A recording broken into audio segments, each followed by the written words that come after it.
Oh, I need to take this. Always the mask. It's funny, I've had this mask in my pocket for like 3 months.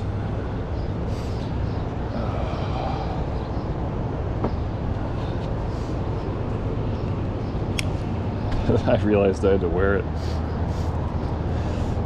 You know, I didn't wash it either. I washed about everything else.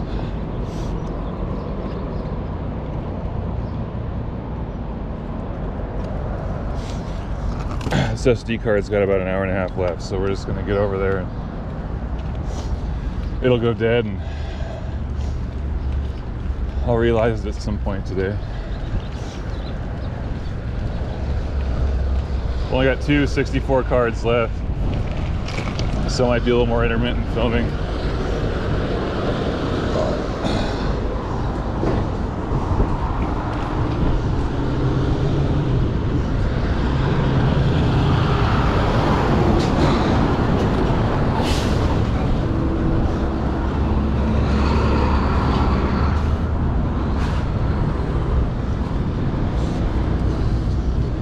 About 7:30. The wind is supposed to get bad at 9 and then die down around noon. This crosswalk just dumps me here. Whatever. Gotta be in the road anyway.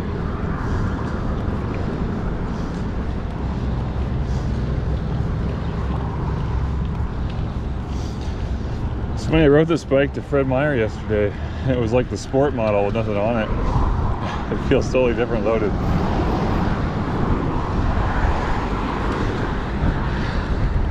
This is the first ride on the Maxxis front tire though.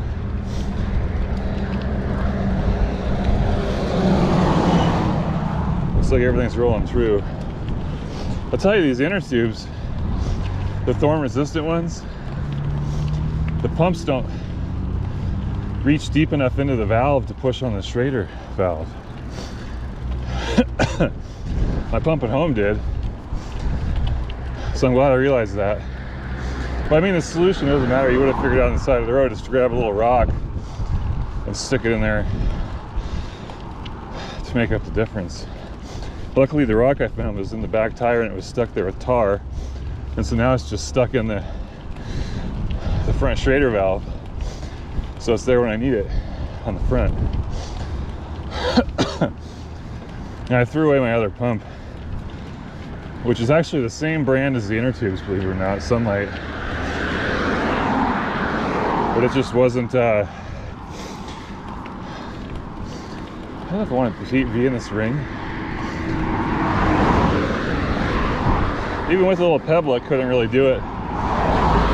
And so the only inner tube it would work on would be the spare inner tube. So I just made the call to shit can out of pump. I wish I had 2 park pumps. The park pump weighs 3 times less.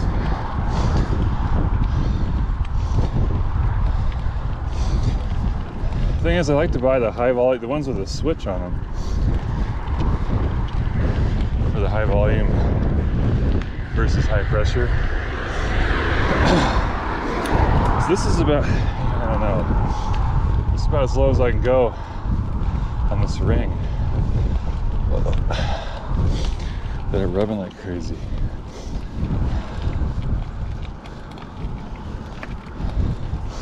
I'm gonna turn left on Reecer Creek.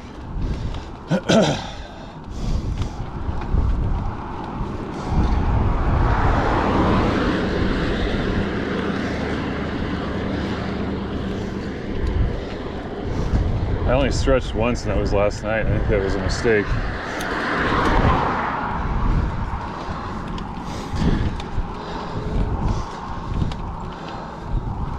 I should have stretched more, but I don't like to do it the day of, even though I noticed my back was tight.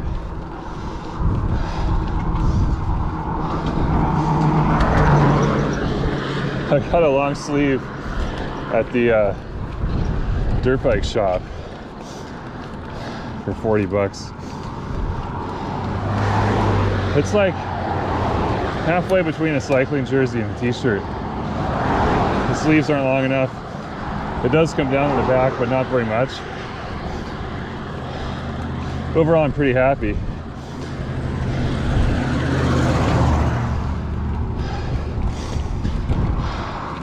I know what we're gonna do by the legs. I didn't want to wear the leg warmers. Fred Meyer enough shit for pants.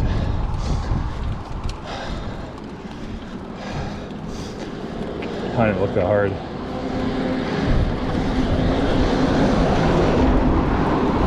Do I need like a 40, 36, or a 38, 36, or a 38, 38? And you just don't have it. A 40, 30, everyone does fast short, right? Is this my turn? Fuck.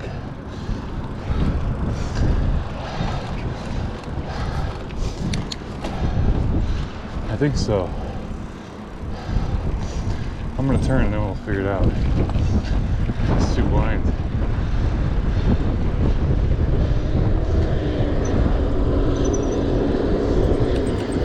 It's too blind to read the sign.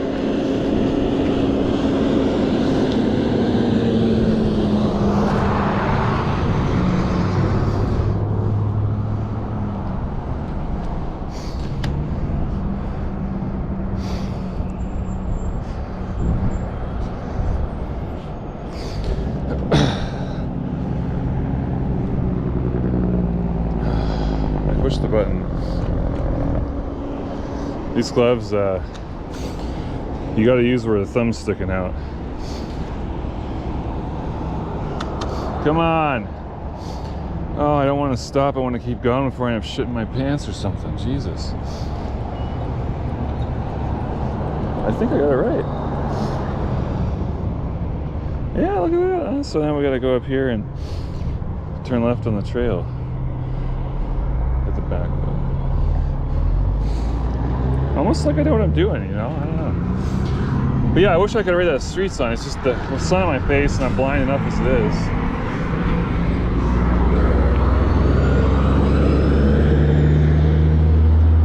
Oh, fuck all this noise. What the fuck?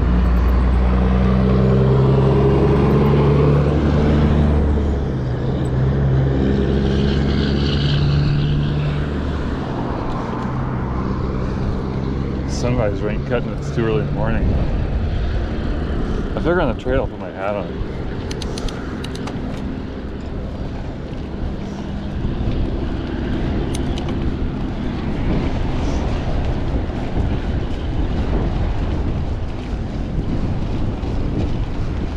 Yeah, a little groundhog running like crazy. It's funny.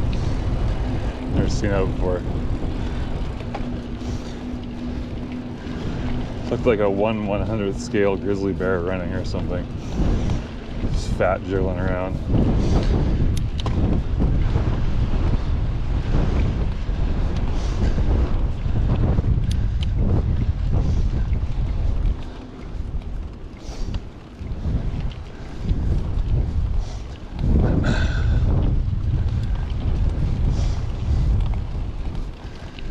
I don't know about the skier. I just don't know what the... I guess I can always get back into it. I might as well just...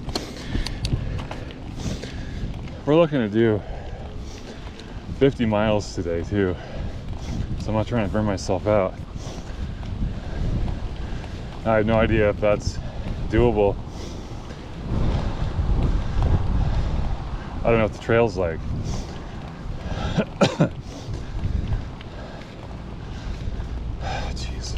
This car wants to turn.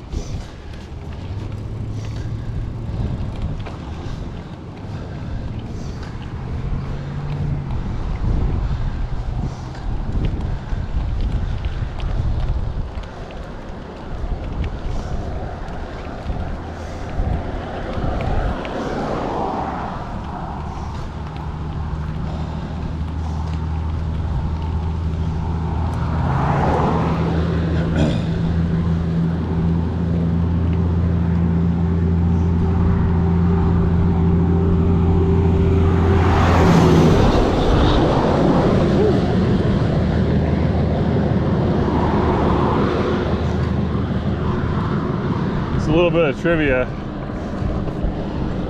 Ellensburg produces some of the most desirable hay in the world.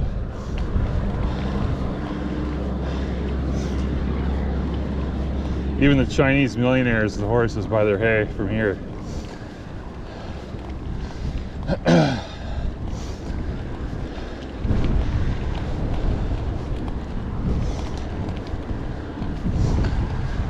It's such a weird area. You know, it's funny, the Econo Lodge, right?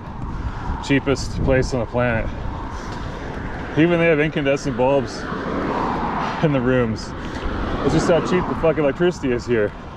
It's cheaper for them to leave the old bulbs and use the stock they got than it is to buy energy savers. Also, there's no flow restrictor on the shower. It's just full fucking, it's got all the water, all the power you ever want over here. What you don't have is protection from the wind, I guess.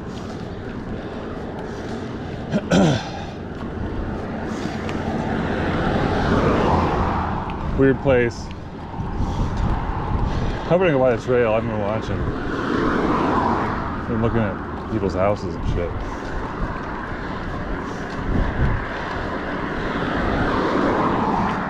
There's a road called Trail View. This must just be it here.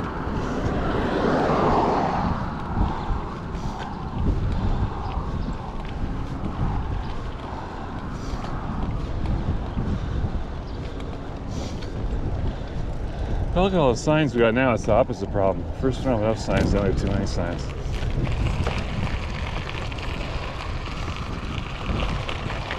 No hunting.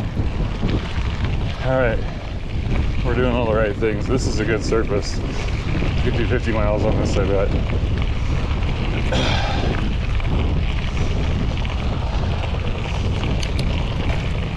Already got a headwind. This is gonna get worse.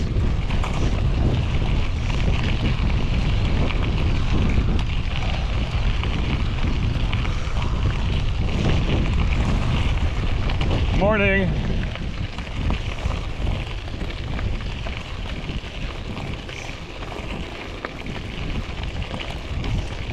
Get another zombie. Everywhere I go, man. I'm not even a people person. I just have to fucking say hi to everybody because I can't tell when it's good or not to say hi.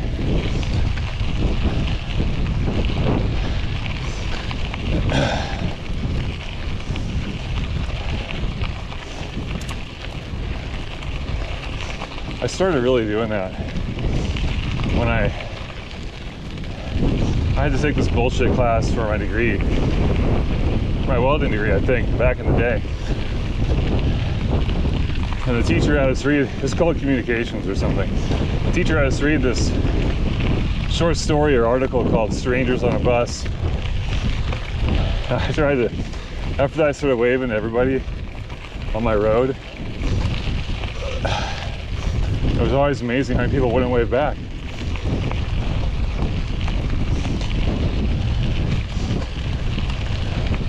So I was working at Boeing at the time, and after that experience I ended up going around to different locations during my apprenticeship, and they all had different averages for the success of these interactions. I didn't track it or anything, but it was just totally obvious. Like, Everett is its own city, and it's kind of like New York, where you're not supposed to wave or talk to people that you don't know, and when you try and say hi, they look at you like you're a fucking alien. And then Auburn, where I worked, it's sort of 50-50. Some people be really nice, and then Frederickson, you literally, if you were not having a good day and you didn't say hi, the other person would say hi. You could not get by a person without saying hi.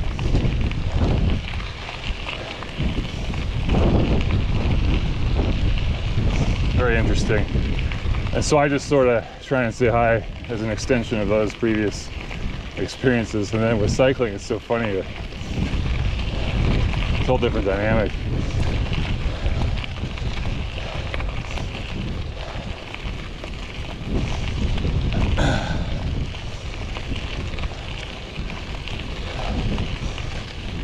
funniest is the cyclists that are like busy with their serious face.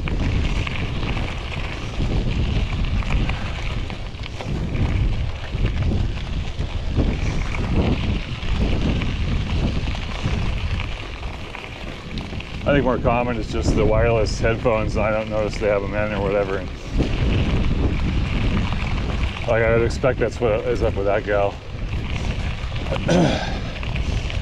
And so I don't use any of that. Well, I don't really get along with earphones too well, but I don't listen to music when I ride because I want the situational awareness, since I'm blind anyway.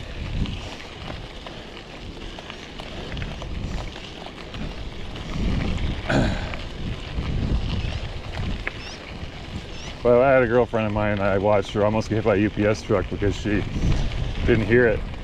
It was barreling up the street, here from a mile away, and she had her earphones in, blasting, riding bikes together, and she like zooms ahead, trying to show off, and she sees the UPS truck about to hit her, and he stopped at the time, but she hammered the front brake and went over the handlebars like a fucking idiot, all because she had headphones in.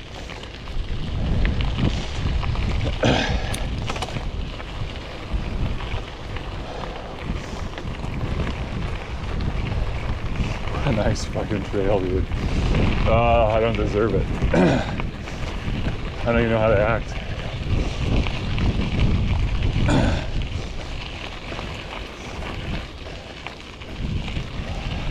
I'm actually kind of worried about where you go number 2 around here. I ate a lot of junk food yesterday,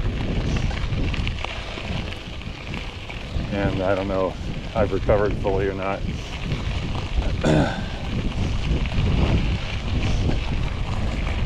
Well, considering I had a Cinnabon for breakfast, followed by an Arby's roast beef sandwich, I probably am not done shitting my pants. So we'll see.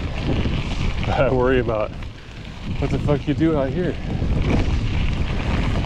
The ditch is some guy's irrigation canal. You dig down to this, you're gonna find 6-inch gravel. I don't know, man. I figure once we get out of town, I just want to get out of town because the wind is in town here, and by the time we get to Cle Elum, we won't have any wind. You know, I forgot to look at the elevation. It looked like it's a big climb to Cle Elum. And I'm not familiar with that really. I can't remember. When you're in a car headed home from Ellensburg,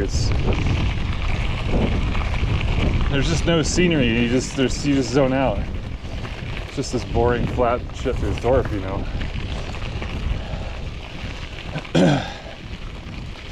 But I suppose there's a big hill at that Indian John rest stop, and then after that it goes down and then probably goes back up where it probably turns into woods.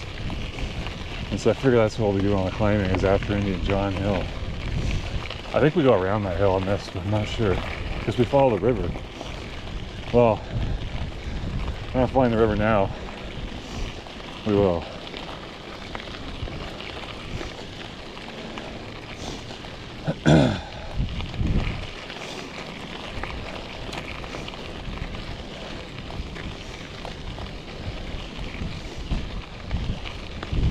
So I did like the room I got. I mean, it sucks that I had 2 beds because it was very difficult to have the bike around.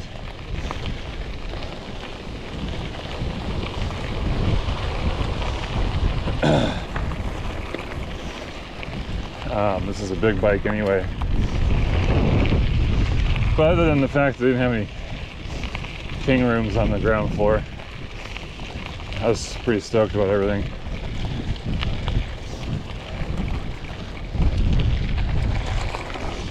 I was just washing everything I had, man.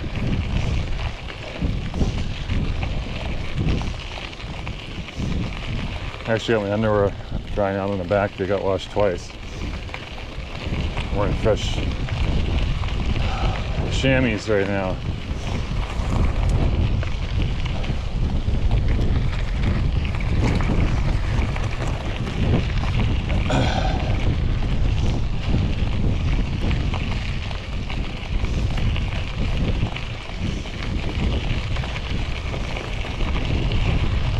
trail's 288 miles long.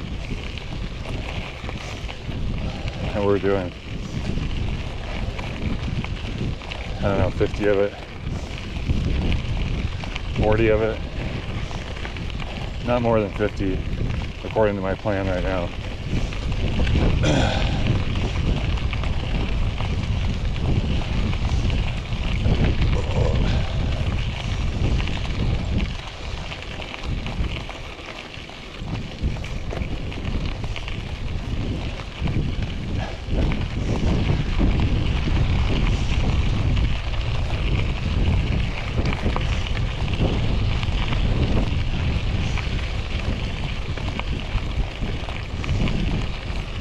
Puppers.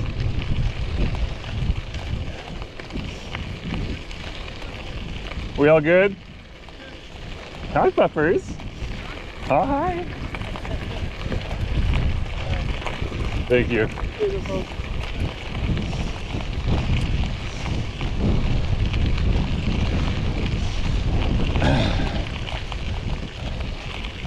Palouse Road.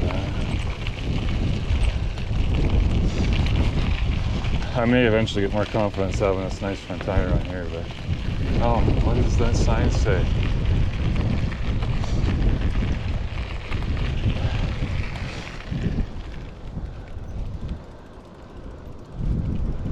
Why does the sign say left?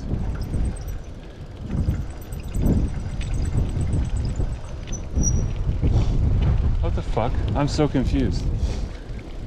There's a rail grade right there.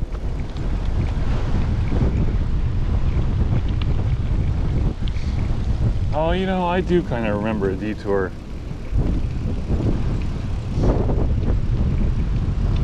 I think that there must be a little bridge out up there or something, because I do remember seeing this on one of the maps and not the other. No, I don't get it.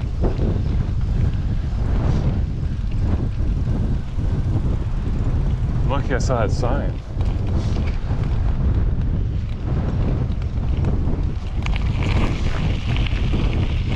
I saw that sign, man. What?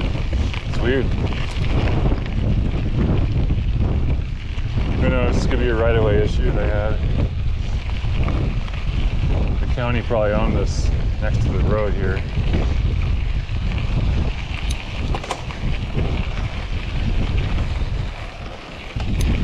It was easier to just go around something.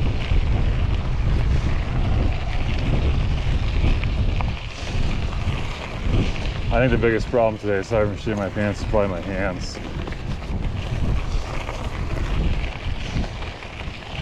I should have done my hand stretches much more than the other stretches. I was just too busy being lazy. I don't know, I was working.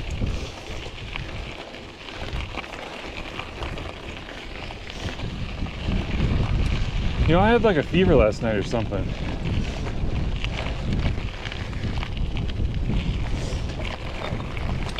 It's the weirdest thing.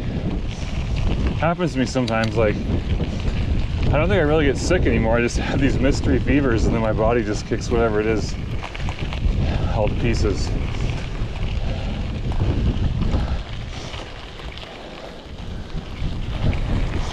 But yeah, we could have a real challenge tonight when we're trying to sleep. If it gets cold and I don't know, and we're sick.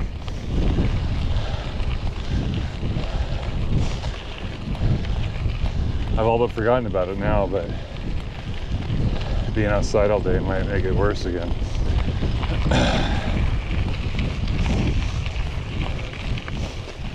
And you can never know. I don't have enough symptoms when it happens to even think what it could be. Could be COVID, could be a norovirus,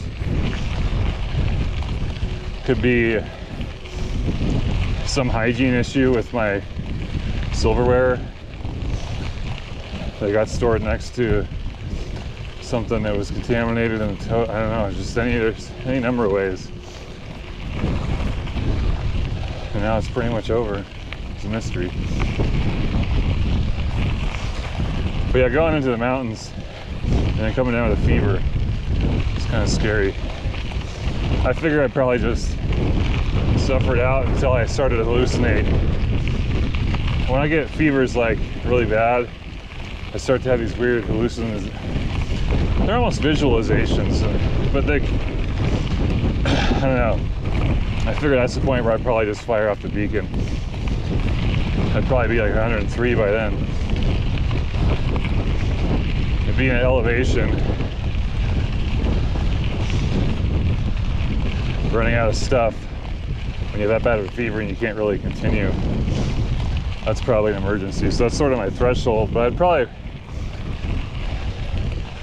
try and suffer through that for a while, see if I got better. I don't think we're gonna have an issue though.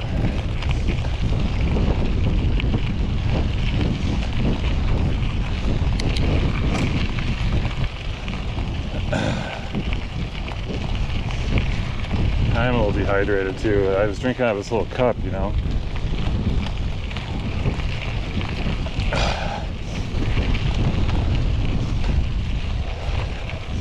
I got some of the Old Noon fruit punch in here.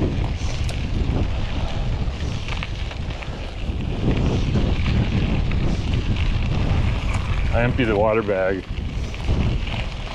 I threw away a ton of shit. I threw away way more stuff than I thought I would. Even some paracord. I just had, I don't like almond butter that I was just never going to eat. Like, it's expensive. It's good stuff. But I just was never going to eat it. I weighed almost a pound or something. I threw away almonds too, but that's just because the bag was kind of getting worn out and I was worried they were not really clean anymore.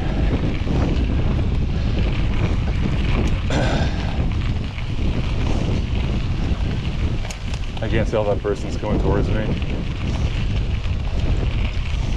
I don't think so.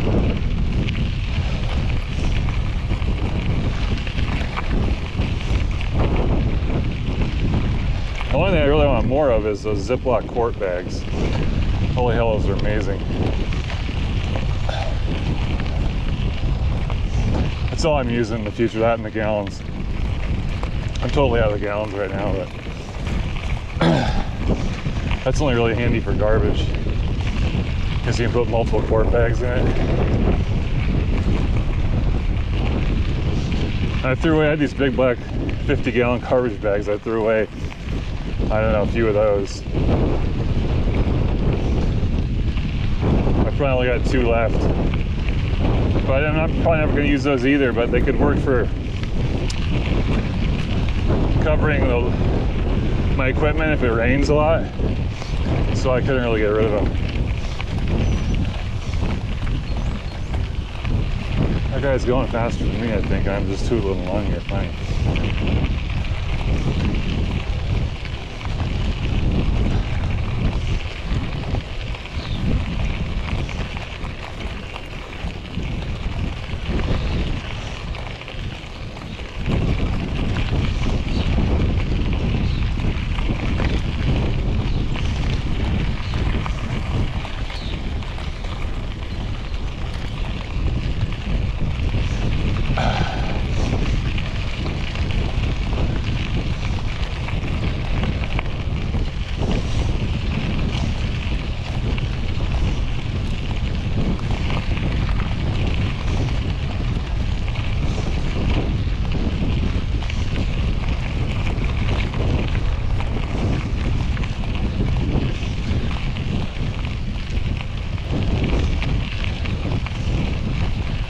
I tend to run at about 5 miles an hour, which is the same I do on a mountain bike on average.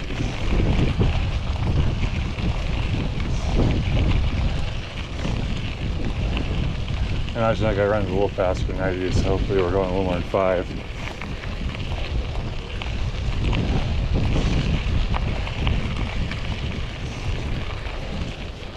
Yeah, we're planning on being out here 12 hours today, I guess, if we can do it. See if we can get What I want to do is get all the way to Forest Road 41. I want to see that washout, the bridge out, and see how the river is. I don't care if I get over it or not, but I kind of want that intel. If it's gravy, we'll just cross it and then camp over on the other side, or it'll be more secluded. But I need to at least see it, put my mind at rest. Detour is pretty significant, and I'd rather do the detour. I wish I knew what the river was doing, because the detour isn't as bad if you do it at the trail here and you keep on the trail farther. If you get off really and go to 41 and it's fucked up, then you're backtracking. But it saves like 10 miles not going to the detour.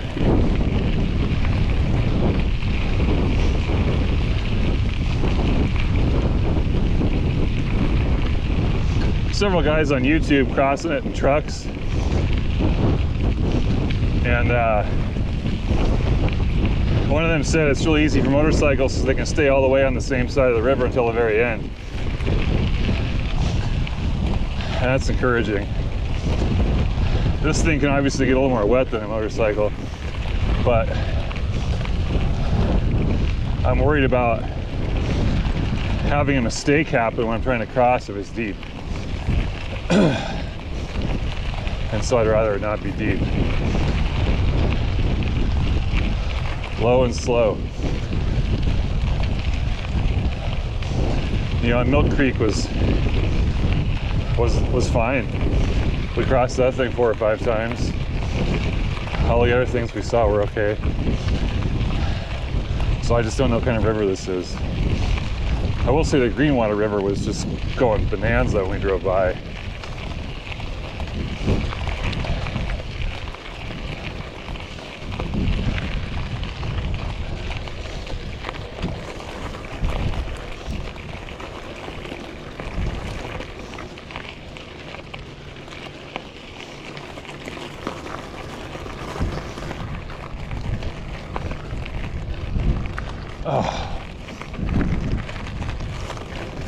Why am I going so slow? Is it the wind or something?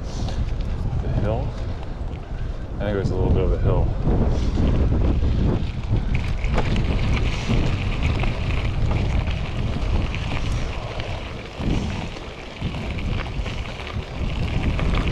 Also, I was pretty excited to throw away my old mayonnaise and get a new mayonnaise at the store.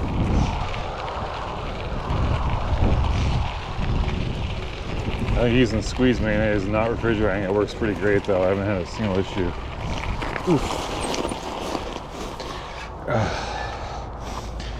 That's a front tire look, huh? I am curious if this tire makes the bike more stable because it's heavier.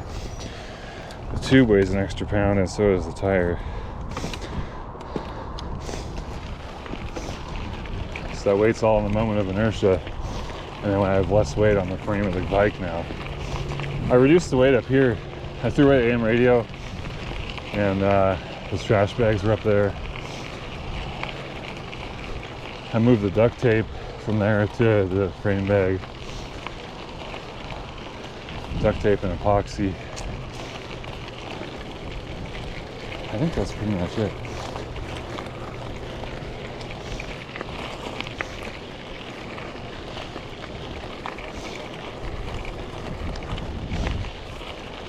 I'm gonna just get over it because somehow the left side ain't working for me. I don't really care where I ride. I just don't want to fuck up other people, so I should be on the right, I guess. Unless I'm passing.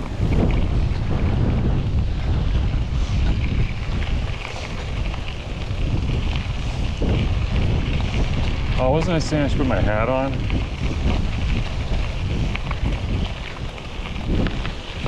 And we'll wait till the sun's higher up.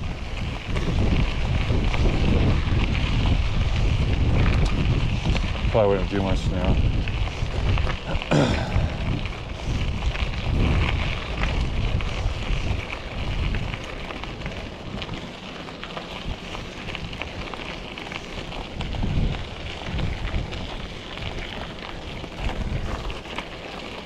I'm burning a lot less calories per hour than that guy, even hauling all this shit, going the same speed as him.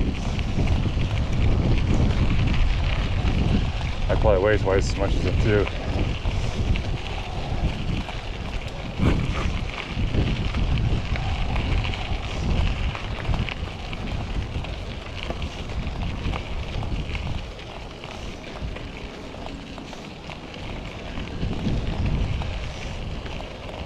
Still insults my sensibilities that he's going the same speed as me, but we'll be all right.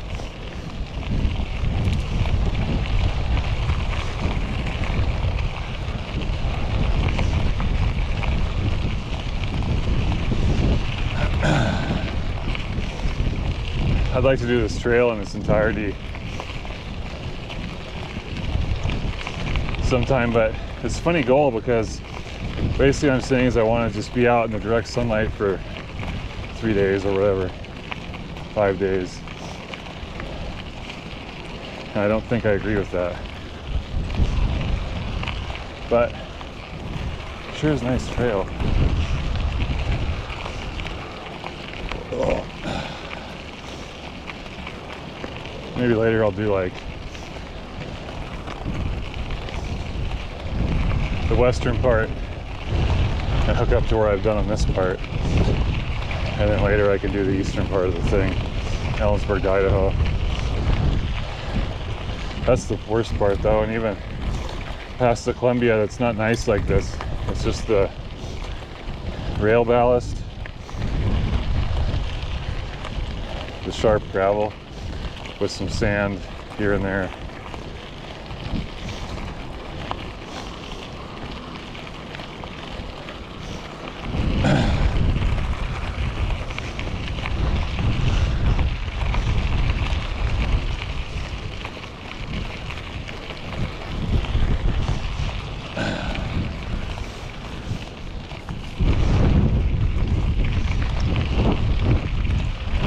Windy.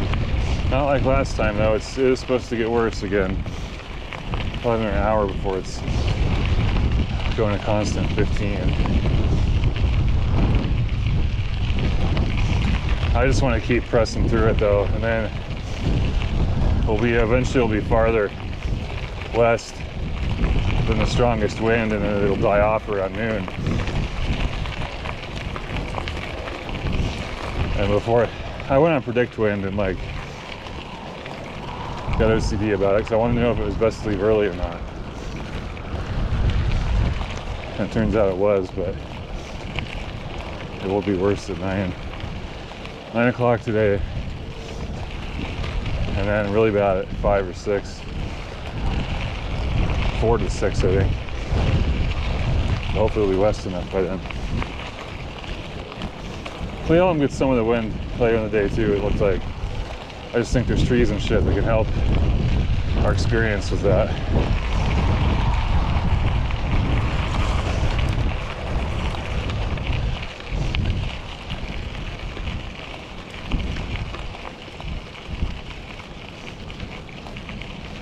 That's supposed to be a bench or something.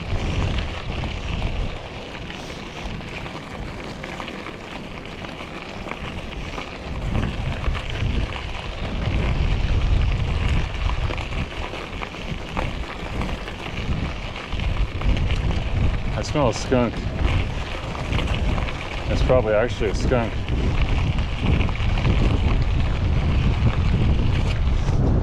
Oh my god, this is probably the nicest bridge I've ever been on in my life.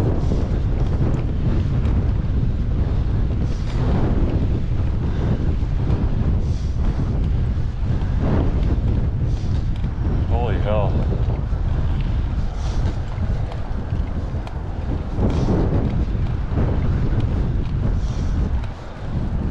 Oh, I like how they leave the riveted girders installed or it's exposed here.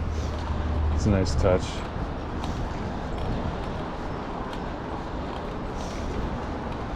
Roll over them just fine. I think the tire goes between the things.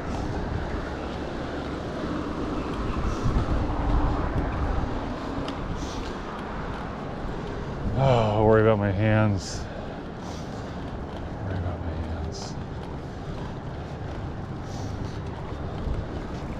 Yeah, switch to these full finger gloves just to give me some more protection from the shade for the sun. And also these are the ones with a nice fleece pad on the thumb for rubbing your face. I washed the other gloves. They're in the stuff sack in the backpack with 4 clean handkerchiefs.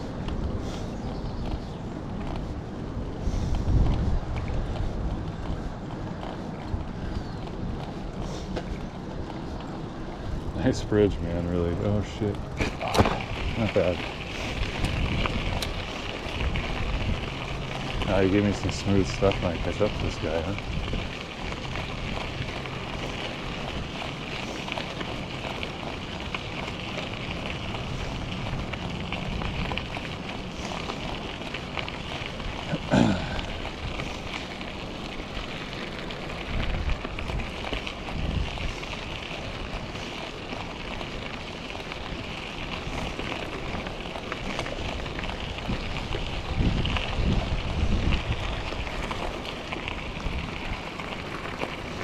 There's a reservoir. I don't think we're quite to the actual river yet.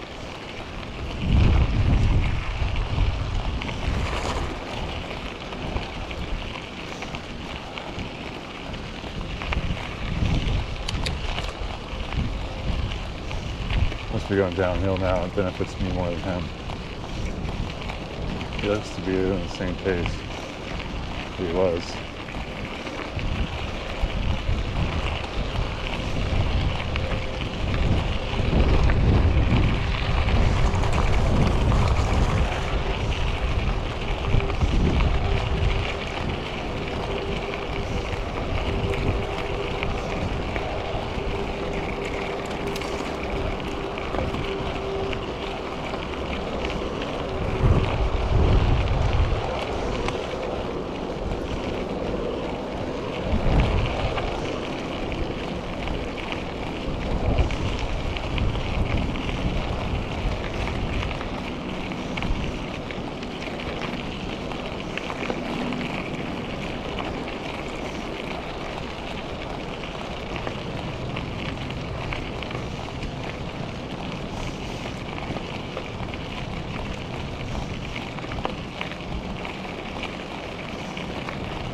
Yo, pretty good.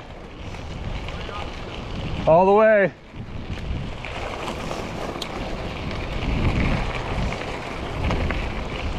Best answer I could think of.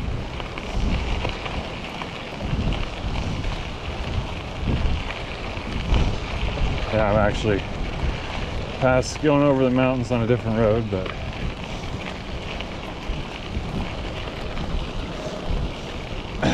I think all the way is a pretty succinct answer.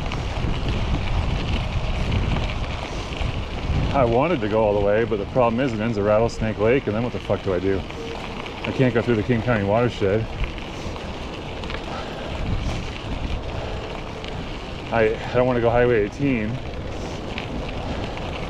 So I think the best thing would be to find some trail on I-90 and literally cross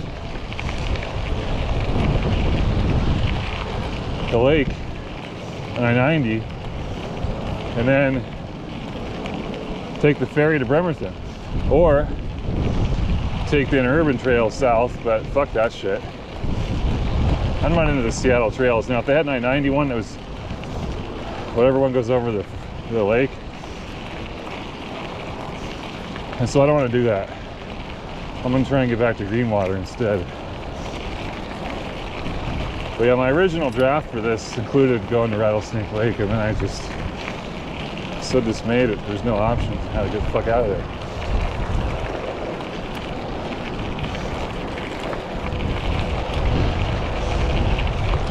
I mean, I'll also be able to go like towards Fall City and then somehow get to Maple Valley. I don't know if that's possible either though.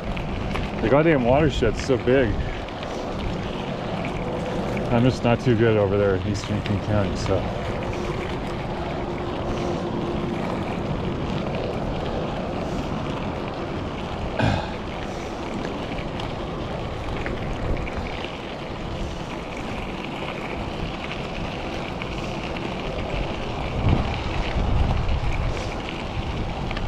I was excited to find these four-wheel drive guys to drive over from Easton to Greenwater. That's basically what I'm taking the same route a lot of them take. And it looks like very pretty roads.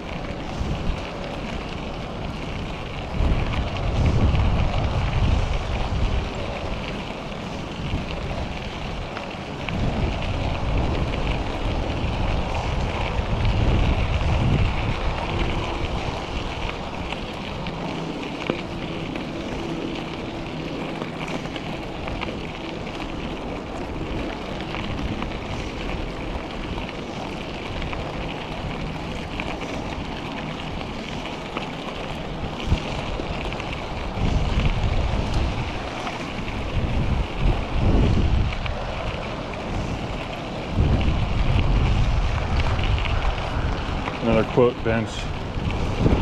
I don't think I want to sit on that.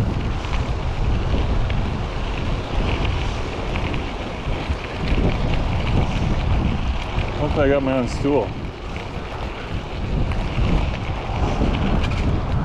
Ugh. Oh my God. Now my other route would have missed this bridge. I was going to get on in Thorpe right by the fruit stand if I took Cove Road the fucked up way I did last time. Instead of turning right on Thorpe Highway, that fruit stand was right there if you turn left. I wouldn't get to go over this big thing. They should have like a easy to get to lookout so you can see that bridge. Huh, thought there was. There's a million of them bridges though. I'd like to get pictures of at least one or two of them, but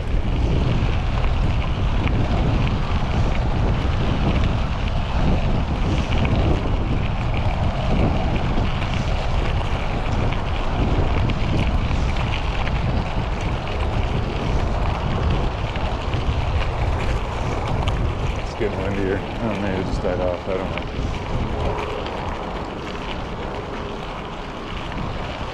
know. Morning.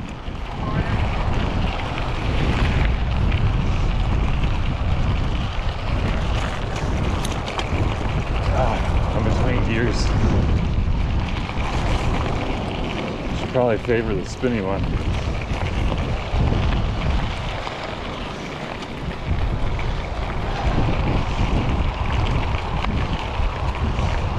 At least we got some trees here. They might shade you late in the day. That'd be nice, huh?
Freeway on one side, river on the other, huh?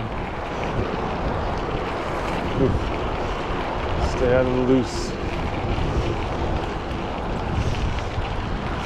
Oh, you guys should have seen the tar on the tires.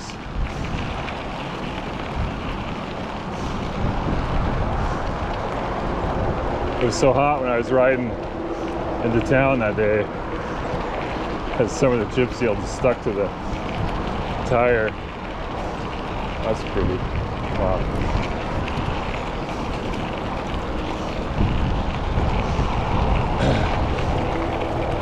If it wasn't for that river, there wouldn't be a city here.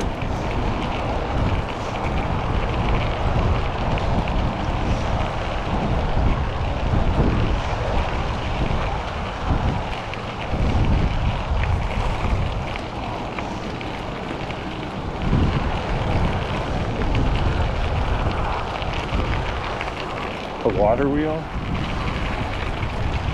That's interesting.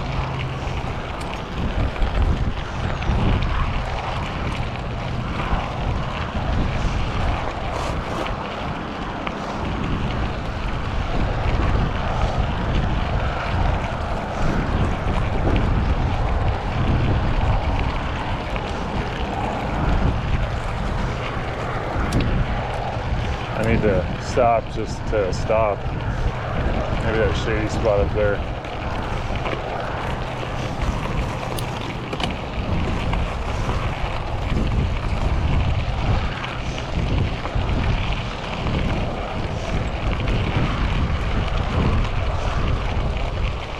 Well, I don't know. I really want to keep pushing all the way through Thorpe and everything, but I also don't want to kill myself, so.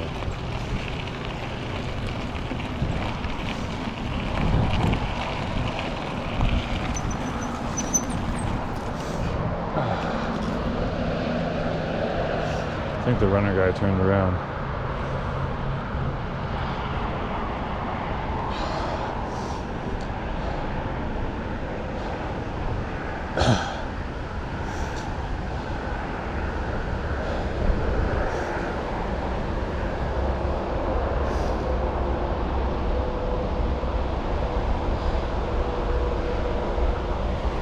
Yeah, my arms are really, they never even came close to recovering on my day off because I was washing stuff in the sink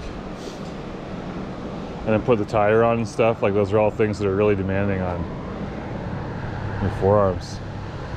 And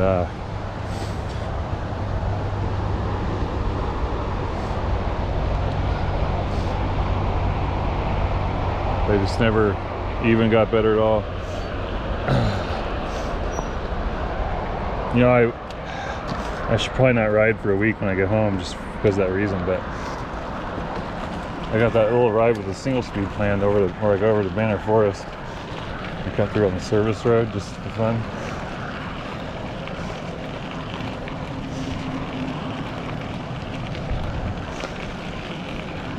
So I'd like to do that, but maybe I'll take a couple days off and hopefully I'll be better about stretching. Fortunately, I'm pretty lazy about stretching. I do take it seriously when I do it, but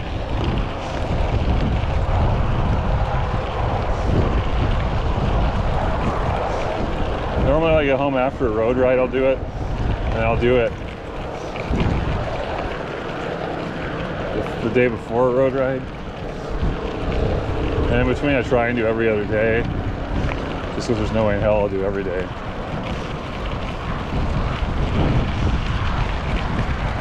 But anyway.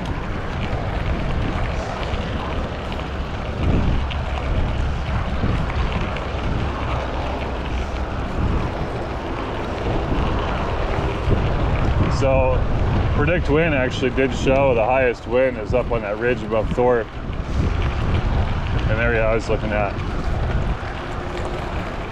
where those wind turbines are.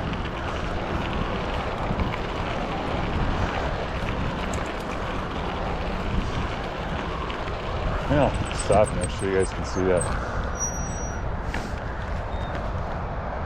I don't know what the deal is with the GoPro, but is it on? It's on.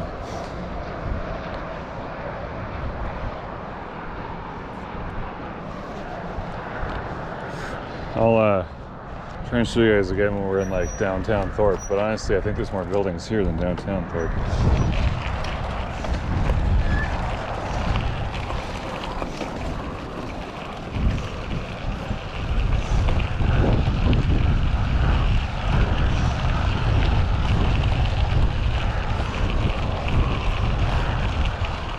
That flag must be at the fruit stand, huh? What do you think?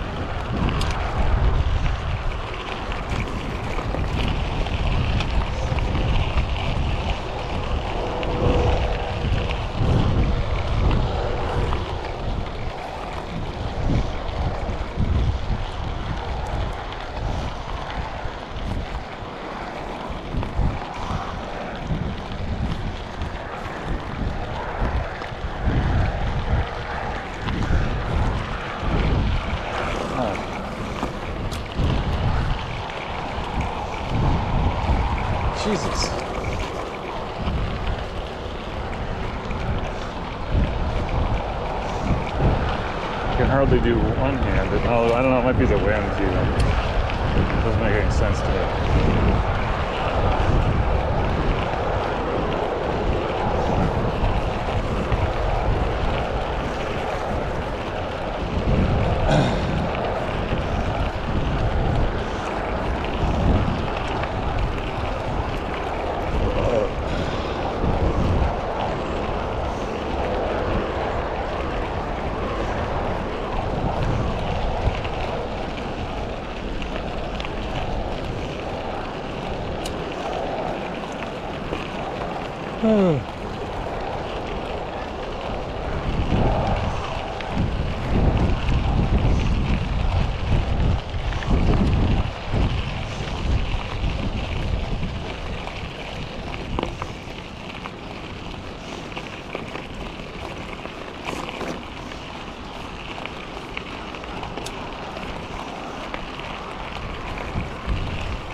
Funny, I was thinking about how shitty the first days were coming up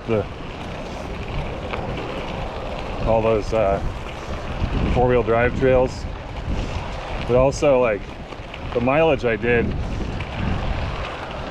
on day 2 and day 3 is just untouchable by hikers. So even though I'm hauling this thing around it, I would be a mediocre hiker at best, blowing their mileages away. And it would be even better if I did more of the fire road and less of it. So I think really I've got a place saved where the fire road comes very close to Government Meadows. I'm not sure if it's where the snowmobilers access it from the west side or not. But I got that saved, and it's very close to where I took the sunrise picture, like 100 feet from where I took it. So I'd recommend people to go there on their gravel bikes and then go through that one section of Natchez Pass until we came out to where we saw the signs for the snow park on the east side. Do that one section, even if you have to walk your bike most of it. It's so worth it. And you don't have to deal with all the suffering that I dealt with. And you're doing these big mileages on the fire road.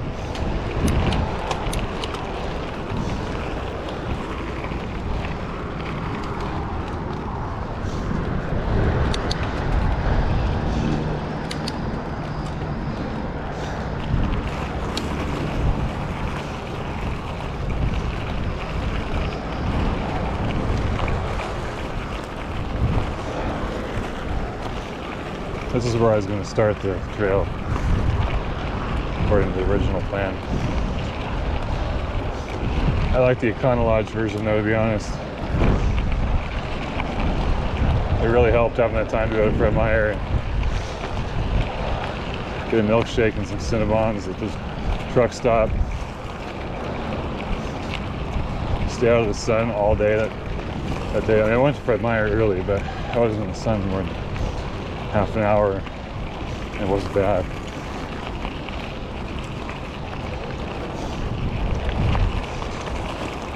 Do all your laundry and have time to do it again if you didn't do it good enough the first time. Throw away shit. Repack everything. It's been great. One day at a hotel just isn't, I would do 0 or 2. If you need a hotel, and you're not doing it every night. Like if you're doing credit card touring on your bike and you're staying at a hotel every night, that's different. But if you, it seems comfortable to me to do 4-day sections.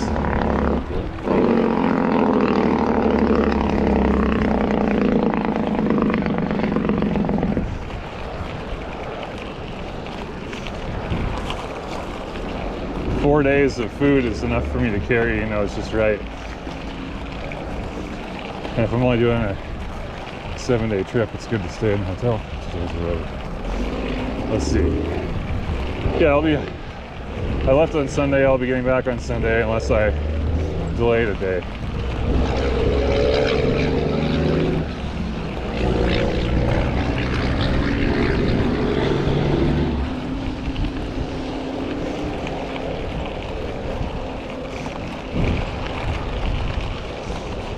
Now, if you're an Uber cyclist, you could spend that second day all stretching and yoga and shit, and then you'd be putting in 100 miles the next day. Morning.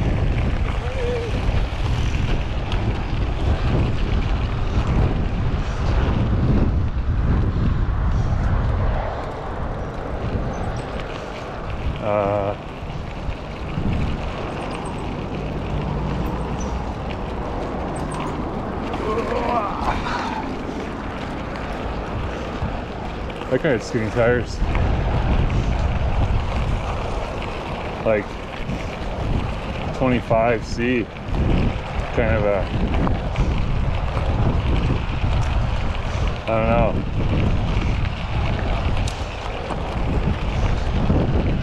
I want to stop again, but I don't need shade.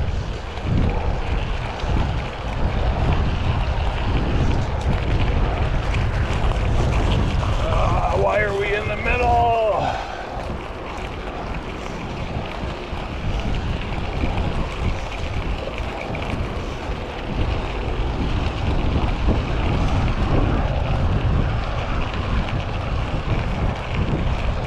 Oh, the end of Thorpe is to our right. You guys missed downtown.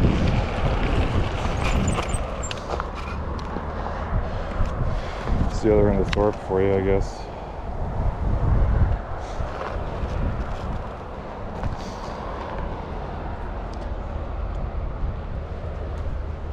I was friends with two guys. They both went to high school in Thorpe. And there were 6 people in their graduating class.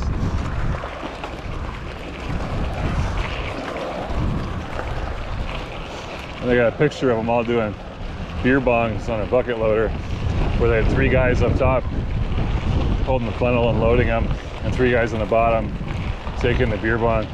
They lift the bucket loader up in the air, you know. That was their senior photo. So I think that, now it is interesting to say these aren't the cowboy Ellensburg guys. You know, they're not, they're different.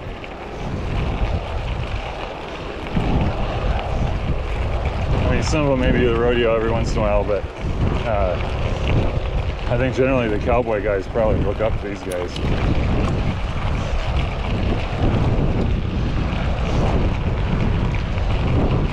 But they're definitely on the trashier side of thing, but also they don't apologize for it, you know. It's really cool.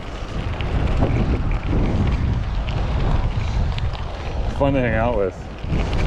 God, the way they made this heavy metal band called Heavy Metal Mullet. There's no trace of it on the internet, unfortunately. It's just one of those, it's lost to history.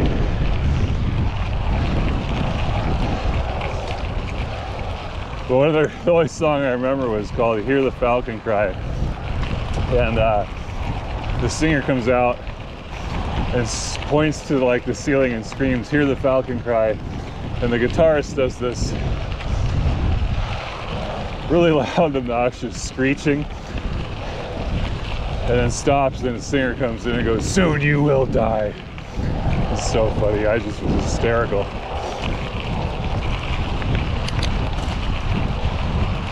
They're just making fun of heavy metal, like they make fun of the cowboy guys or something, you know, like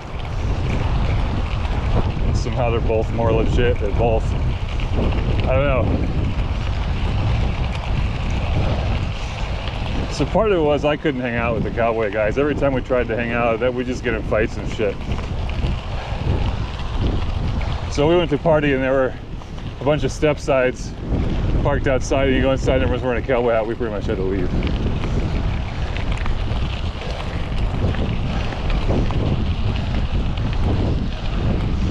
I see they got outhouses.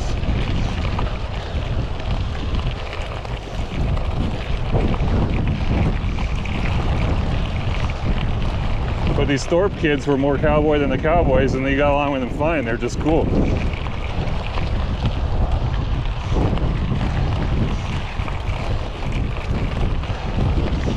And all the rest of our friends were college kids, and so the cowboys and the college kids were like arch enemies.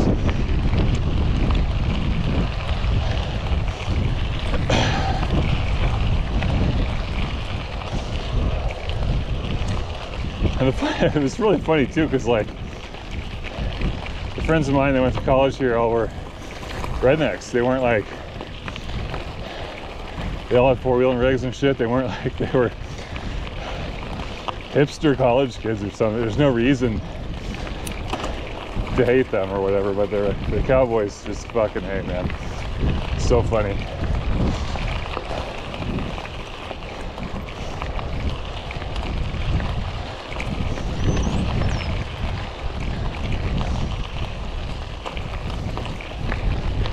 Fucking Ellensburg.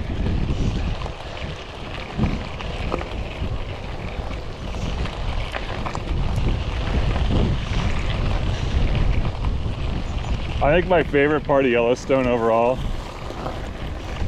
was when, I can't remember the guy's name. He's like a shorter, fatter version of Rip. He's just a hired hand or whatever.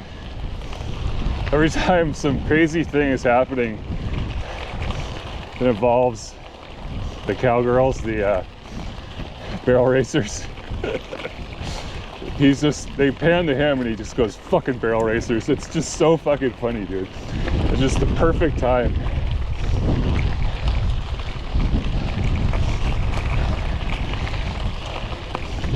That's the kind of drama usually with the Cowboys. It's just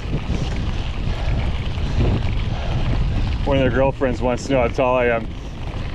Some little buckle bunny asking me how tall I am, looking up at me with her mascara eyes, and then her boyfriend sees her talking to me, and it's just holy shit. Here we go. Here we go.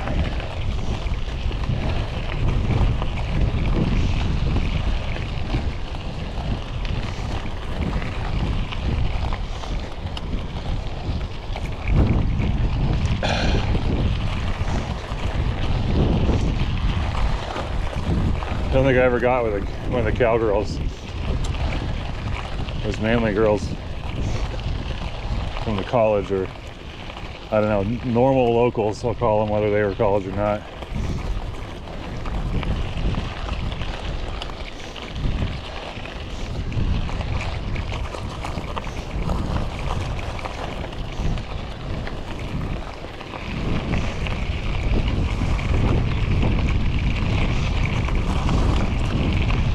Yeah, like I said, you know, I'm pretty much a redneck.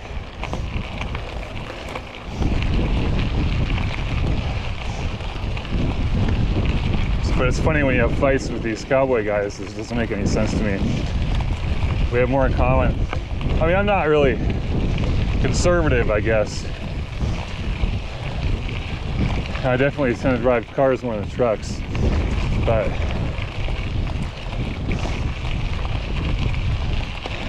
I have a whole lot more in common with them than I do people who live in the city normally. I guess I feel like I'm more in the middle of urban and rural, I guess. Woods type, not hayfield type, maybe.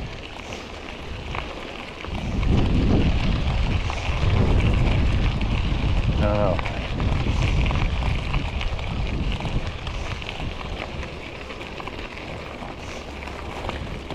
Tell you what, that Yellowstone show, though, holy hell, that was a good fucking show. I wonder if season 5's out, or whatever the new season is. It must be 6 and 7. Or are they doing 6 as a two-part season? I can't remember. Well, at the end of season 4 and beginning of season 5, that was like the best 20 minutes of TV I think I've ever seen in my life.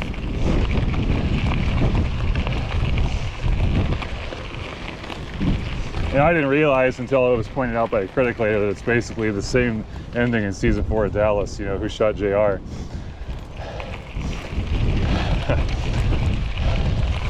Touche. Well, hey, we were all waiting to see who shot Dutton and who blew up his daughter. And then we turn into season 5 and there's this fucking kid just taking motherfuckers out. There's some MP5 or something. Just slaughtering.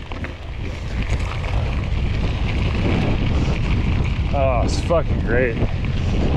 What a great show. God, when Casey saw that van and just floors it, oh my God. That thing must have had 8 armed military guys in it, and Casey just basically by himself. I mean, the other cops were there, but they were just in the way. Casey just fucking slaughters.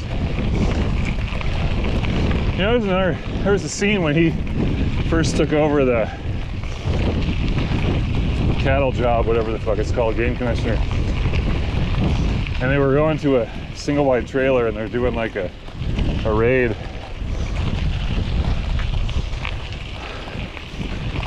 I need to make a clip of that. But it's when he realizes his guys aren't trained right.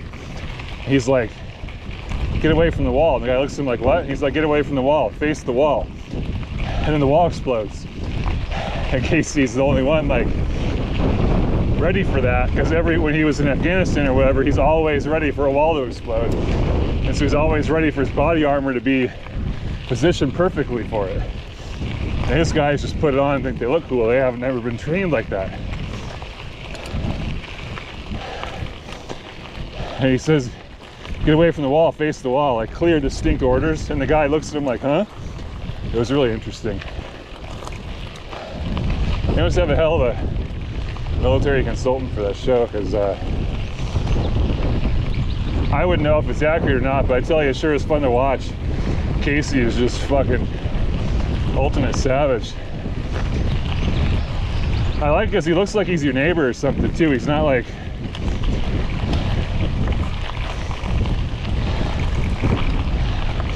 not like some mega tough guy.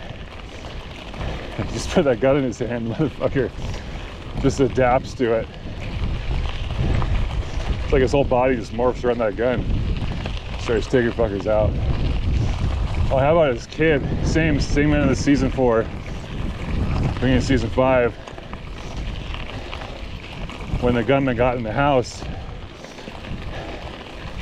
and then he gets on top of his wife in the kitchen, and Casey's son blows the fucker away with a shotgun. The kid's like 6 years old. Holy hell. I just will never forget that. When I watch that, it's like pops up by season 5. I'd be counting out coins and going to the bank if I didn't have money to pay for that season 5. Fuck. Click that as fast as I can.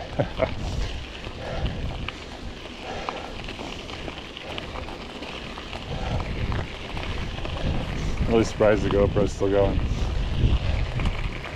Should be off in 20 minutes or so.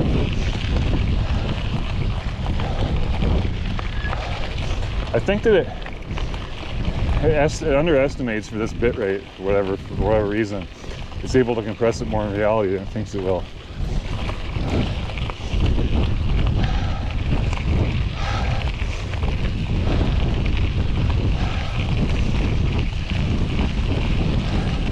Morning. Morning.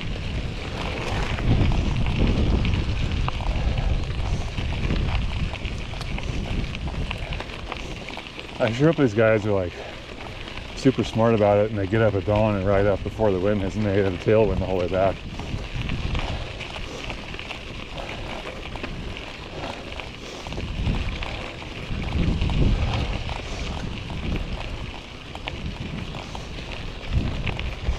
Yeah, the wind's starting to die down here right when it should be picking up. So I think that's because of the terrain and the vegetation. Just keep it up, man.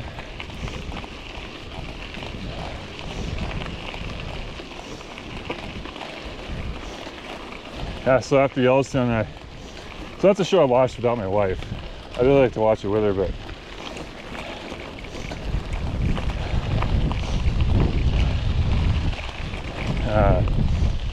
so once that was over, she started working a lot and needed another show to watch, so I watched that Outer Limits or Outer Range. I thought it was like a Yellowstone ripoff, and then it turns into Stranger Things. By the last episode of the first season, it just goes full fucking Stranger Things. So cool. really surprising.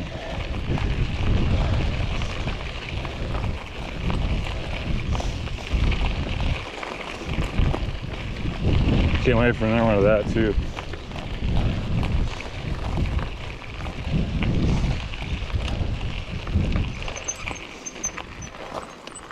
Private property. Oh. Might be a good place for a picture.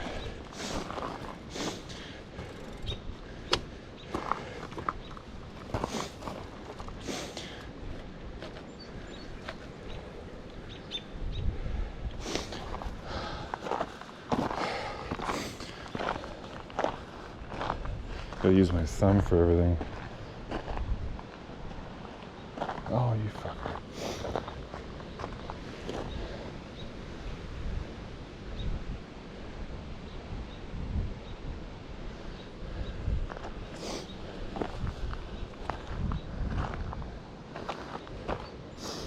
I wanna be in the shade. Thumb. I was gonna ask my wife to fix this thumb. I don't know, it makes it so easy to use the phone. Otherwise these gloves have to come off.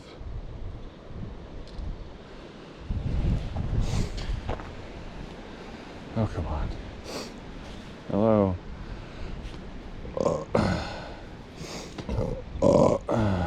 Send her a picture maybe.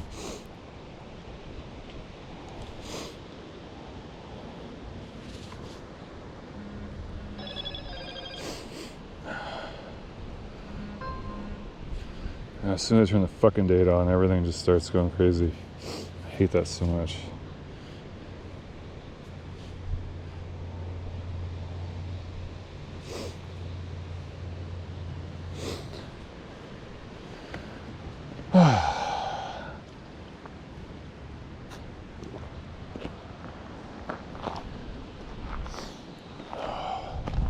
It's warm now though. Even though the wind doesn't hit here too much, it's very warm. I don't know if I should just leave this going. Oh, there it goes. So now I'll turn the day off and leave.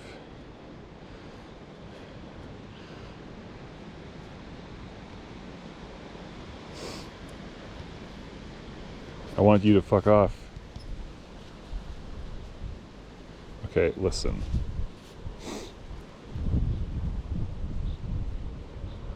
I was using the VPN because I was using the hotel's Wi-Fi. But I don't want it fighting with everything when I go to turn the mobile data on for just a second.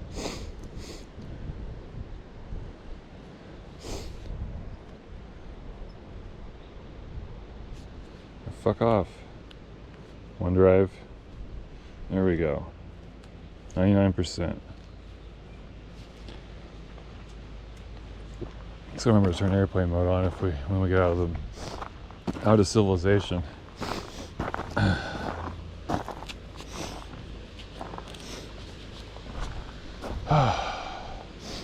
should probably put the hat on. I think it's smart to put the hat on. Try and keep it covering my neck best I can. Hopefully we have shade on the trail anyway, huh? Now what about the helmet? I don't know. I think I have the blue bungee up here somewhere.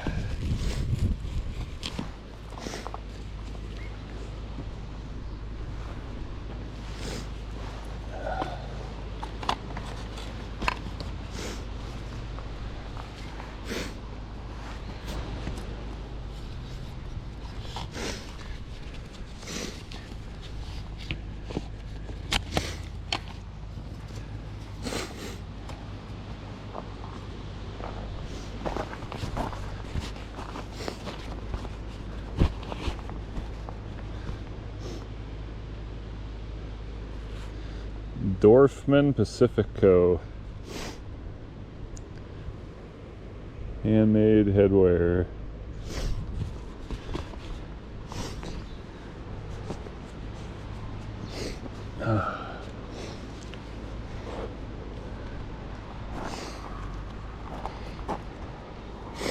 An hour, 21 minutes. I think it said 1 hour 31 on its estimate, so maybe it'll be done soon.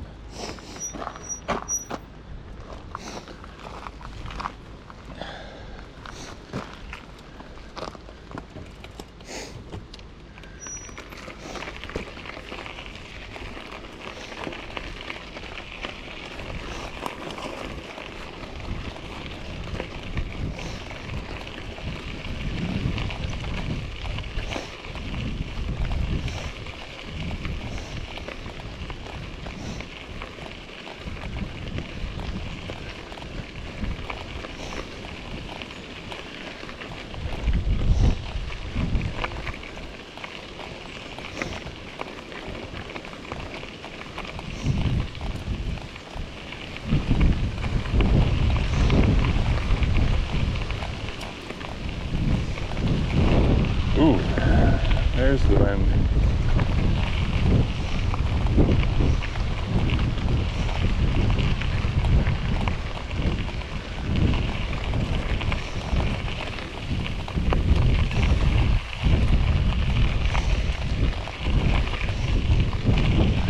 It's weird though, because it's not hitting me head on, it's sort of just hitting me from every which way.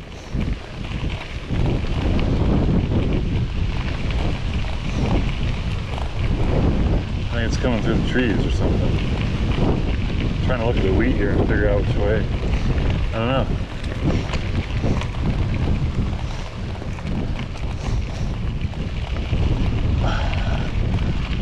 Oh.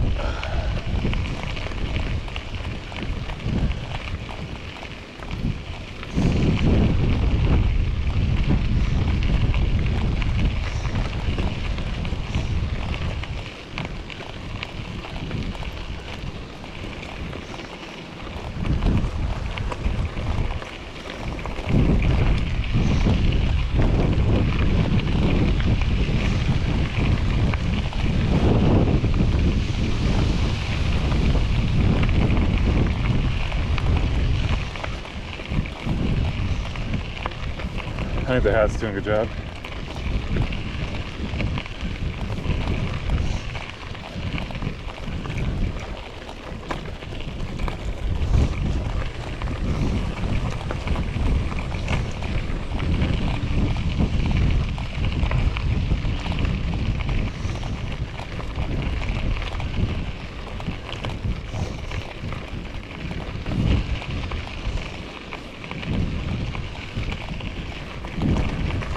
I was thinking if the mosquito netting on this hat ever wears out, you could use like string and make a pattern like this instead and have better ventilation. I was spraying DEET on my head anyway, so I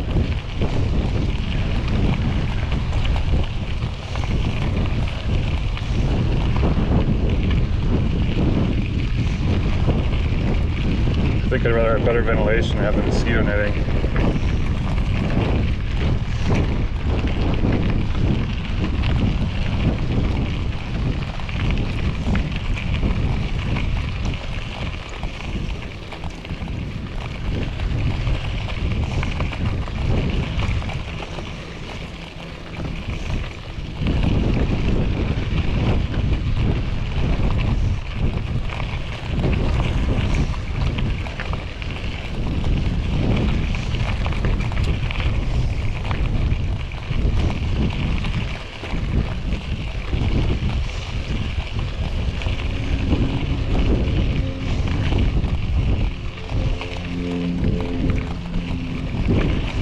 Lots of little canals, man. It's pretty.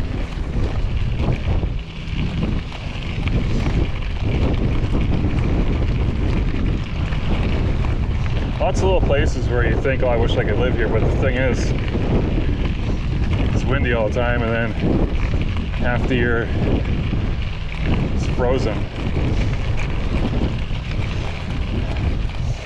This place is an interesting snow. Like the snow falls and then freezes, and then that's it for a while. It's just cold.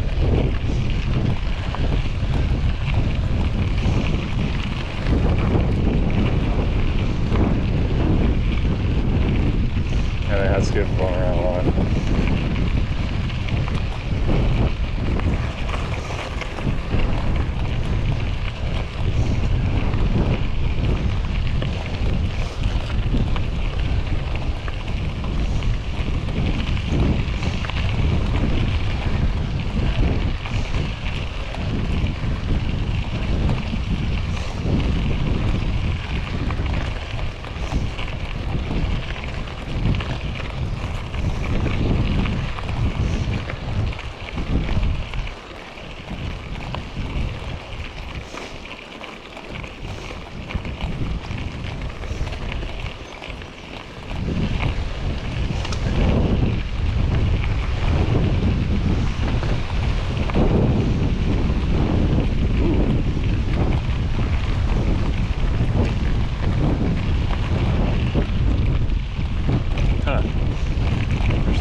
doohickey for us.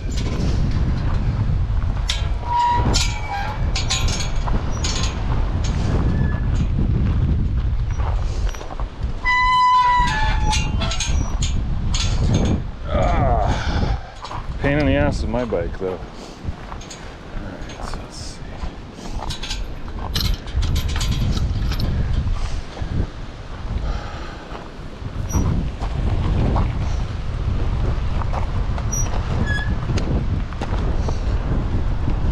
Oh man, there's the wind. 5 minutes to 9, huh? I think Predict Wind knows what they're talking about.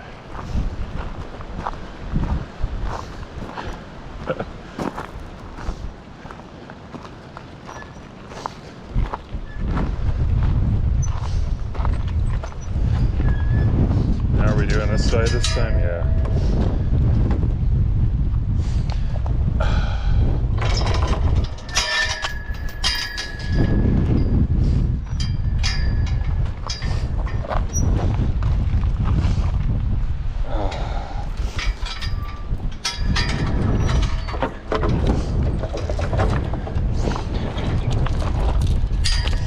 Oh, come on, bike. I don't need you falling over when I'm trying to do stuff.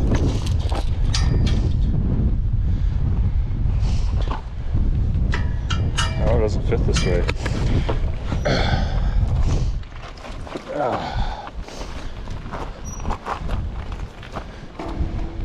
You stay there for a minute? Yeah? You think it'll fit either way? I don't know what's going on here.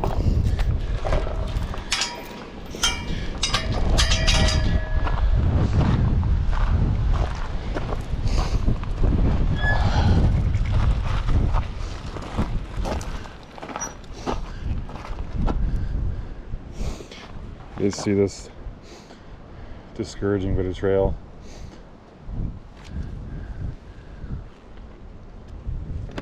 Can't wait to be next to the river again.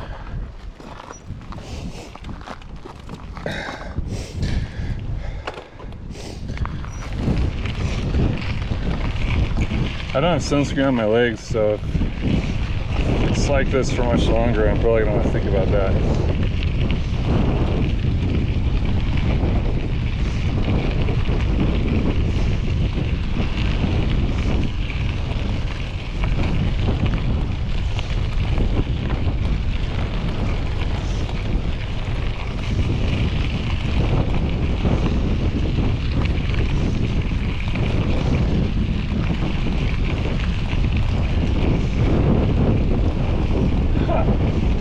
Hat.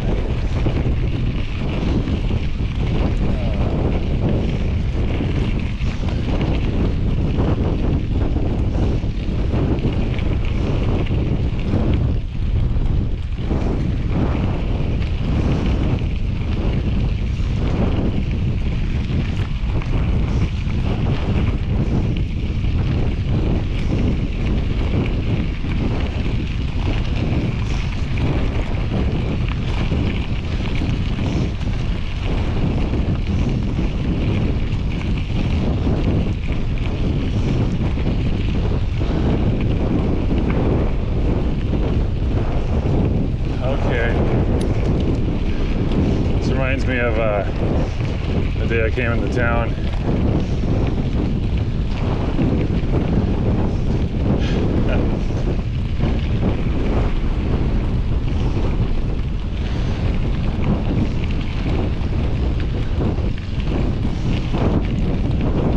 Whenever I look down, the hat flaps down and smacks me in the face. It's funny.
rocket thing.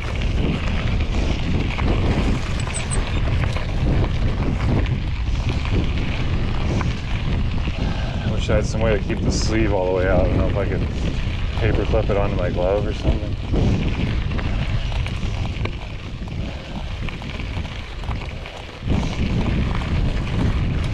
Oh, did I leave my paper clip? I think I got it. I used the paper clip to keep the window curtains all the way closed.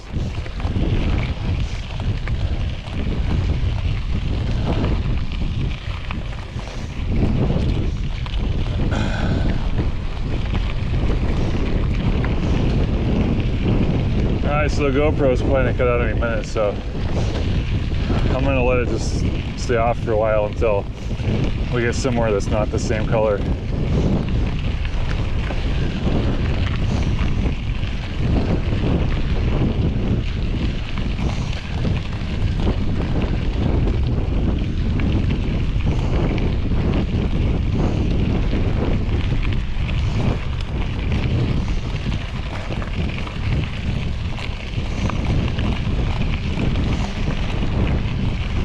Come on, river. Where is the Yakima River? Hey, there's another quote bench, huh? Sit your ass on a rusty culvert.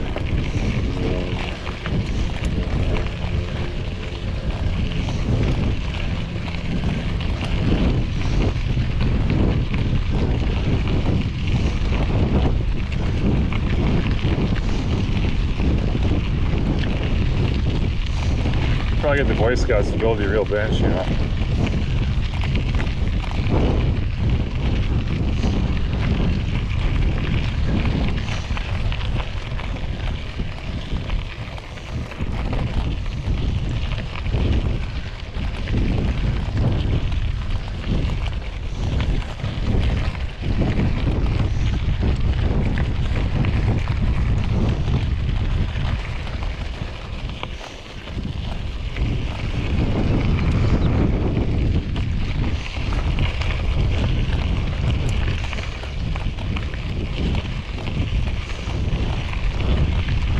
I think we're heading towards that river.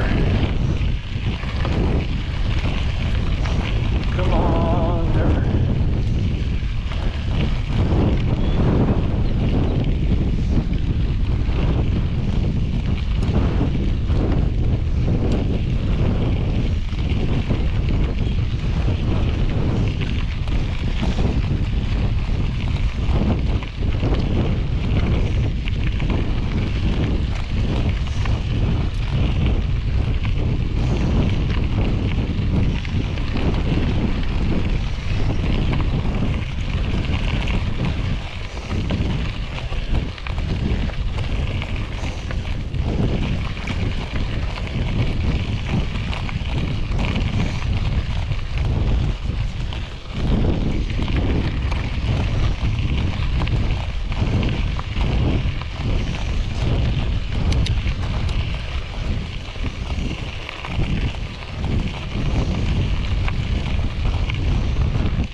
Here we go. Hopefully we hook around and follow it the rest of the way.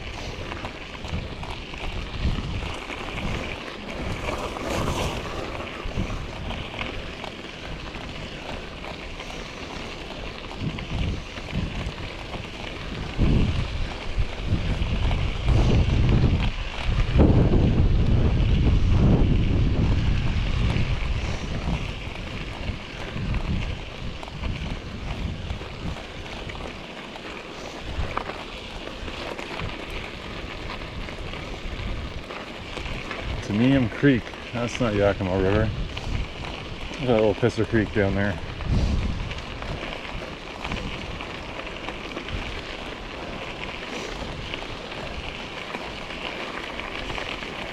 Huh.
That looks like a river. I think we found it. Okay, there's some shade. I'm gonna stop.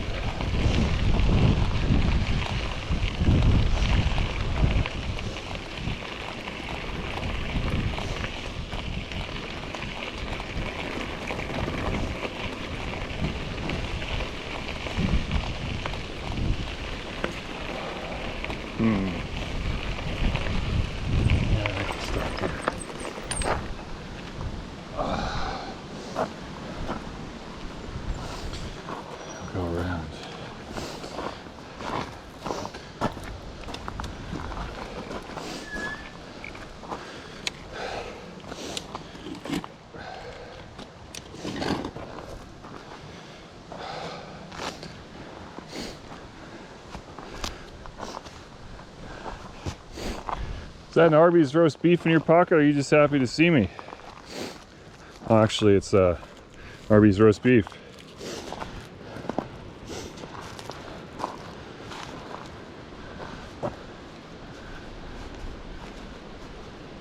Well, that's one hell of a river. I'm really curious how the other river, I don't know what the fuck river's called up by 41. Let's see if you guys can see this at all. I don't know.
Well, they probably have garbage cans by the pit toilets. I should keep my eye for that.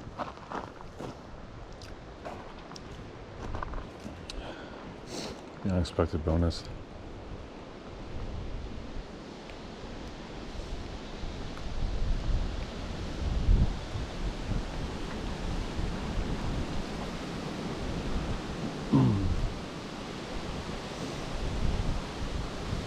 Oh shit. Gloves start running away.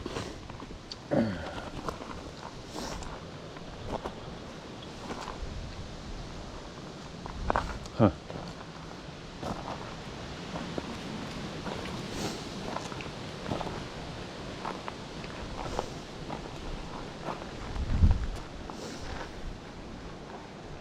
Oh God. That was one good sandwich. Oh man.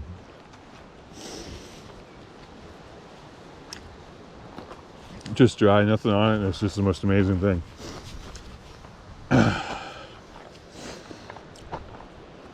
If your life is missing a little something, just go ride a bike.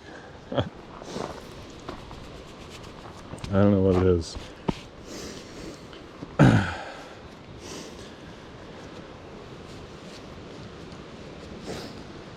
Part of the Fight Club when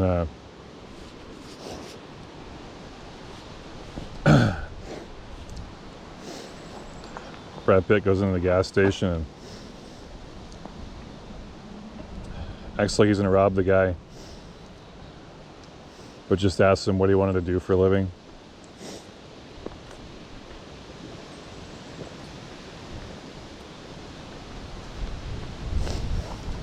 Keeps his driver's license and says, if I come back here next year and you're still doing this, I'm gonna fucking kill you. Go be a veterinarian. Whatever, you know.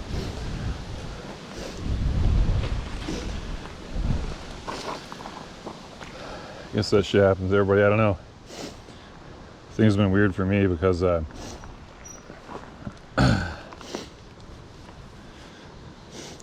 don't know, it's weird. I never had a clear path until I got into aerospace and realized what engineers did.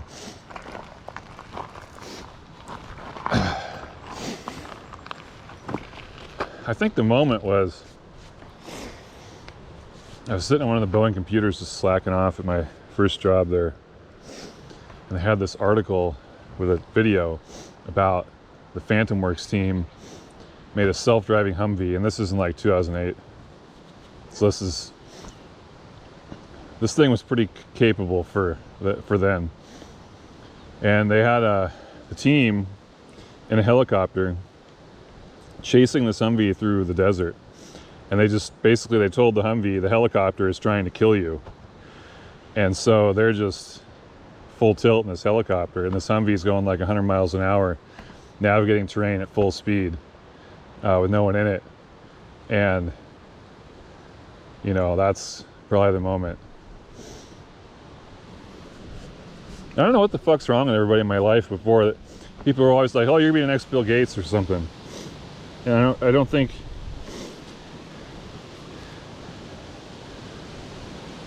If it wasn't for Bill Gates, they probably would have said you're gonna be an engineer, you know? And so instead I got this Bill Gates bullshit instead of anything I could fucking use. You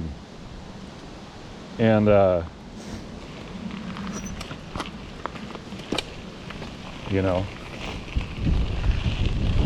And my mom, you know, was always supportive, but her "you can be anything" kind of bullshit, like, that's not helpful either, really, because how does that... Like, any engineer would have seen me and been like, hey kid, you're an engineer, just so you know. Like, everybody around me was like some mystery. Oh, you can be anything you want. And my dad was like, you just got to find a good union job. And so anyways, I finally figured it out. But it's funny, I ended up becoming an inventor along the lines.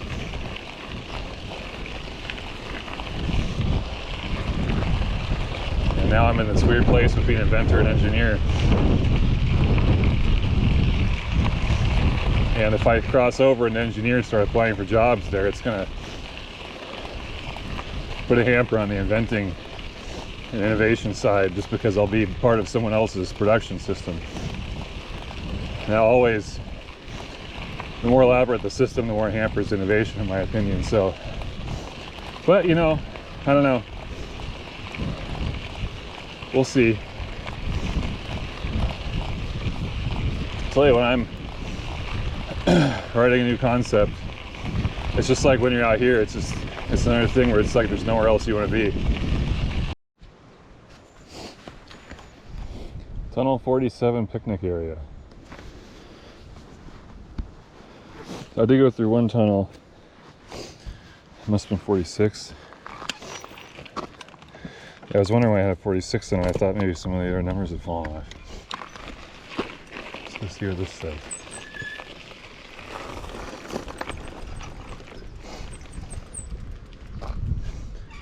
Oh, it's about an old train, huh?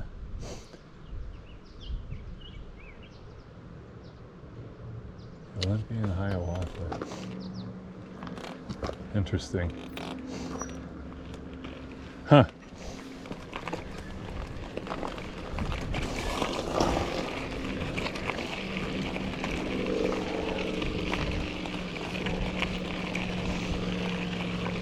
So I figured I'd swap the cards so you guys can see this tunnel.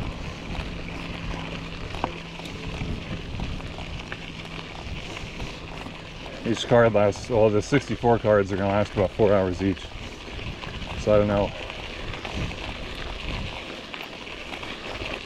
how I'm going to manage it.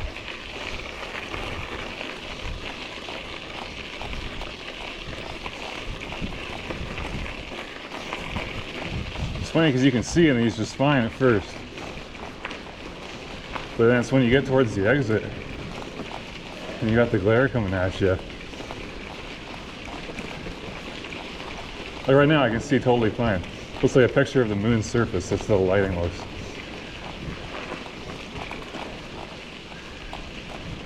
This one's longer. Alright, well, I'm gonna get out my handheld flashlight before I feel like I drop off the face of the earth. Jesus. I don't feel it's worth getting the headlight out for. These tunnels aren't supposed to be that long.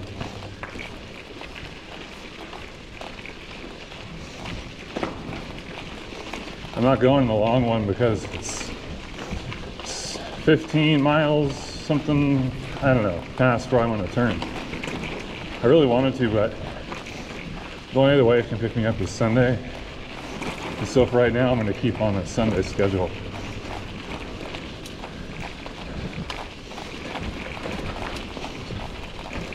My flashlight will probably become useless when I get near this glare too. And so you just gotta put your hat down, channel out that glare, and see the best you can.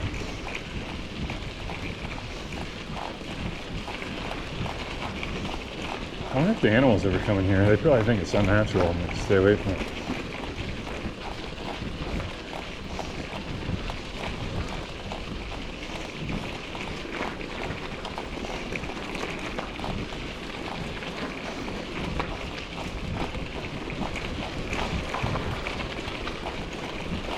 I think the one at the summit is 2.5 miles, I think.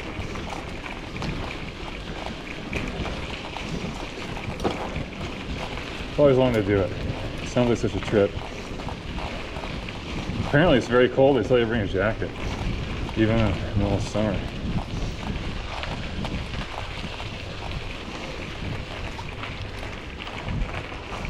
The flashlight works just fine on high. I don't use it very often on high unless I'm looking in the distance for something. Like beady eyes looking back at me. You know, we're really right next to the river, but I don't know how the fuck I would get my water filled up. I can't get down there.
Oh, that's why it was making noise. No, it just always makes noise.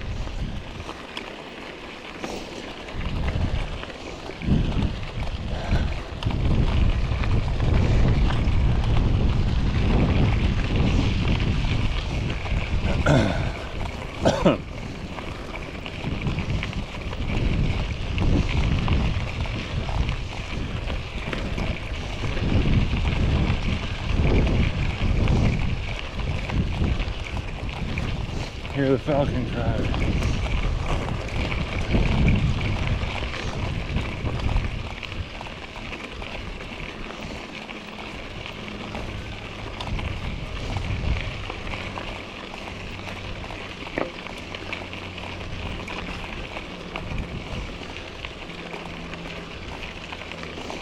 It's so funny on the eastern side of the mountains how you can have areas where there's no shade for like ever.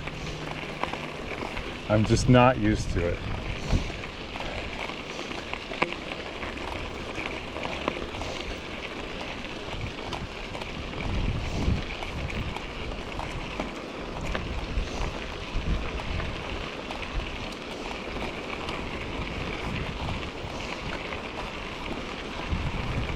Oh yeah, the wind is doing really good actually.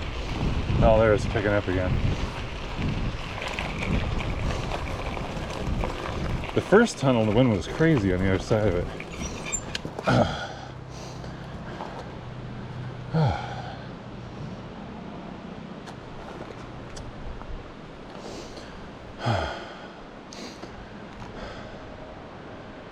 So I don't know if I could find water here.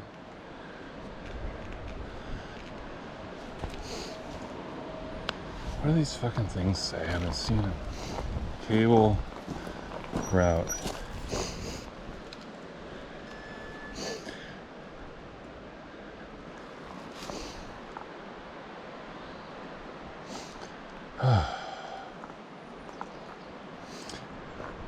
Oh, I wonder if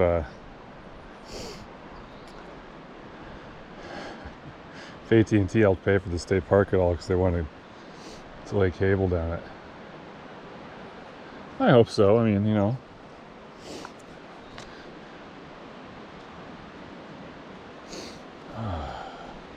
And my hands are absolutely killing me.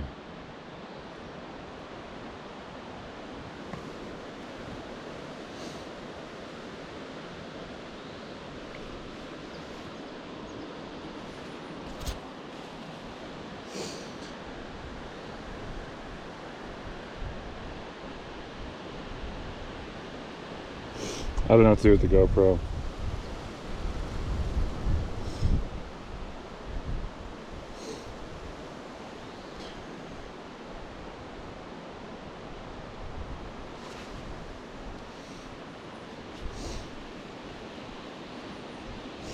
I'll leave it on for a little bit and then I'll shut it off until Cle Elum or something.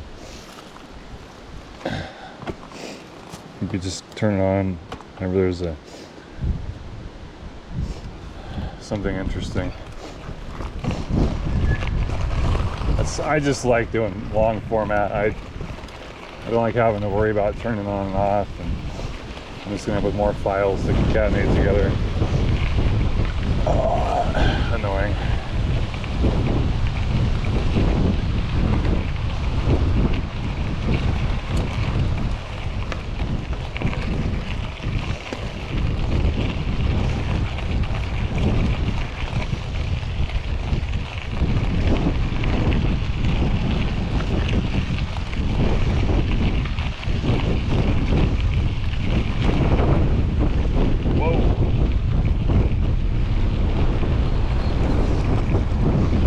There's the wind. I thought it left me.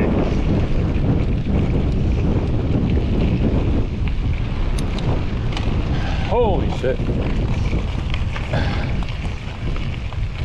It's interesting, there's a cable across the... What's the point of that?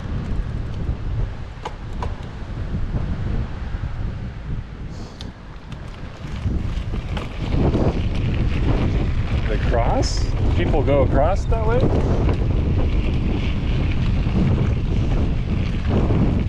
There's some sort of little cable car deal? I'm fucking lost.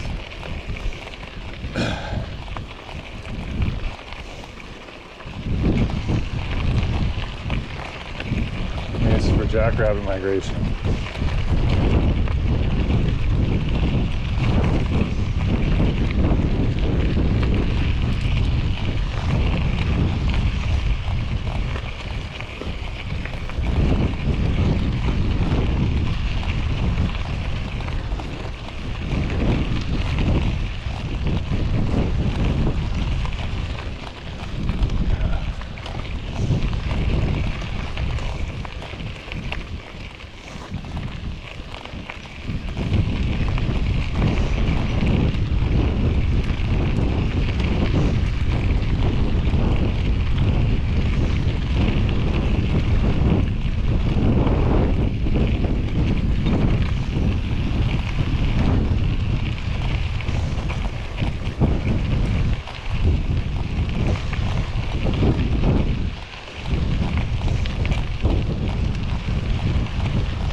Wow, that's pretty.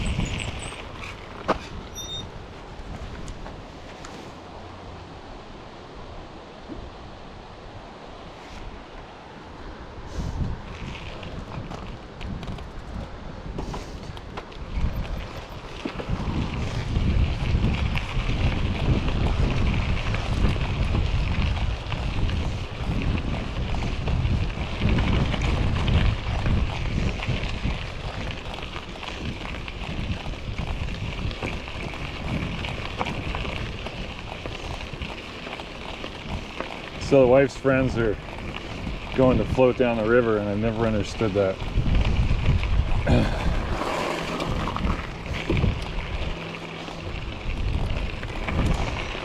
I mean, give me a kayak, I'm straight, but toodaloo down a fucking river on an inner tube.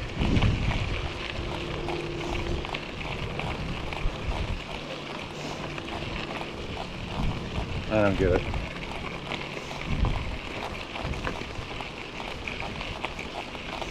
It sounds like a good way to get sunburned. Get your sandwich wet.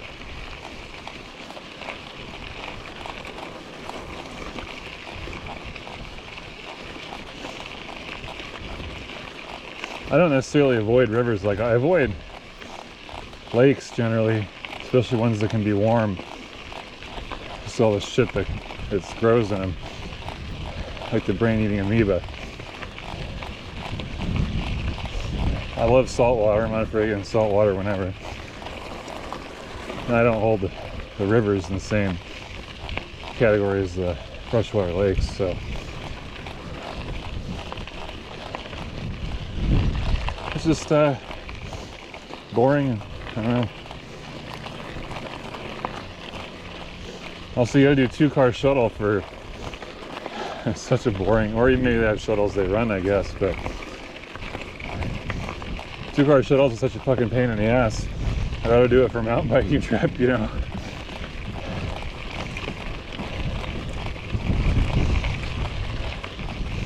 So if the wife goes, she isn't even going to be able to float the river because we're pregnant and the doctor says not to go swimming. That creek's dry.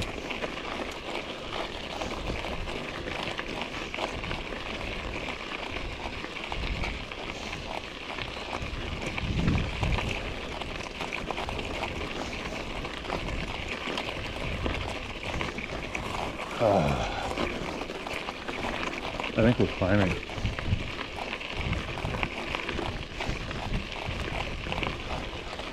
The wind died down and I'm still in my low gear and I feel like I'm working.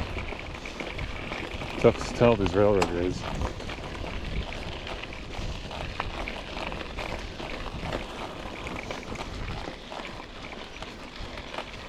Okay. Up we go.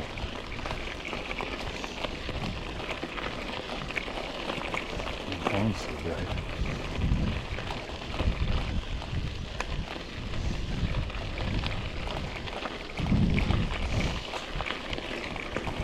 Why is the front derailleur making so much goddamn noise? Or is it the seat? I can't tell.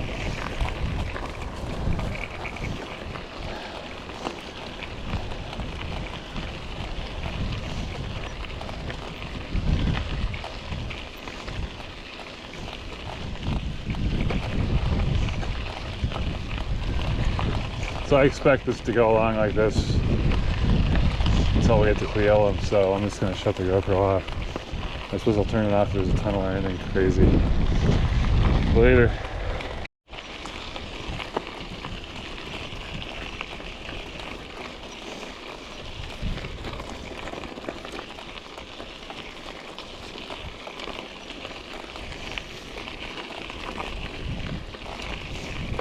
Started seeing people, so I think we're almost to Cle Elum.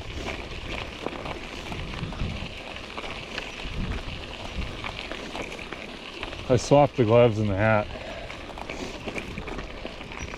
I think these gloves are better for me on this bike for some reason. You know, I always thought they're kind of cheap.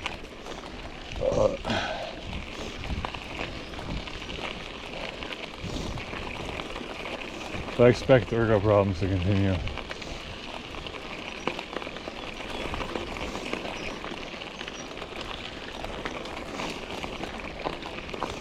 I was doing a gait earlier and my wrist was kind of like this, trying to do something, and it hurt. All of a sudden my left hasn't been as bad as my right. I was like, oh shit.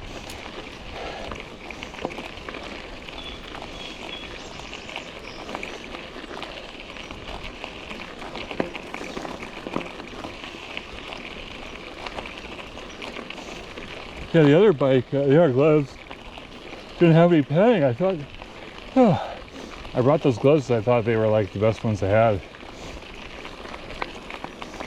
But they're not really padded. They just have extra material in certain areas and it pleats really well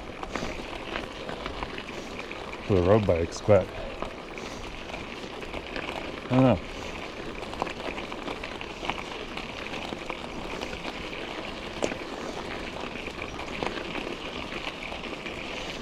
Oh, what in the fuck? All of a sudden. Yeah, I put the helmet on because I just need more air.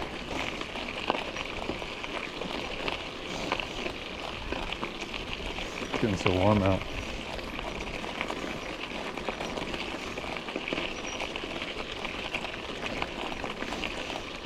Still too sunny to take your shirt off though.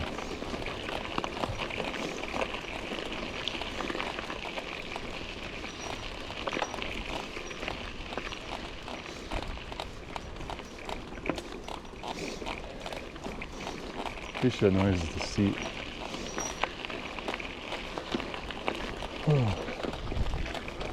Yeah, I don't know, I'm not really looking to have lunch.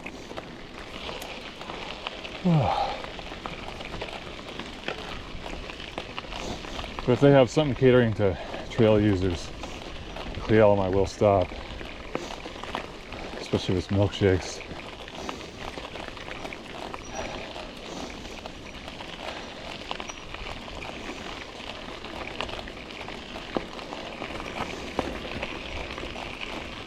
These gloves are helping me out. I'm really surprised.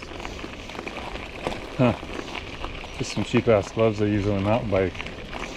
Because I look down on them kind of.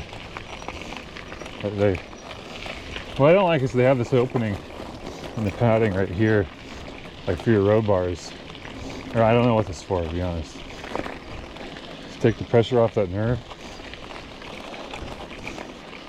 Maybe it makes sense. I feel like all the paddings could be bigger for me.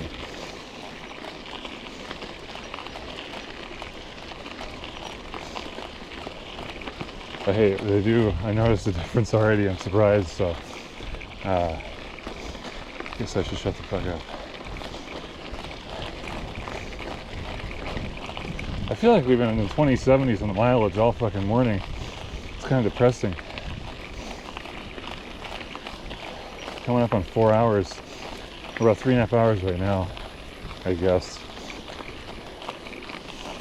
Time do we start? 7:30. It's 10 after 11.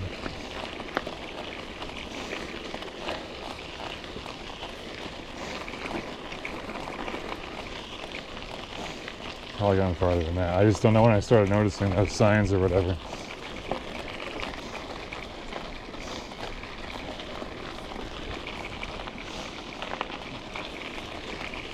I'd like to switch hands the whole way, the whole time, but the I'm on this way, I ride like a retard and I can't know why. It doesn't make any sense. This way I'm alright. So I don't know.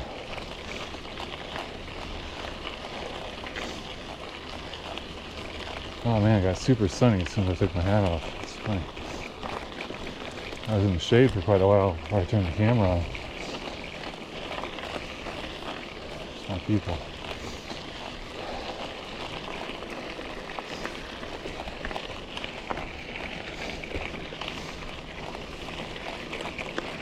Is that a whole shitload of people?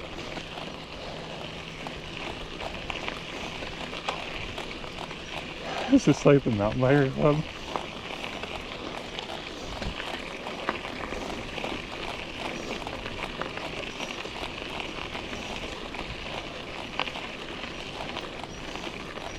Hey!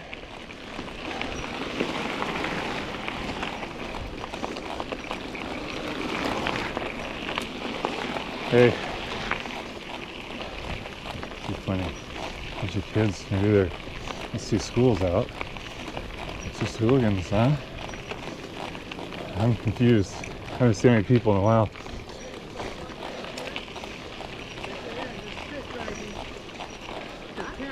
Hello.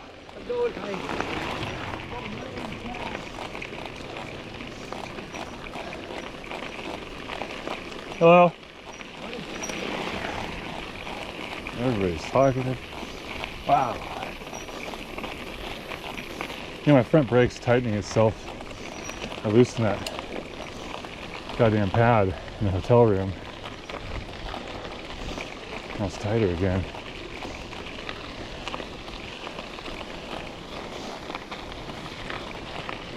I gotta keep an eye on it just to make sure that, oh dude, it feels like it's on all the time.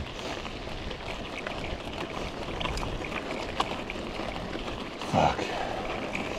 I need to look at that, because that could be dragging on me and I wouldn't even know it.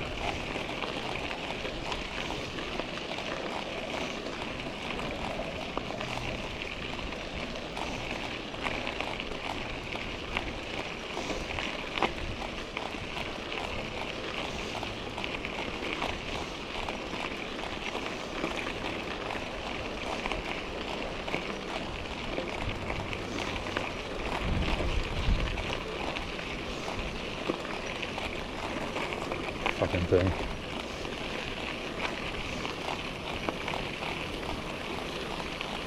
Oh, yeah.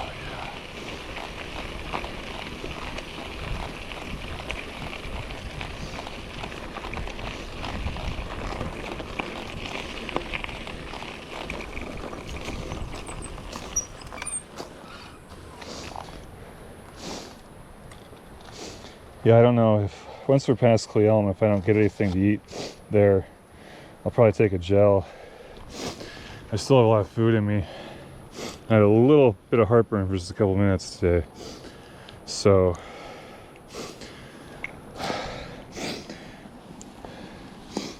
I certainly don't want to stop for a hamburger. I wouldn't mind just a milkshake, to be honest. I fill my water. Someone give me some ice water or something. I'm gonna go a lot more than normal because I don't know what the fuck this thing's doing. The pads are pretty new, so it'll still work. Let's do a third one.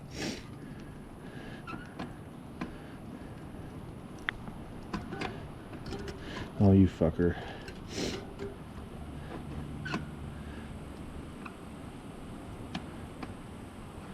Get your ass in there.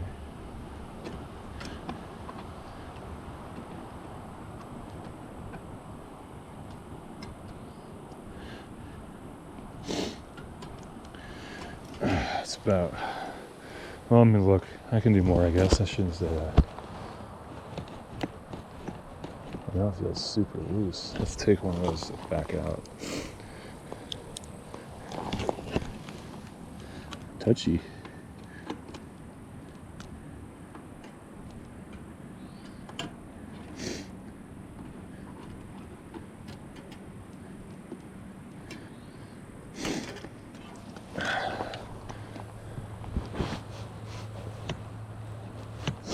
That's a good compromise.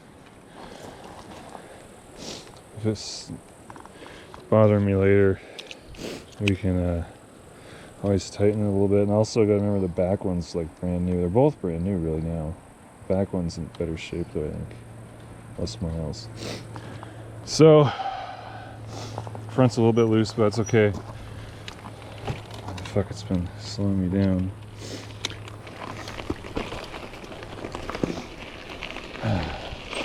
Oh yeah. Just got a little bit more travel, but that's how we know it's not dragging, I guess. I don't think it made a difference, but it's gotta be sure.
Oh.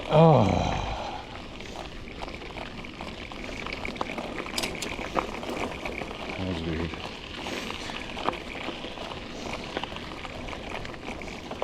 Ooh, it's cool here. Oh man. It's like air conditioning.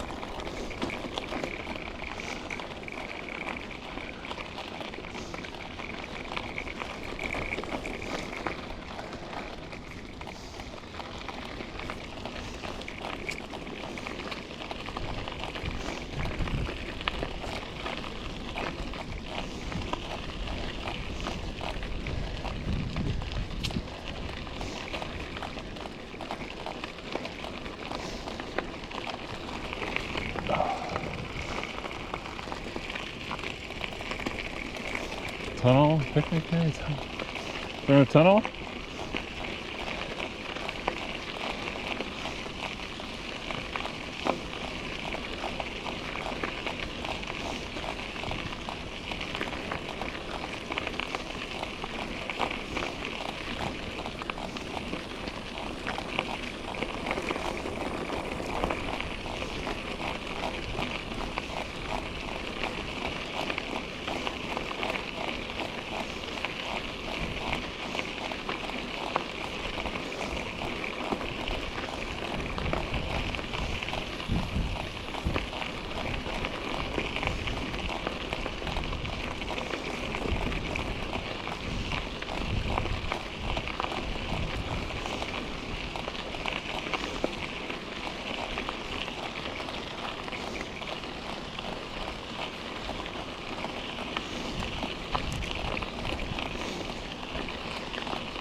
Mud. You know, I saw some straight up puddles earlier. They weren't related to any sort of crossing like this. Looks like some water's trickling across the road here. I'm like, did it rain? Was it snow that melted? I don't get it.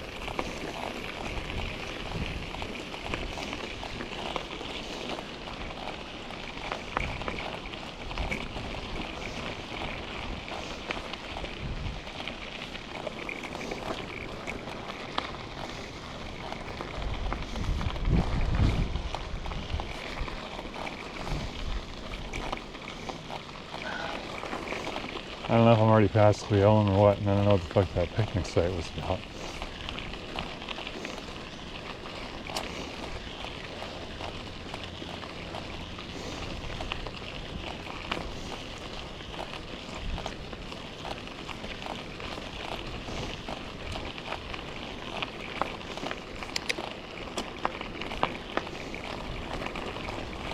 Jesus, I cannot believe it's only been a mile.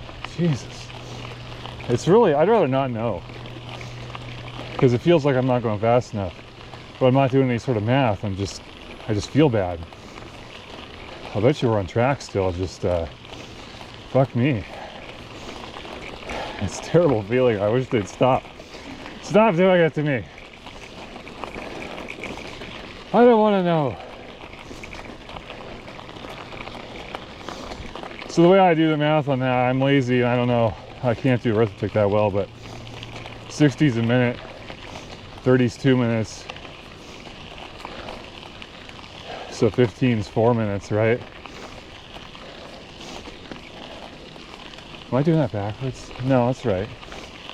When we double that, we'll be at 7.5 miles an hour, 8 minutes. It has to be 8 minutes.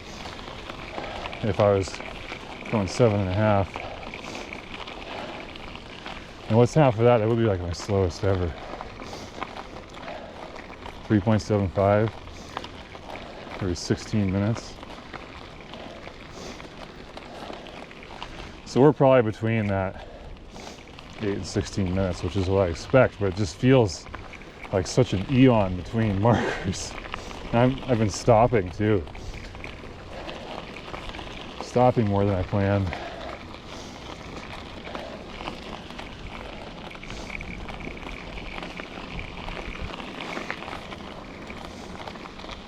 Speaking of stopping, I'd like to look at the map so I can stop premium milkshakes if we're already past town.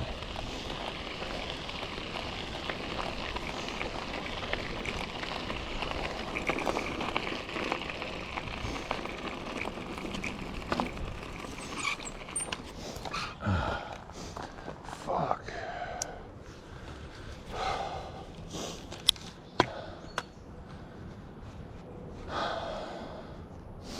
I'll have to dream about getting ice water out of a creek instead, which is fine. I just got something to dream for, right?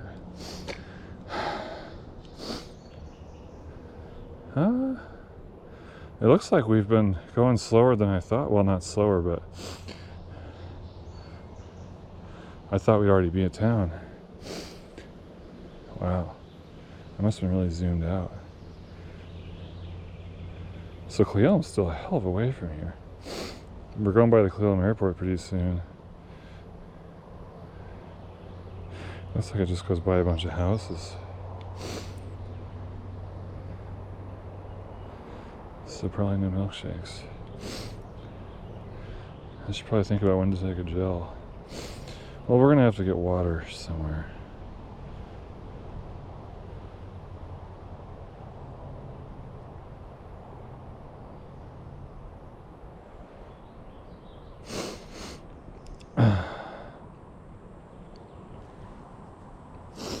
Huh. Oh.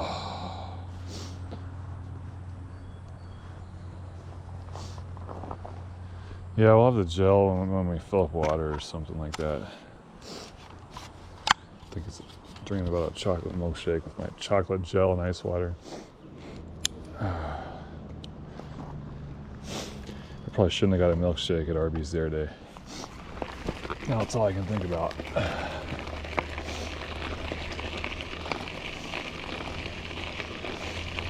Those kids will probably turn around and pass me again, huh? Probably pretty soon.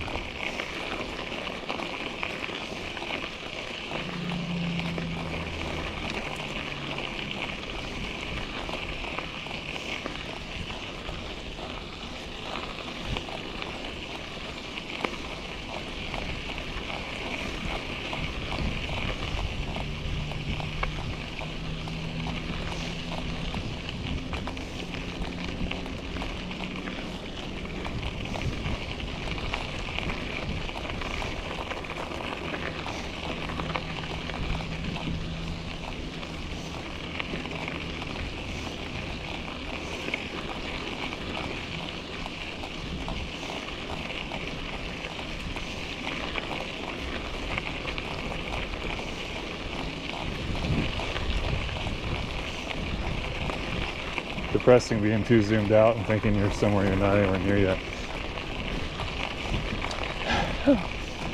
It's It's all just psychology.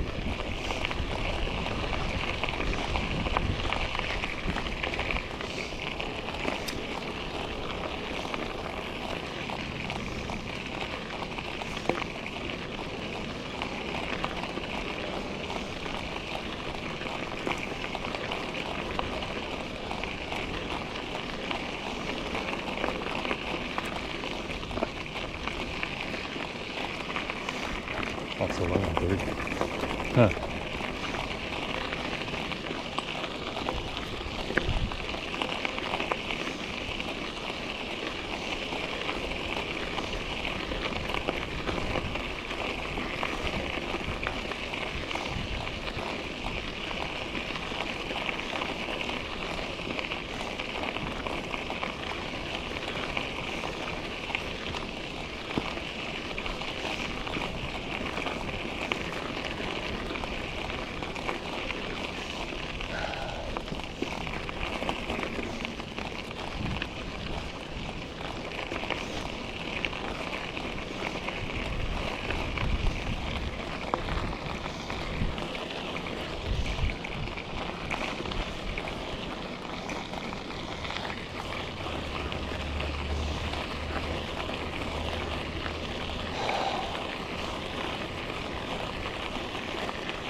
Trail Outlook campsite. Maybe that's what the other one said too.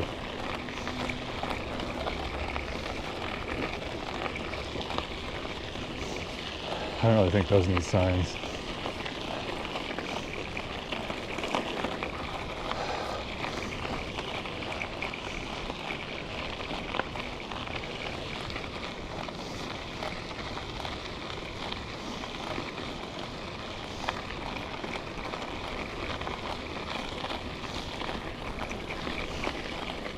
Oh,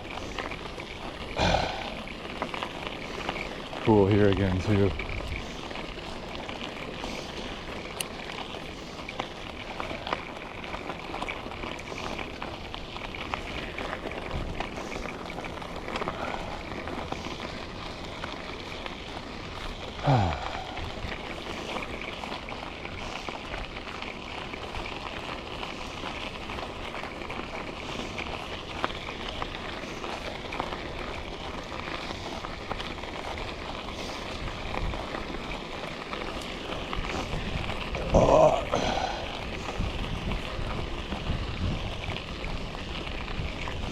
I'm gonna turn the camera back off.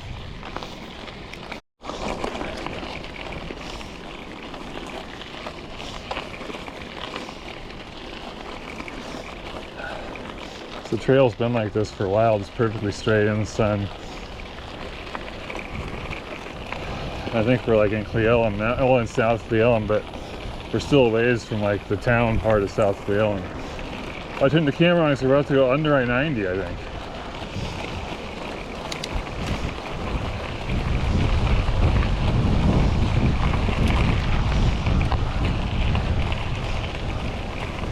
As soon as I upshifted, the wind got bad. You see that?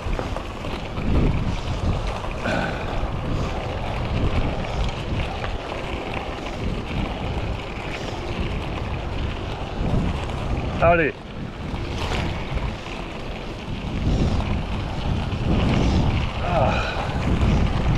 I'm I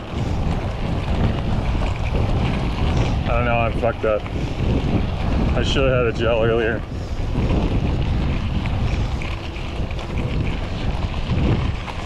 But at the same time, I did have a lot of just junk food in me, and I like the feeling of making my body go and get that, put it to use.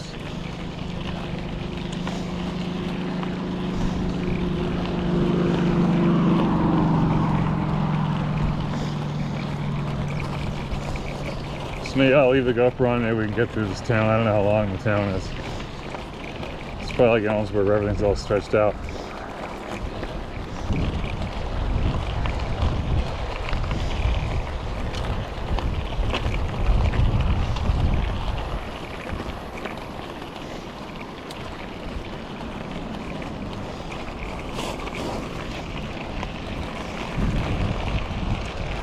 Oh, man, I think I should just have the fucking gel now. I'm just so dragging. There's no shade though. Maybe under the freeway is the only shade I'll get.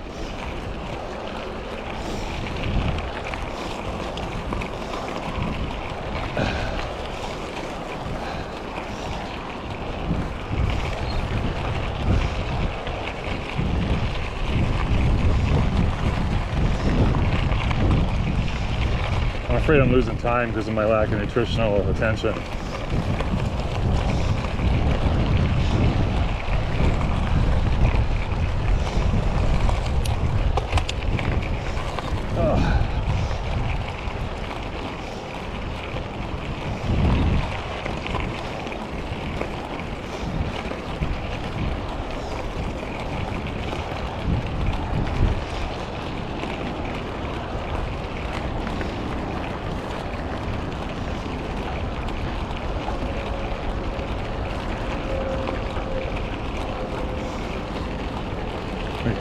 McDonald's would work.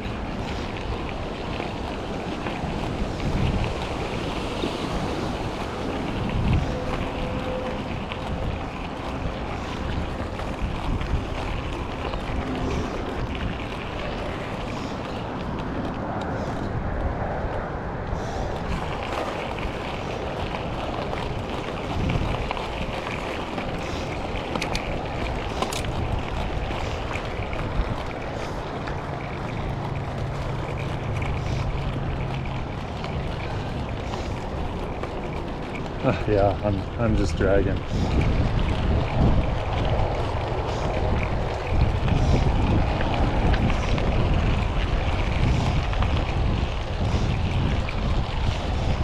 Oh, I'm dragging my ass. I haven't eaten anything since Arby's at 9:30 or whatever.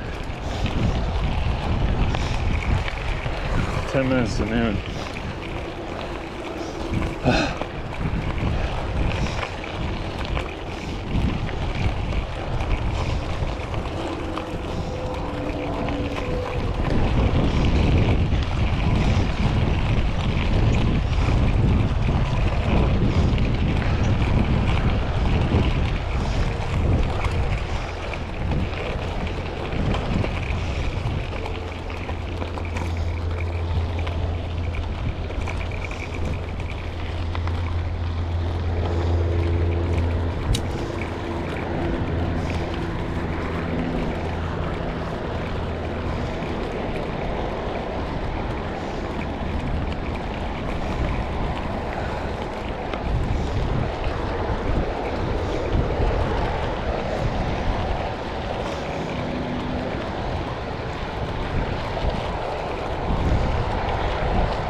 I wonder how loud it is in an 85.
That'll stay there.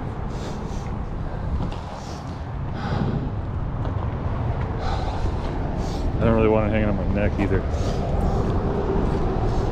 Let's see what we got in the pocket. I don't think there's any more roast beef. I should shut the camera off. I'll pick it up when it's not straight sandy bullshit anymore. Later, guys.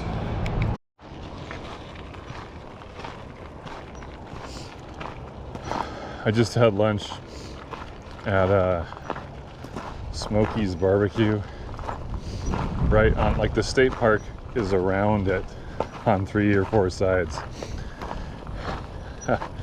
And they have a bunch of old railroad cars and shit, and some kind of a power station for an electric line. I don't know the whole deal with that, because they used to use an electric one to go over the pass because the tunnel was so long.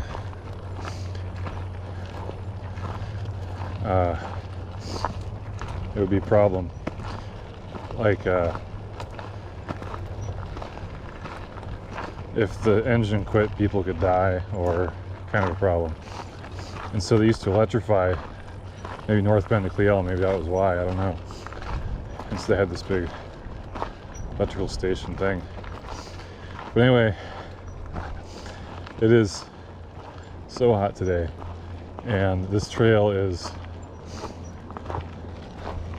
so long and straight. I just could not stop there. So I got this thing they call the Smokey's Trainwreck, which is cornbread in like a bowl, and then they put beans and brisket over it, and then coleslaw, cover it in coleslaw. And I got that with a milkshake. I didn't even give a shit how much money it was. The card went through.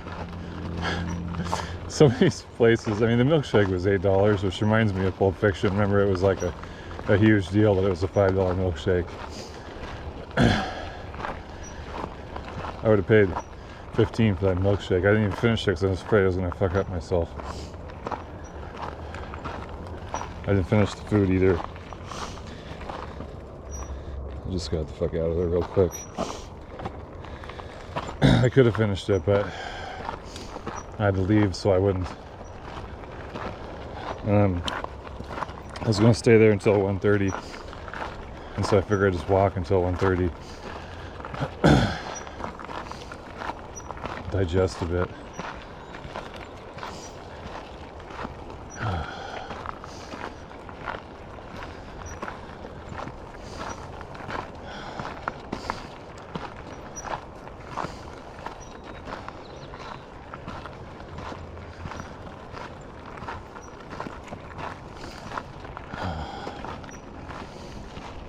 Hello.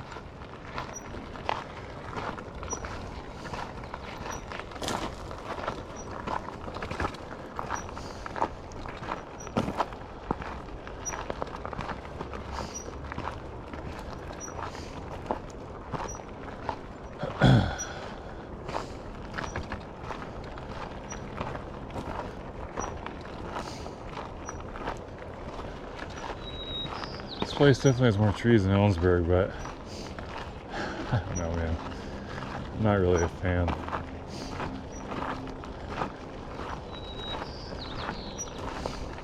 It's so difficult to beat the Western Washington climate. Everywhere else you try and go, it's almost like there's something else bad that kind of overwhelms any that perceive good.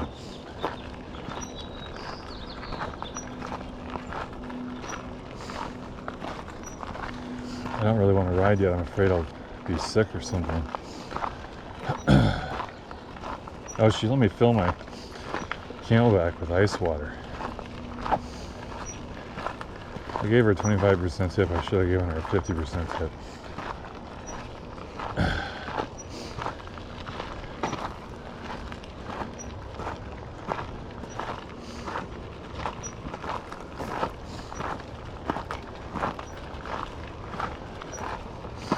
Pretty sure it was like $33 before the tip. I don't remember. Doesn't matter. It was fucking worth it. I think I've got some money on the card. My finances are all fucked up right now. Goddamn Fusion 360 subscription bounced. PayPal. I didn't know it was going. I knew it was PayPal. I didn't know it was going to my checking though. And so I had all this money on this other credit card that I left at home for that to go through, and then it bounced my checking account.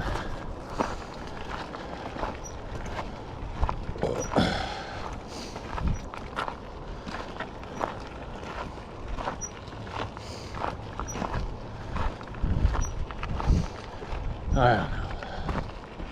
So the river's over there. I see the river.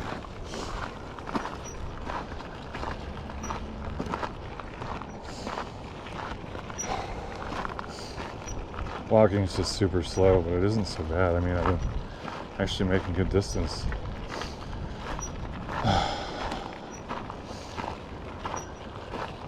See the hills ahead, man. That's where we're going.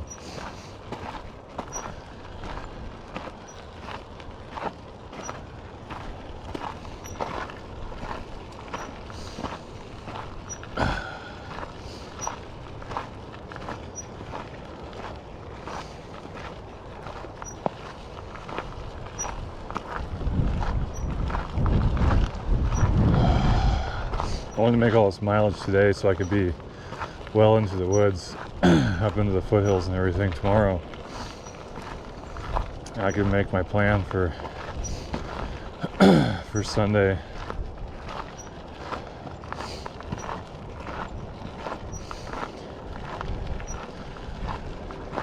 I can always get out of the woods late and stay at the Reecer Creek airstrip, or I think they call it a Brown, I don't know, Buck Creek, Browns Creek. It's got like 3 different names. It's a campground there. And then my wife could just drive in up to my campsite when she comes to get me. Or I could figure something else out. Yeah, so that's the rough goal for Sunday, is just to get on the other side of the mountains. Saturday we gotta get in the hills,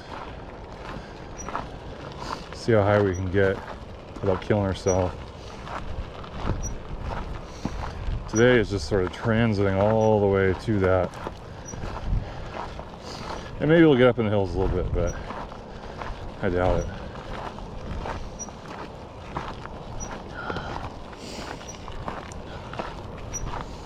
I think that walking was a good idea. I should switch sides though, so both hands get a break. For some reason the far hand has to do more work when I'm walking. Ooh, goddamn pedal. I fucking swear. It's one big advantage of SPD, man. Is the pedals hurt a lot less, and they're so much smaller. My legs are just torn to shit from these pedals. So I'm not used to platform pedals.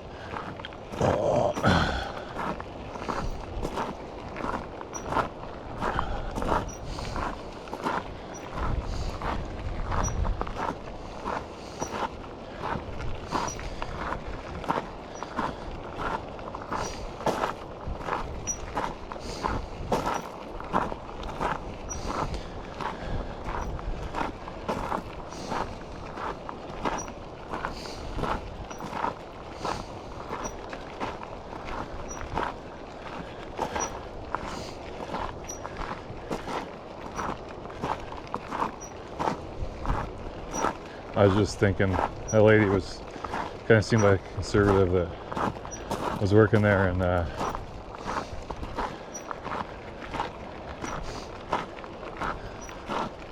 I'm so tired of politics. I was just thinking about how I would explain that to her. We were bitching because the state there's a water spigot across the trail from their building, and it's off. It's not a spigot, it's one of those, they call it a hydrant, but it's, you know, a spigot that's 3 feet off the ground. It's a big thing on it. And some group of bicyclists came in today bitching that that was turned off, and she goes, listen, the state owns that. We don't have any, you know. And I can't believe that. I don't know what the fuck the state's thinking, how that often I do, I say. Unless the guy who owns Smokey is paying him under the table. So they have to come in and then they buy a milkshake and get their water filled for free, kind of a thing.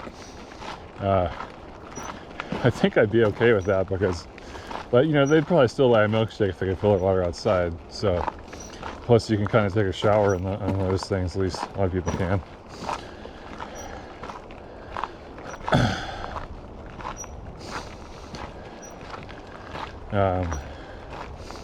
Yeah.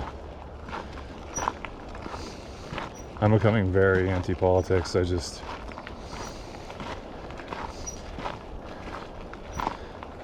unregistered to vote just simply because of the A, the fact that I've just not cared recently, and then B, they kept sending me jury summonses. Luckily I can go in and say full-time college student. You know, summer isn't required to say you're full-time. And I filled it out before the semester was over, so I wasn't purging myself the moment I said I'm a full-time college student. But fuck that shit. So I unregistered to vote.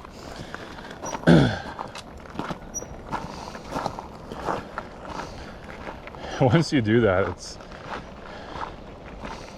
enlightening. I don't know what it's like. It's probably like the way when people get divorced and realize they're free, or sell their big house and realize they can do whatever they want now. Except it's just a different context. But now when somebody, so before, you know, I've always been a Democrat, and when somebody starts bitching, oh my God, this is nice shade. Somebody starts bitching about Democrats, you know, I would always have good trolls and good responses and shit, and I would attack it with libertarian arguments usually. Conservatives are always very weak on libertarian arguments.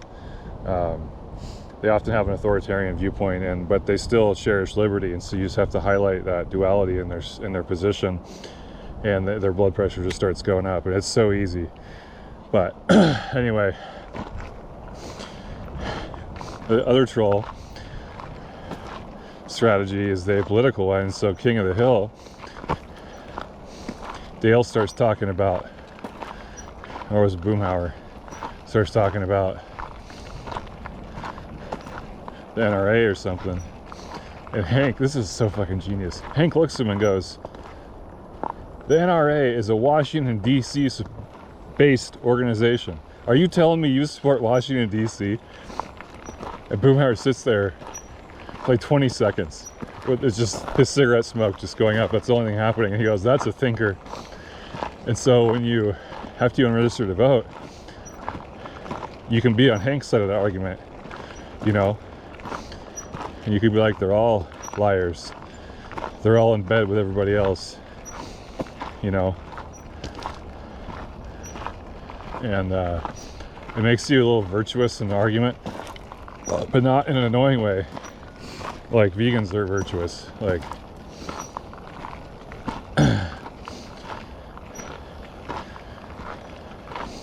because you can get every conservative alive.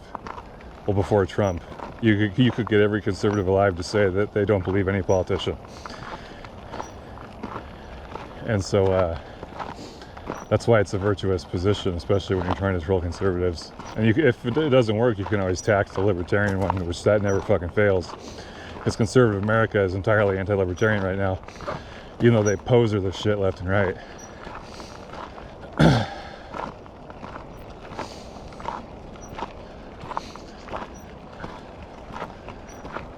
So it's fun. She's nice though. I don't know if she's conservative or not. I just was thinking about small towns like this, and you know, your brain comes up with scenarios. Really nice gal though.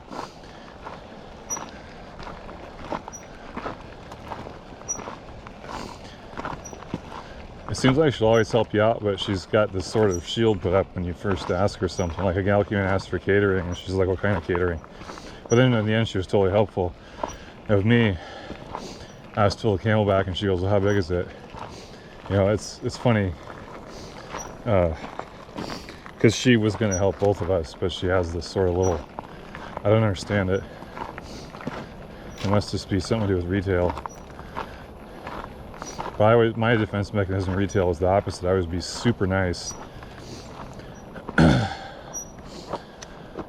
very helpful. Like at Home Depot is mainly my retail experience, and I could help everywhere but electrical, you know, and so when somebody was pissed about something, I could always sort it out.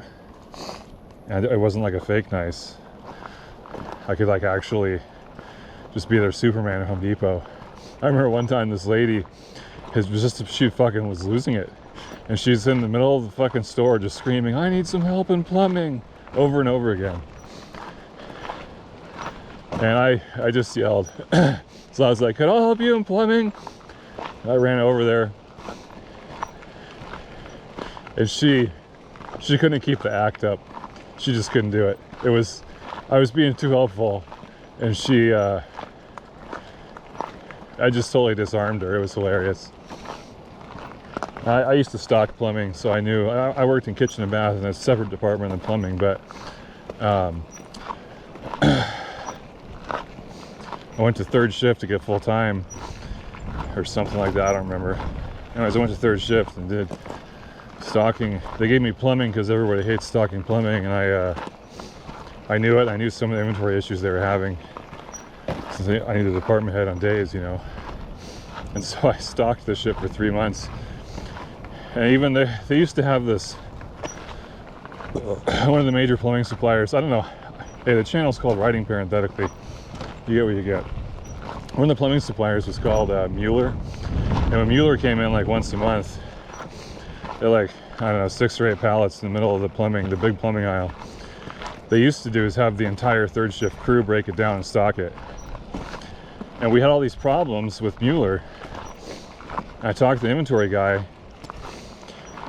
and I told he works like 3 a.m. to noon or 1 or whatever, and so I got off at 6 a.m. and so I was able to, like, we were looking through some of it, and I'd be up in the overhead and we'd be trying to figure out what the fuck's going on, and we just could not figure it out. And I said, listen, next time it comes in, I'll just do the whole fucking thing. And I was able to. I was very insistent with the manager. I said, listen, I can do this in 8 hours, but we're having problems with the inventory on this shit, and we need to know if it's a supplier. And so I need everyone else to just fuck off. Just stay the fuck out of here. You know, this has to be right. And I did that like 3 times in a row. So 3 months, you know. And we still had inventory issues, and that's how we knew. Because every fucking SKU got written on the box and put directly, I just had everything fucking dialed, completely fucking dialed. Easiest aisle in stored inventory when it's the inventory time. And we still had problems. So that means the shit the inventory guy was ordering, going through the system, going to Mueller, wasn't what Mueller was putting on the pallet. Now now here's Mueller's thing. Oh yeah? Prove it. And then if that doesn't neutralize the manager, they'll just give you 10% off or something, you know, like they're not gonna fucking. But it was nice to know that at that snapshot in time that we didn't, you know, because otherwise you blame your coworkers, and like first shift blames second shift, you know. And like, it's funny how I didn't even understand organizational effectiveness back then, but like intuitively I knew that we had to figure this out, because just my experience working at second shift most of the time. I was an alcoholic, so I worked closing, and then the inventory guy was like super early morning, and then third shift just blames all of us, saying they did it right, when third shift was the most likely to fuck it up, in my opinion, because they had the whole crew doing it. And so you have, you know, probably most of that crew hates plumbing. Like I would venture to say all of them did. And so it's really easy to blame them. I think that a lot of us, like first shift would get on my case and be like, hey, it wasn't me. And they'd be like, oh, you know, you're probably right. It's probably third shift. Sorry. You know, we know you do your best, whatever. And so poor third shift. I tell you, I did not fit in there. Those guys look at a person and they know that you're not a real third shifter. And so they just tolerate you, and they know sooner or later you're going to leave. And I don't know if they look at us and just go, hey, there's a muggle, you know, he'll be gone in 6 months. And I was 6 months, and 3 months on stocking, plumbing, kitchen, bath, and then 3 months on inventory, which was the worst, the most boring, actually just inventorying stuff. I fucking hated that.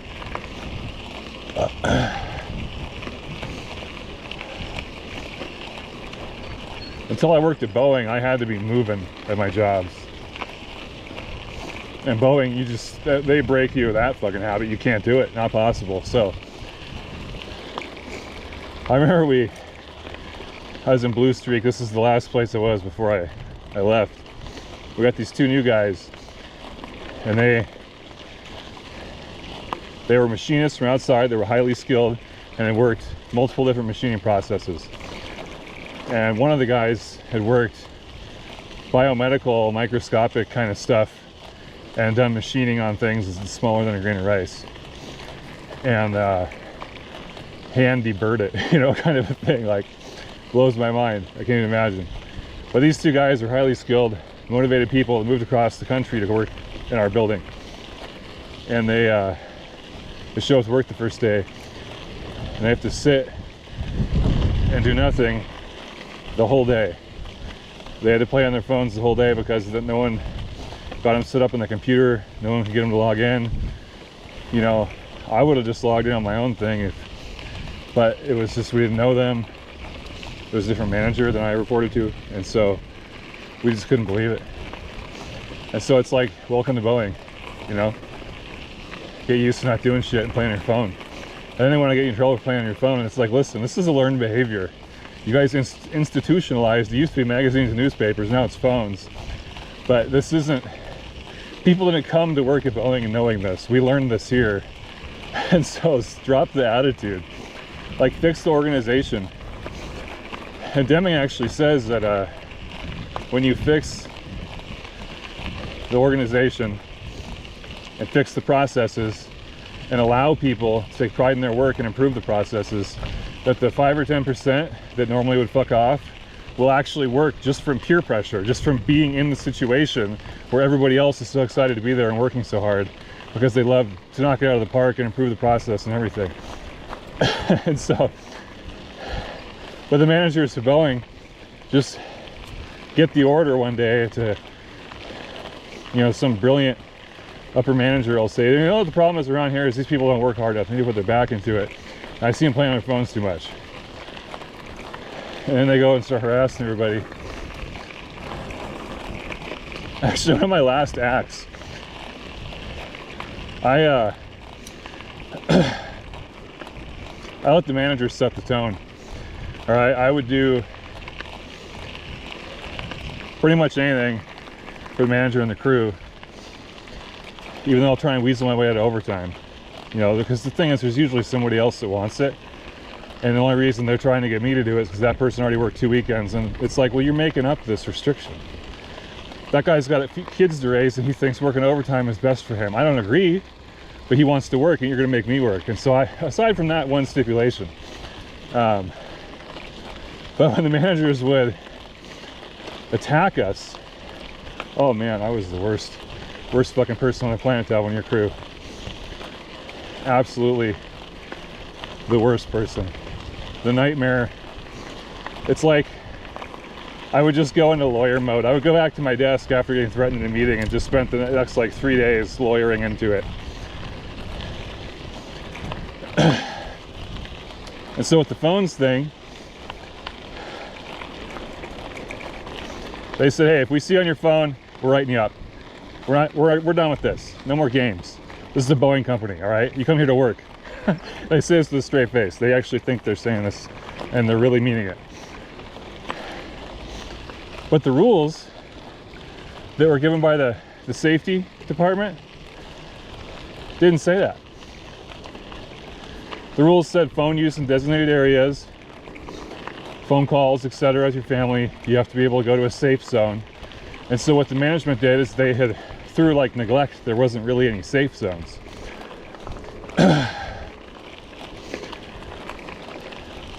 And so their argument is, well, your work area isn't a safe zone, so we're going to write you up. Now, most people don't play on their phone all day, right? They will on lunch, maybe 5 minutes past lunch. Personally, I would even forget to check my text messages. And this is the other thing, it's just because I was on the computer all day working on something or whatever. I was immune to this implementation of their policy because I would just forget to check the text from my wife, even my girlfriend at the time. And so I was like, It was perfect because I couldn't get retaliated against. But so anyways, since the policy didn't line up with the established safety policy for the region, I used this antiquated union safety mechanism called a shear form to institute this joint union company committee to address the issue. And I went the other way with it. I don't know what you call this in law, but there's a theory where if you can attack the negative the right way, you can get your position vindicated. I think that what was the Supreme Court gal's name that did that? Ruth Bader Ginsburg. Her first argument in front of the Supreme Court, the case before her, she had mentored the guy a little deceivingly. He was representing a guy who couldn't buy beer in Kansas or something because he was 19 but his girlfriend was 18 and could buy beer, and so they were doing this sexist argument. And so RBG wants to get this equal protection under the law thing fully past the Supreme Court. And somehow, I don't know, we still don't know if she bribed somebody in the clerk's house, but this guy went up before her in the Supreme Court and she went up after. And this guy fucked up the judges so bad that when she went up for her case, they asked her what she thought about the previous case. And she just had it ready to go, man. And he won his case because of her, and women got the equal protection under the law thing. So what I was doing was saying, well, listen, these managers are on their phone all the time and they're not in the safe zones and they're not using Bluetooth when they're walking. And this one manager rides his bicycle down the aisle on his phone all night, texting and shit. So that's how I attacked it, because you're not being safe. Your own kind, that's a class apart from us, as you've appointed yourselves to be a better class of human beings, are not being safe. There's nothing they can do. This is what I mean by like lawyer. Like I sat there for a week thinking about this. And the manager comes down and she's like, Quinn, what the fuck? And I was like, listen, you threatened me, okay? Now, I know we were in a meeting with like 15 people, but you threatened me and everybody in the room, but I don't care about everyone in the room, I care about me. You threatened me, and now we're gonna do this. And she's like, God damn it. And so eventually, about 2 weeks before I took my voluntary layoff, they did capitulate on that because they wanted it closed. It stayed open for like 6 months, and it became like, when they get old enough, it elevates to like the Western Regional Manager, and like pretty soon you have some vice president getting a notification about this overdue shear form, and it's something totally easy you can fix in 5 minutes. And so finally I had this team of 6 managers or something come down, and this new guy I'm training has never seen this before. I mean, maybe he has, but not for me. They come down trying to twist my arm and leg. I'm like, listen, this is simple. The rules are the rules. I sent you the PDF with the AHS rules. If that's the policy for here, I can close the shear right now. If it's not the policy, we need to meet and figure this out, because your policy violates the safety policy. And they immediately capitulated. I closed the shear. That's it. That's how easy it was. But the great thing about the shear form is the employee has to be the one to close it. And so they can't bully you. They try to, but yeah, they fucking got it with that one. Now, I did have one guy come down, one manager, kind of saying, what the fuck? I said, listen, man, I just taught this math class. I taught these iPhone people how to turn their thing sideways and get the scientific keyboard so they can use sine, cosine, tangent. Okay? This kid over on the brake form machine's 19 years old. I got him doing trig angles on joggles by himself instead of going and getting support from someone on a computer. And he's doing it on his phone. And that's allowed. I don't care what the fuck you say about it. And he's like, okay, I get it, you know. It's like, we're working here, okay? We're working here. And he's like, all right, you know. And then these fuckers also decided not to stock the calculator I wanted to give everybody. And so I was buying it myself for a while. I think that kid had one of the ones I bought. But Jesus Christ, so cheap. You don't even buy one that has the buttons on the front. You have to go into some menu to use sign. And then you're gonna get these kids in trouble for using their iPhone. Go fuck yourself, you know? He wanted to play on his phone like he spent a night in his shitter. And you never catch him, so.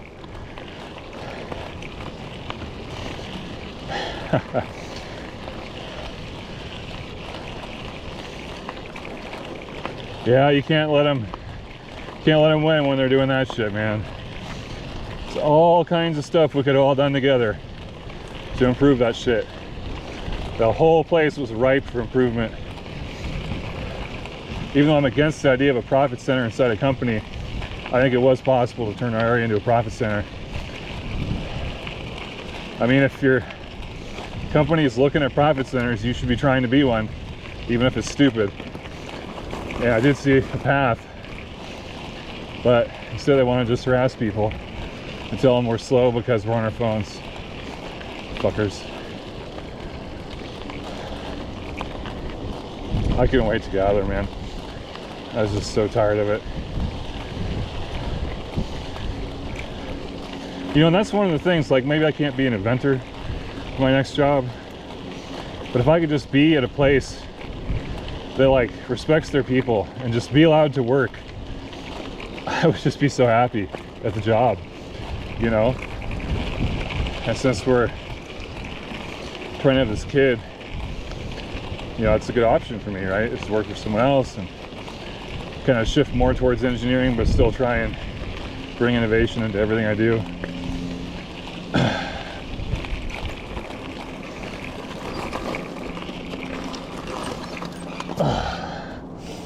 All right, well, I'm gonna shut the camera off because I don't know what the fuck. I'm out of rants. The road's still straight. There's some fucking pine trees every once in a while. It's so funny how boring this is compared to the arduous yet completely rewarding path I took in the airway. So I'll catch up with you guys.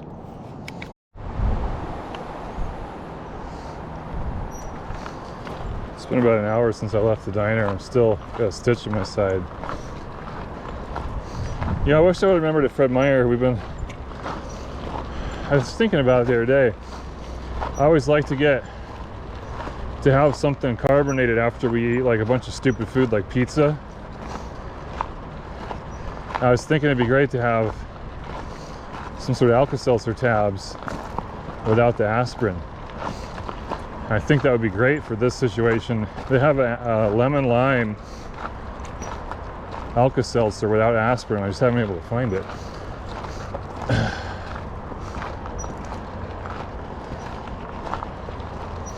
I think that would be, I could put that in my Boeing water bottle right now. Oh my God.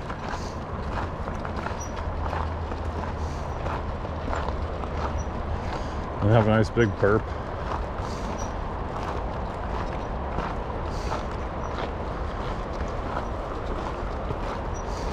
The first part of the trip I didn't have any problems, but since staying in the hotel, I've definitely been a little fucked up from food.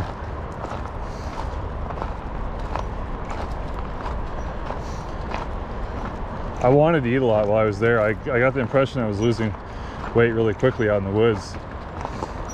And so I chose to eat as much carby bullshit as I could.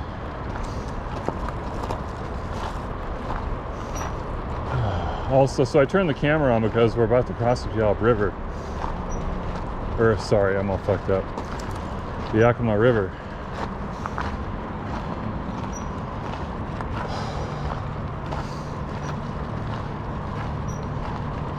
Cle Elum. I took my gooey duck to Puyallup.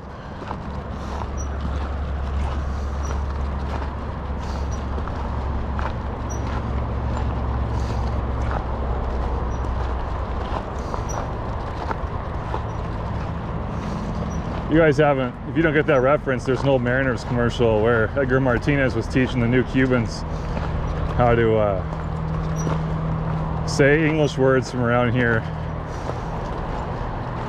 And he gets on the board and he has gooey duck and Puyallup, but gooey duck is spelled so fucked up.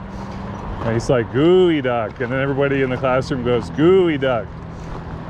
It's so funny. It was one of the all-time classic Northwest commercials, in my opinion, like top 5.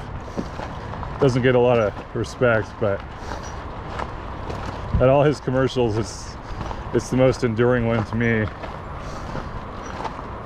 Probably his other one, it's not really worth the shit, but where he makes a lamp out of a bat and then calls it a light bat.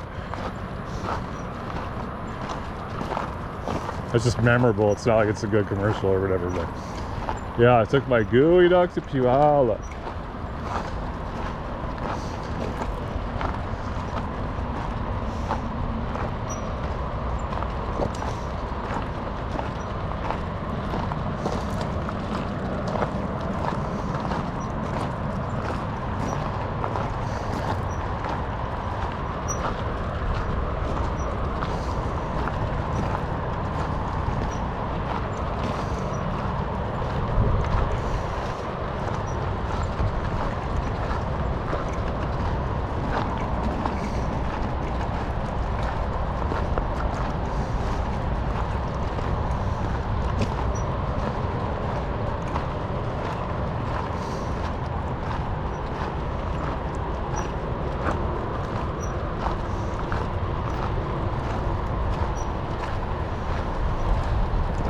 Actually, when I get on the bike, I start burping a little bit, but it kind of scares me. I don't want to get bad reflux, and so I've been trying to be careful.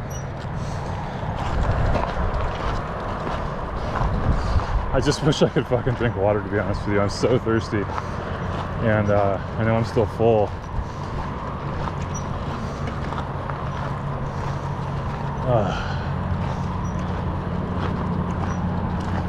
Now, see, some of these trestles you really have. Now, you might be able to go over there and get a viewpoint of it. I don't know. But they really need viewpoints for these trestles. The kayakers get all the good views.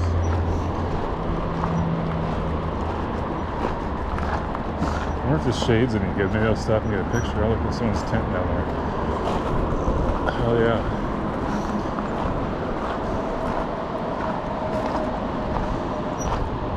Oh, there's a viewpoint. I'll fight to get to that.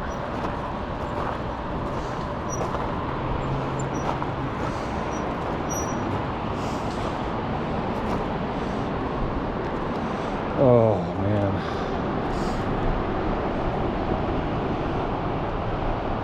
So much wind, I want to make sure it's leaning good. Oh.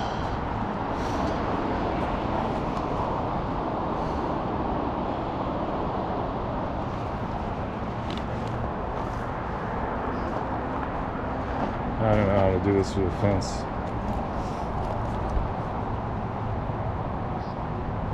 Hopefully like that.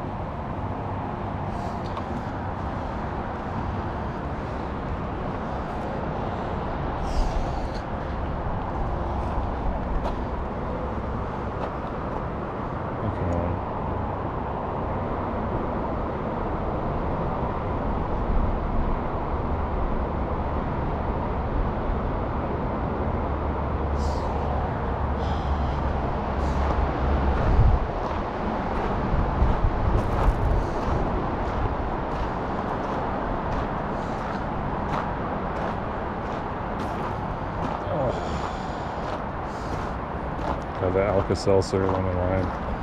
Son of a bitch. So see, I wanted a milkshake and I had a milkshake and I want something else. Greedy Americans.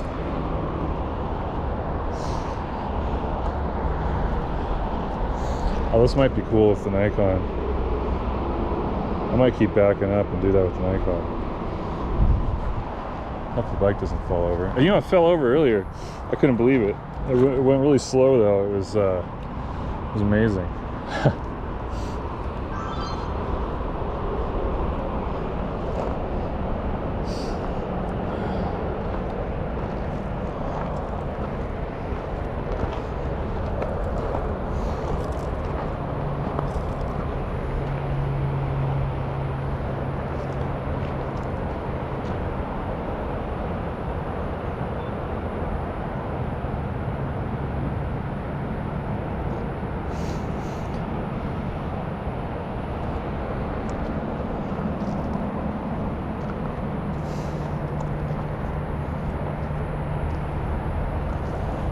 fun.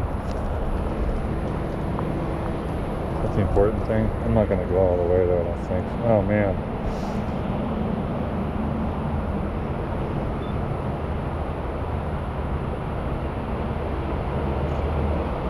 Yeah.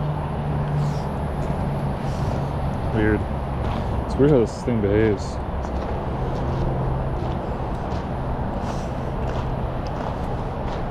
Mid-zoom it did that really well, and I zoomed in farther and the bike just stayed the same size.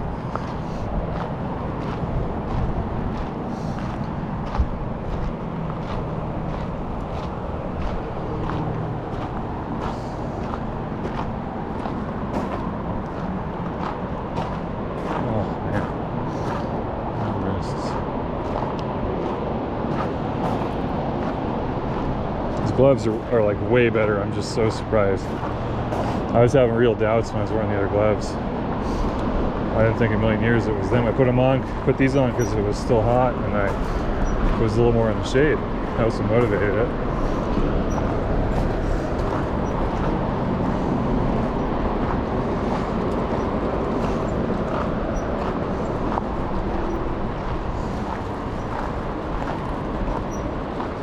$2.30.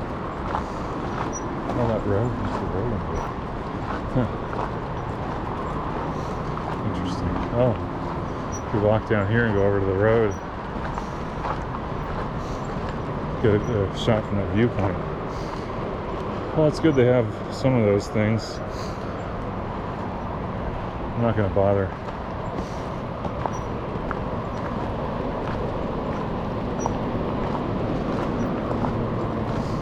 Alright, this looks like more of the same, so shut the camera back off. So apparently we've gone 31 miles today, somehow. It's been 2 hours since I ate at the barbecue place, and I still have a stitch in my side. It seems a little higher than normal, but I think it is just a normal stitch. I put one noon tab in this thing and kind of topped it off with water from the bag. And it's helped me burp. I'm still reading about Alka-Seltzer. And also, I don't want all the salt from Noon. At least it's the older Noon, so it's not as salty. But I'd like to have just an Alka-Seltzer, you know. At this point, I'm thinking the aspirin might not be a bad idea. I don't know why they put aspirin in that stuff. Maybe it really does help with symptoms like that. I don't know. But anyway, changed my socks. I had to get the Noon was in that fucking thing. I put it in the backpack, but remember it smells, so it's got to go in there when I hang it. And so it's tough to, it's just always a tug of war with stuff, the toiletries especially. Anyway, 31 miles, I'm dragging ass still. I'm probably going to walk since it's really deep shade here. I'd like to ride with the helmet on for a while, but unless I can really burp some serious burps, it's not going to happen. And then it's going to get shadeless for a while, even though it's getting to be afternoon. You know, we'll see how it goes. And I'm not afraid of riding later this evening, but right now I feel like when I stopped here I was experiencing mild heat stroke symptoms, probably exacerbated by my problems eating and then my inability to drink water. So Alka-Seltzer is such a lightweight thing. You could just keep, I don't know, 6 of them in your bag. You probably use them once a trip, if that, but it's so lightweight and it would just be so fucking perfect, dude. Oh my god, because this Noon thing is not perfect. You know, it's got more salt. I don't really need that right now, but I still can't chug water.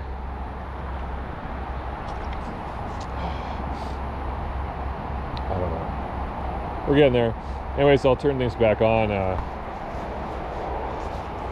We're almost to Easton. I don't know if it's 10 miles or not, but I'm sure hope it's 40 miles and not 50 because I'm dying today, but it's all right. You know, I handle the sun better than I thought I would. I didn't think I'd be doing 30 miles by 3 p.m. I was thinking I was going to ride till 7 or 8, so I am actually willing to sort of stretch it out till 7 or 8 just for my sanity and health. So that's why walking isn't bad, you know. We're still ahead of the pace that I would say I thought I was going to do. Well, I don't even know. I'm not doing math right now. We're doing good, and we're going to keep doing, even if it's on foot. And if I hop on here, I can double, triple my speed. Just trying to get that stitch to go away, so I'll turn it back on when we get going.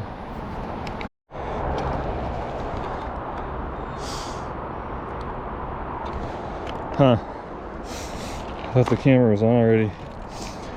You guys didn't miss anything. Except for some shade about 2 minutes ago. I just switched to the helmet again. We're almost to Easton. I don't know why the camera wasn't on.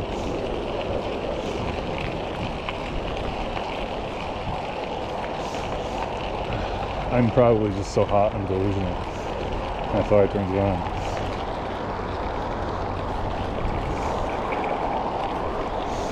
I was just saying, I'm gonna have to be more careful with the camera tomorrow, I think.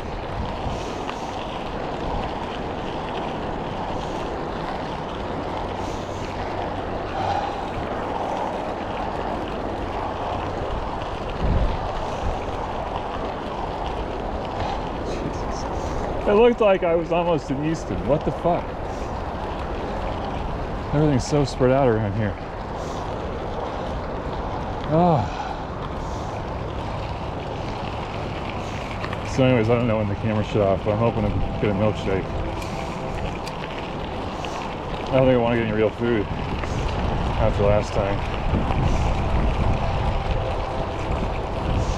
But also, I'm not going off the main road for it, so hopefully they're catering to us, or otherwise. That's it.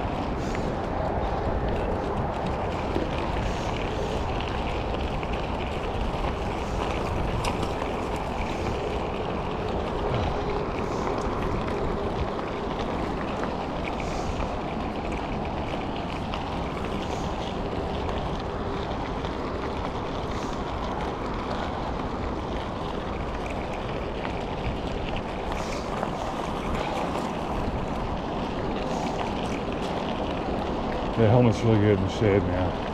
Nice airflow. Oh.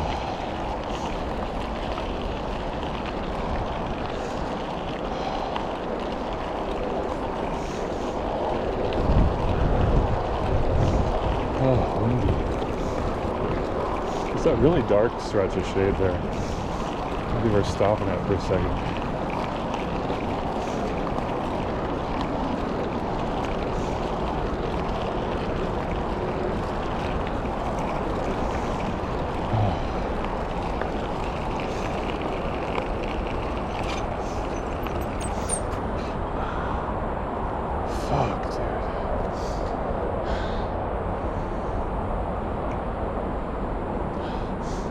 That's Cabin Creek Road up there. We have to go to the other side of it. It looks confusing online, but I think I got to figure it out.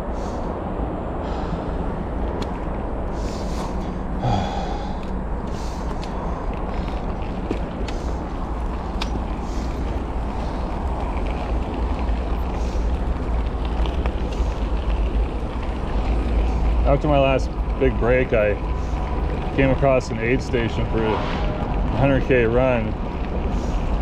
I thought they were just trail angels, and I didn't start like eating it or anything, but asked them what's going on, you know, and I was definitely eyeing some of the soda. I did make my little noon mix up in the Boeing cup, and it helped me burp a little bit, and we've been going down the trail pretty good since then. You know, walking is decent in the sun, so my legs and arms are covered better when I'm walking. This goes away.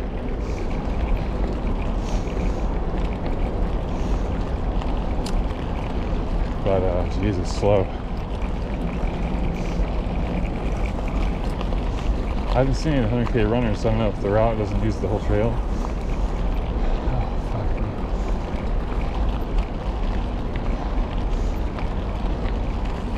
me. Waste all SD card on being almost to Easton.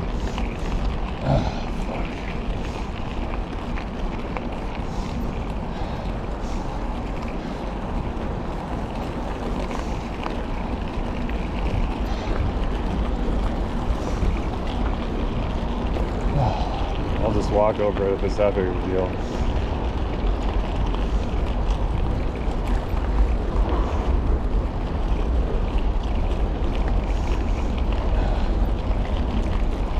I'm no Jack be nimble on this thing, that's for fucking sure, but it has been handling a lot better today.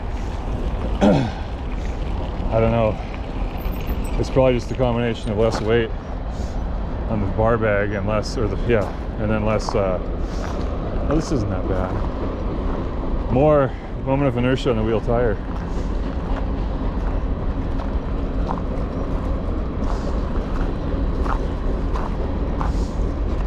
No one wants to walk on your shitty railway.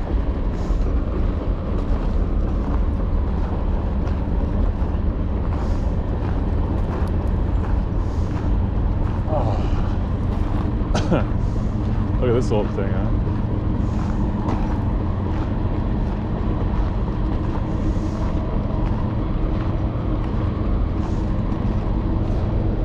Bet you it's still in service. They just park it here till the winter.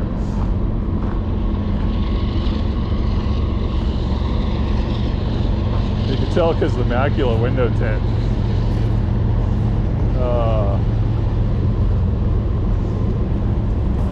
Howdy.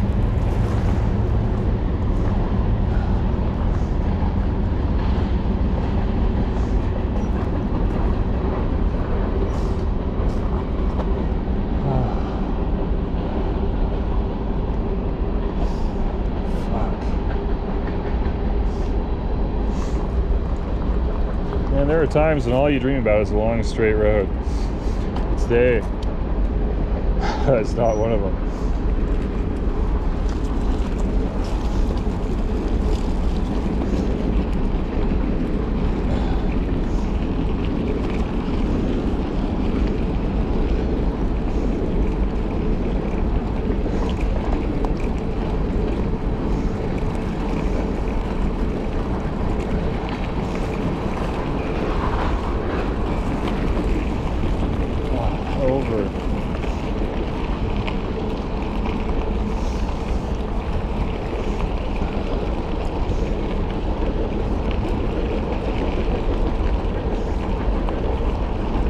Like some crazy park or something. It's all part of the same park.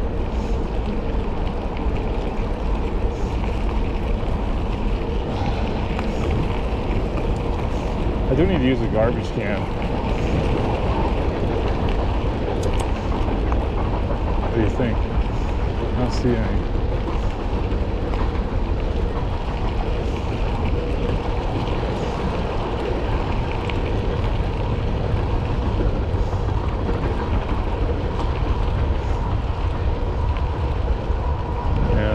Sort of garbage.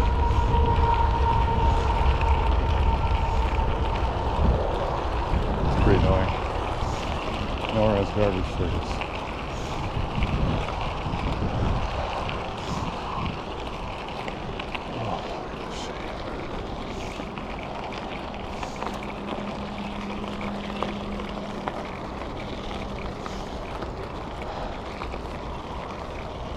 The map program kept taking me onto the main road and away from the trail.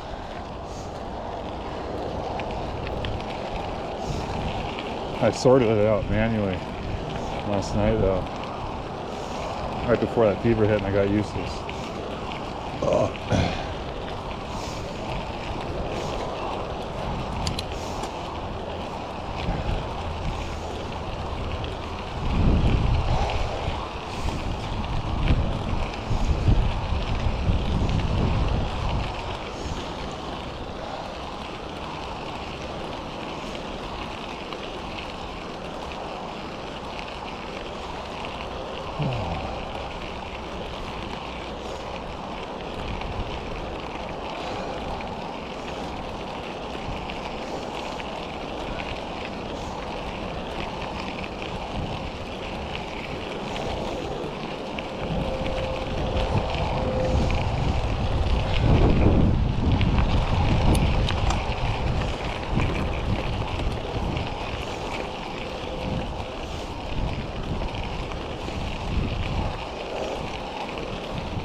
watch out for the po-po.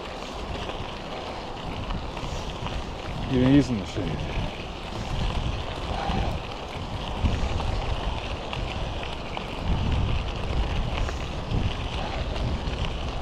Oh no.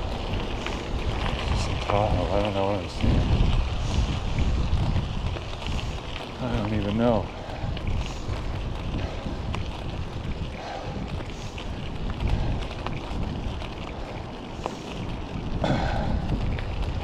Alright, towards the fucking trail.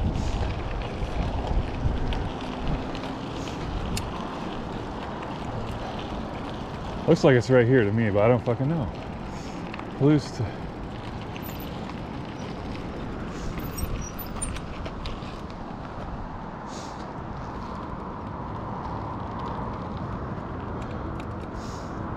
Yeah, see, this is fucked.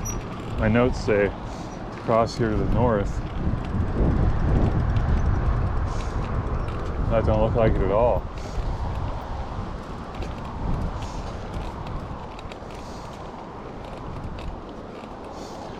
Oh, here, man. I can't see it either way. 5. The reason why it's important is there's a bridge at the end of the town. I want to go over another rail trestle. It looks big.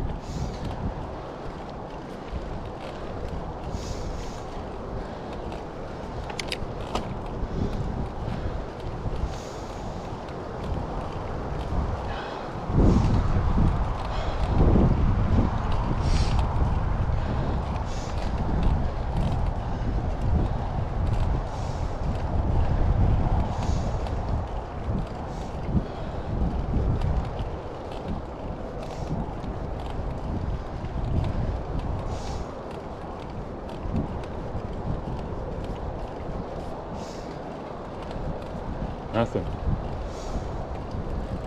What the fuck is this? Yeah, this is the trail. Interesting. Alright, so you guys go. Now you know how to do it. No milkshakes. Anywhere to be found. Surprising lack of milkshakes in this town.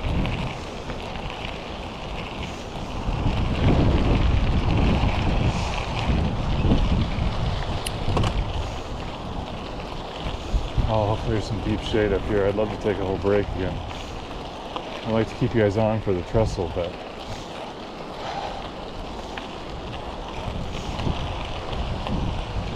I don't know. Male walk. That's a good idea. Fuck. Come on.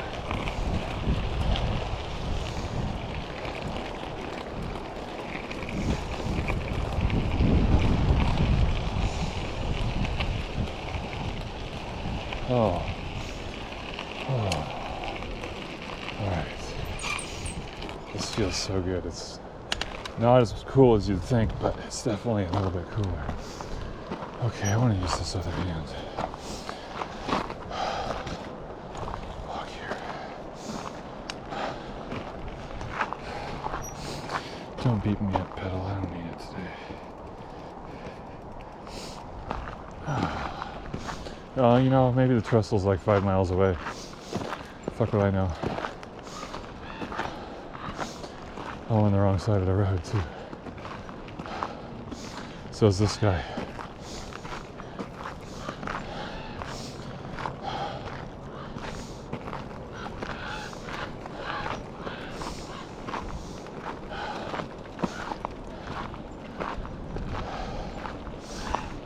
Howdy.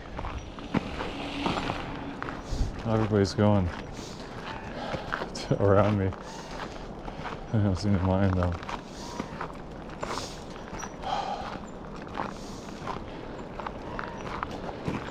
How's it going?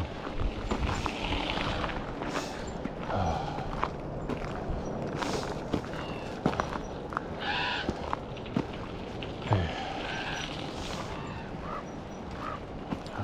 Hello. Bet you $10 she doesn't thought about having a bee fly between her tits.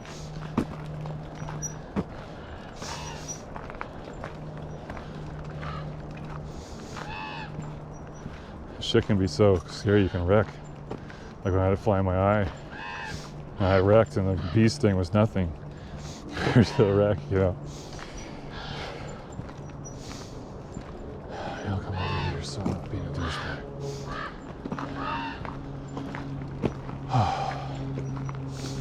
Wow, a little Easton, huh? I don't know. Yeah, it's weird because I want that sweetness and something really cold, and I wanted ice water to fill up my Camelback again. But, oof, Jesus Christ, pedal, will you stop it? Oh, my back and my legs are sunburned. That's weird. And it was on when I had the other socks on. That's funny. Anyway, I was thinking a medium milkshake would be just about right, or a small blizzard.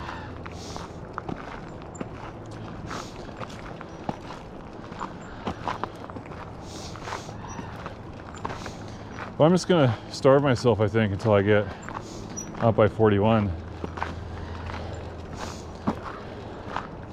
And then we'll just make dinner and get ice water out of the creek and shit late. And that's that, you know. Hopefully I'll feel like my stomach has enough room by then, or else I can skip the tuna pack and just have the couscous and mayo. Couscous is heavy, but it goes away. Like, it doesn't last forever. But the tuna pack's heavy and fucking has lasting power, you know, or salmon pack.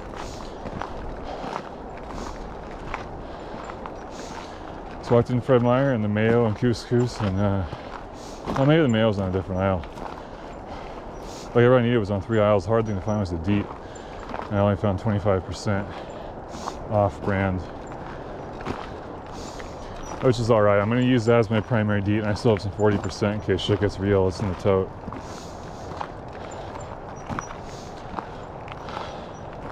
The mountain mosquitoes don't give a shit about 25% DEET. They almost don't mind the 40. So we'll see how it goes.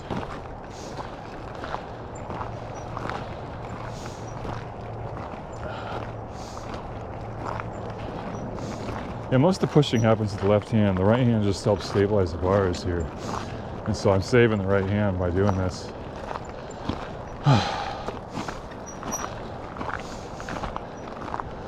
Where's this fucking trestle? I could swear there was a goddamn trestle. What is that shit? I don't know what's going on. Did I already go over the trestle? I'm fucking space kids. I probably did, huh? Well, if that's the case, I'm glad. Onwards. See, walking is funny. You actually get places walking sometimes. But definitely gonna roll down this hill. I'll tell you that.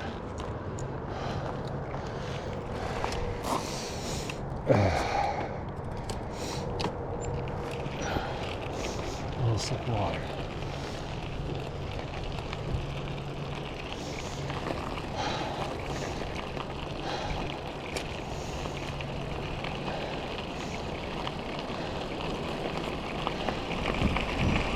I laughed when over the trestle already. I don't even know.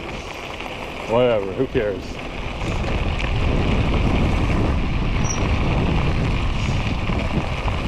How cool is that? What the fuck is that? Fish hatchery or something? Ah, stay on the road. Yeah, that's cool. Oh.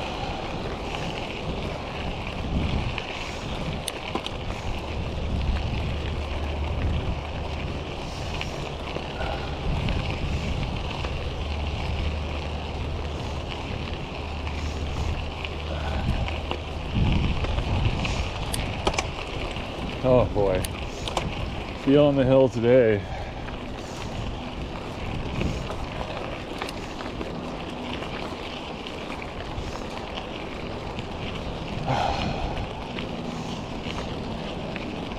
Looks like the main road went up, but didn't come down.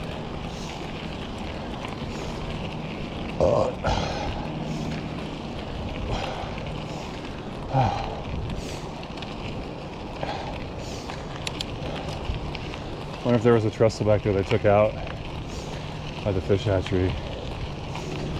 That would be, makes sense as a dip down way too far fast for a train. Bro, look at that shade. This is the promised land. Oh, fuck me. I feel like I'm swimming in shade. I can taste it.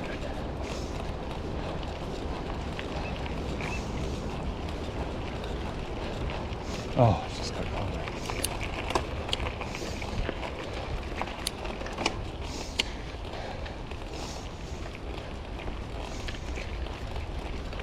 Oh, come on, baby. Come on.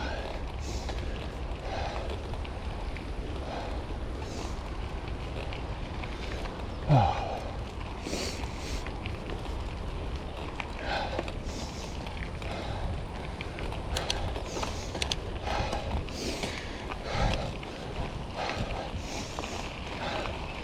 Go, go, go.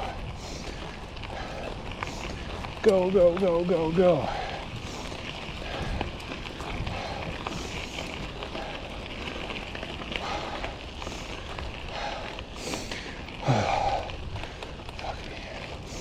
You know, I need to turn my phone on. I've got some turning to do. Oh, fuck. Yeah, back of my legs is sunburnt, mostly from the morning time. Changed the socks at like 3 o'clock. It's probably all done before 11.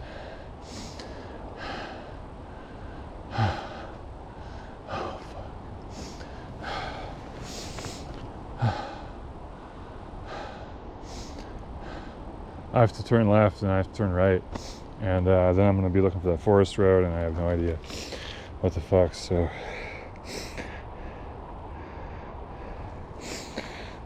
little mosquito action.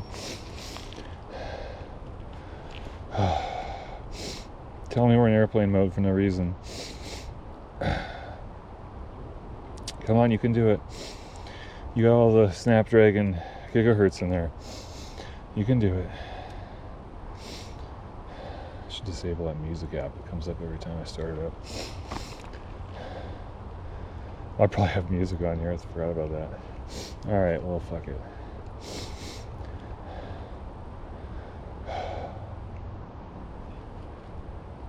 And then I shut off auto brightness so I can just crank this bitch.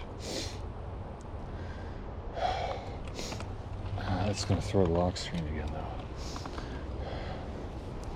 Always does. There it goes.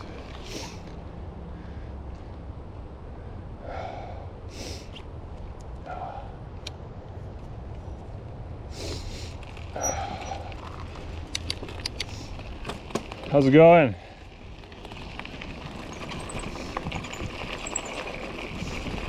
Oh, it's nice to have shade finally. Yeah.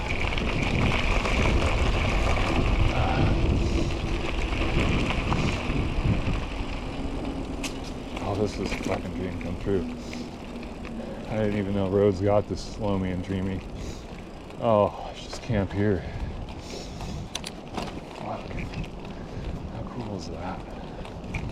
There's any bugs. Oh, I need to find a water source too. There's a river over there. I have to trespass on some guy's railroad though. He doesn't want me on his lawn.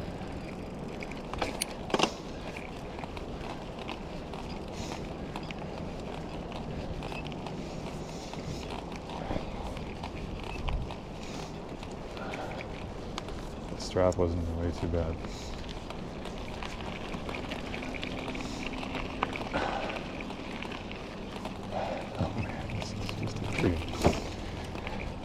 This is just a dream. Oh, look at this. I'm gonna stop and show you guys this. Just this beautiful road to paradise.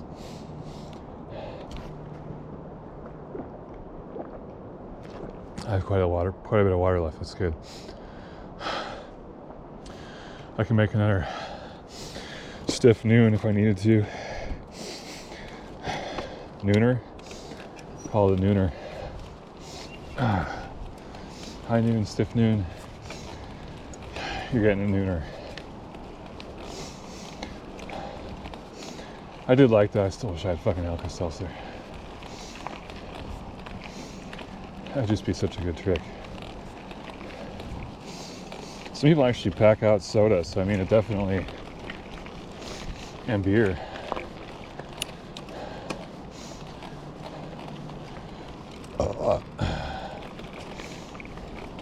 Or if you could put like 1 ounce of Everclear in an 8 ounce thing of Alka-Seltzer.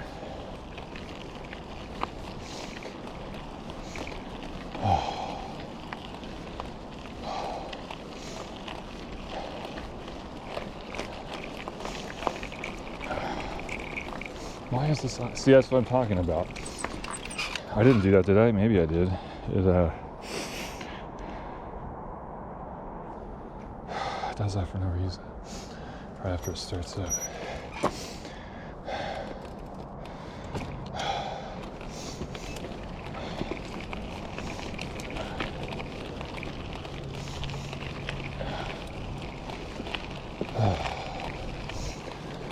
Oh boy.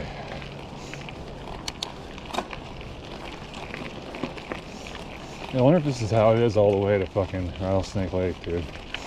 That'd be amazing.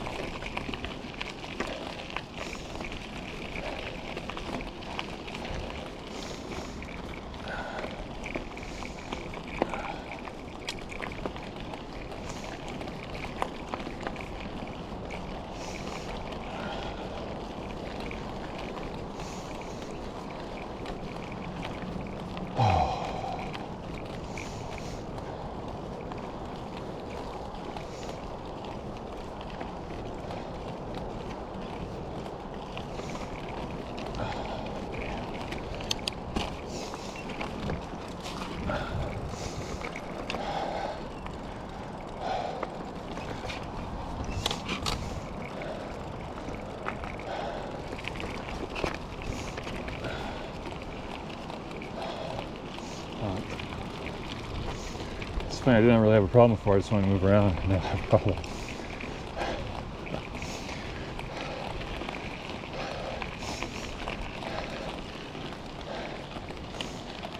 Dude, if this is a little thing for us, we're gonna have to stop.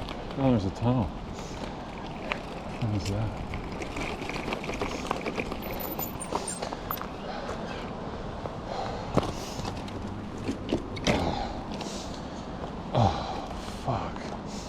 Look at the size. Is this Lake Easton? Fuck. What else would it be, huh? We're almost to Snoqualmie Summit. You don't have a river up here. Not like this. Columbia looks like this down lower.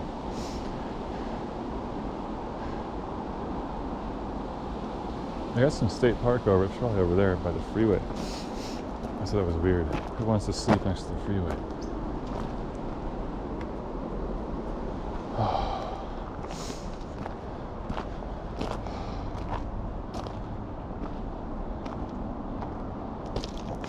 There's a guy over here at the tunnel. I'm gonna walk for a bit.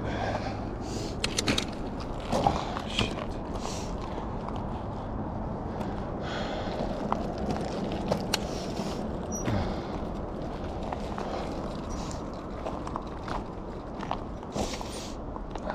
Okay, pedals back. I gotta stay up on the handlebars.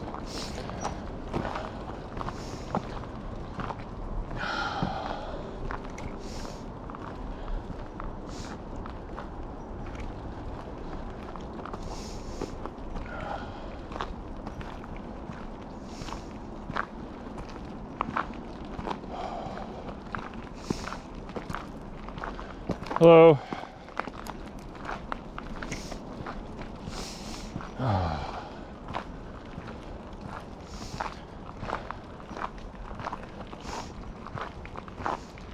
Seen a few tunnels today. I've seen a few tunnels today. I'm good. I'm tired. How far have you rode? Oh, it's about 40 miles or so. I left Ellensburg at 7:30, And I want to go over on Forest Road 41 where the bridge is out. I want to look at that. If I can cross there, it'll save me 10 miles. I'm going back over to Greenwater. So hopefully the water's low enough. Yeah, there's two of these between Cle Elum and Ellensburg I went through. One of them was pretty long, half mile. It's like a half mile long. I need to get out my flashlight for that one. I'm not going all the way to the big one, but I see. yeah. I don't think actually I don't know. Yeah. This is kind of cute, so I'm waiting for someone to come. Oh, that's fine. You get a picture of him? Yeah. Is it a running race? Yeah. Oh, I saw the aid station like 10 miles that way for those guys. Is the first people been by? Yes, they're the first ones. Yeah. These are? No, there are two, right? Did you see two? I saw two guys with trekking poles. Yeah. Okay, really? Yeah. Wow. Because the guy 10 miles down the road said they'd be here any minute, and he's been waiting, you know. The first ones. Oh, cool. I'll get out of your shot. I'll get out of your shot for you then.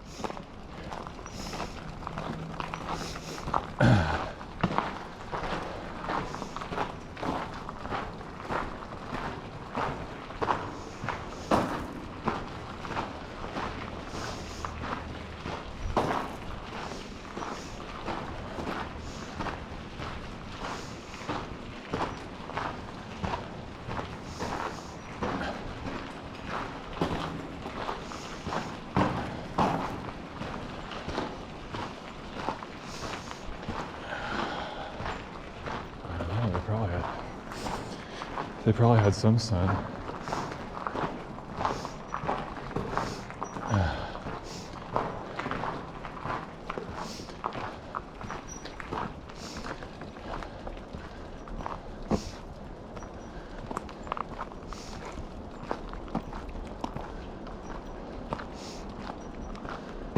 Huh, interesting running race. People have trekking poles.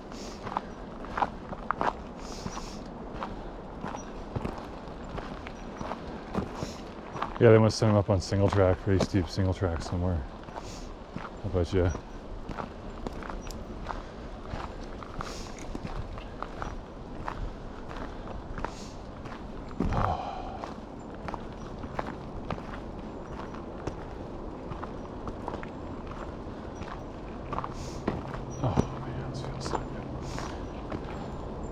Alright guys, I don't know. What do you think? Should I keep the camera on?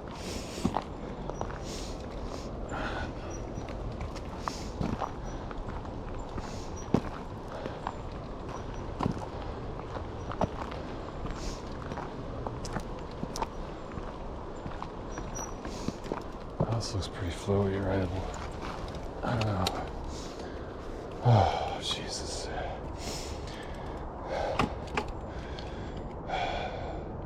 Oh, my turn. Oh, the trestle's coming up.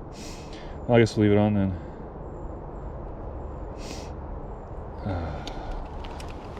Oh, it's so funny, everything's so far apart, man. Complete opposite of day one, where everything took forever, but it was so close. Oh, here you just put miles in, and it feels like you get nowhere. Oh.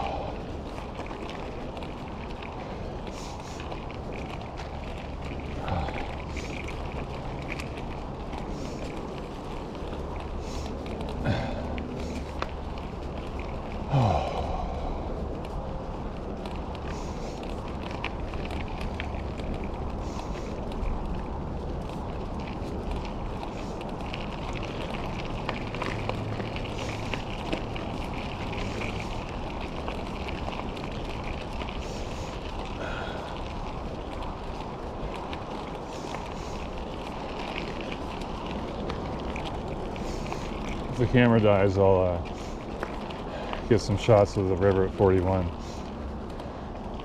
on that last card, and then probably just take the whole rig off for a while.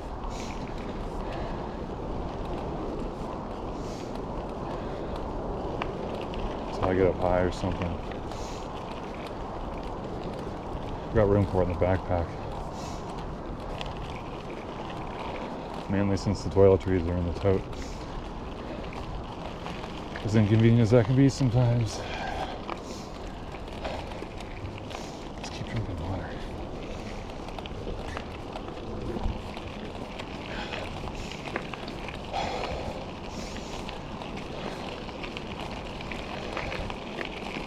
Those first two racers were just lollygagging around. You guys notice that?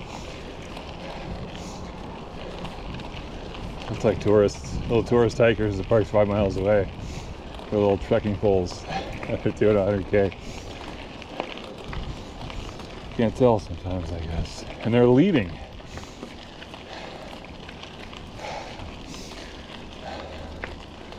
What are we seeing here? Trestle, oh baby. Big trestle.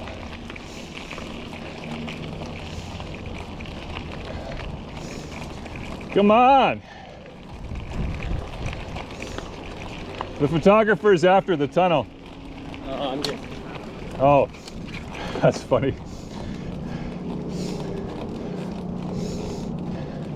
What the fuck's this weirdo talking about? Probably a picture taken of himself anyway, he'll realize it or not. It'll be on whatever that photo.com site is. I just can't forget I did Chili Hilly like 10 years ago and wants to know why the pictures that are shitty.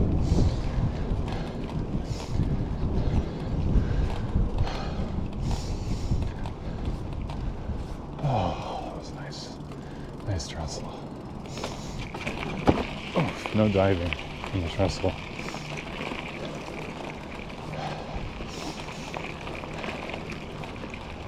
Are you a racer?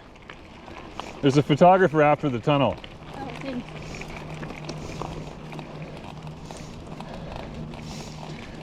I think it's helpful to know that kind of shit as a competitor so you don't look like a retard when you come out. She can get her game face on.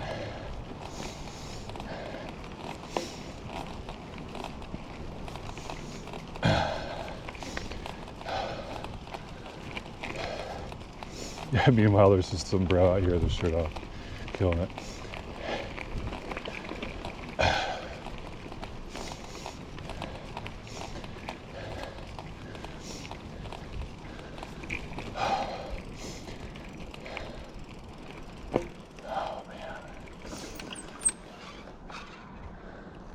They got these weird, no, these look like Doug firs to me, but I just don't know.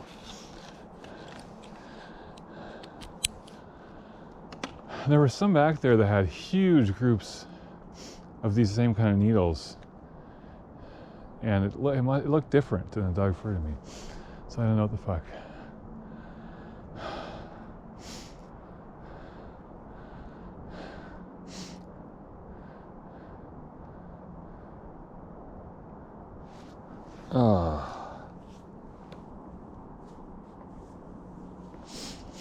Oh, Jesus. All right, so we're going all the way to that turn. Looks like my next turn's miles away, guys. I might just shut off the camera. Just conserve some battery, so. Or card, as it were. Be nice if I could get the, oh, it's only half full. Huh.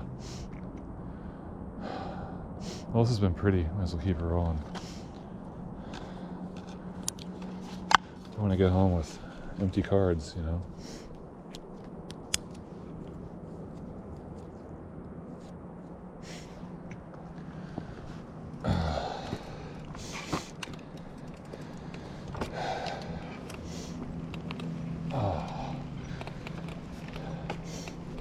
I think we should go on 5.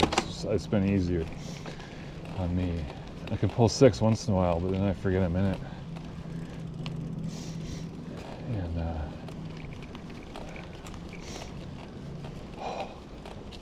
take it right, go to Lake Easton State Park. How cool is that? No horses. It's kind of stupid to say no horses. I see no reason for that. I want us to be keeping the horse people happy so they don't complain about mountain bike people having favoritism, even though we're the ones that actually build trails and shit. Not me personally, of course, but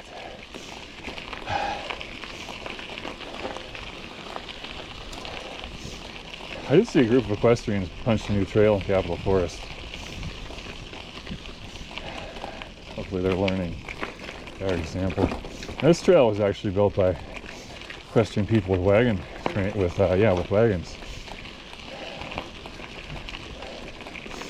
I don't know how. I don't know where that was, and then if Iron Horse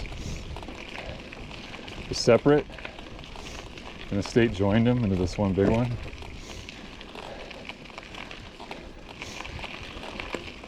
So I don't know. But yeah, I mean, north in Ellensburg, it was there was signs saying Iron Horse before Cle Elum, so I don't know when it would have been John Wayne. It's so confusing to me. The John Wayne Trail was made by the John Wayne Pioneer Wagon Train Association, which is basically a group of equestrians with wagons. So I can't say they don't build trails, I guess.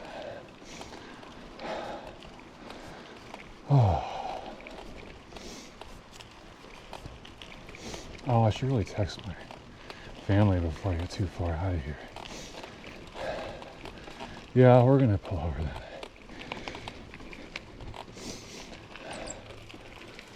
Oh. Yeah.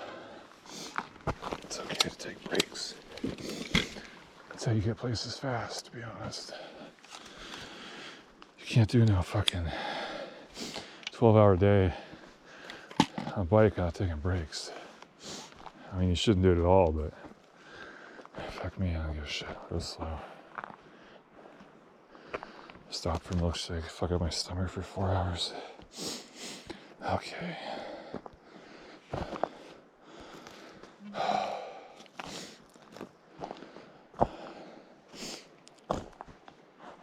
I disappeared on them for 2 days and they didn't freak out, so I just want to try and keep them updated.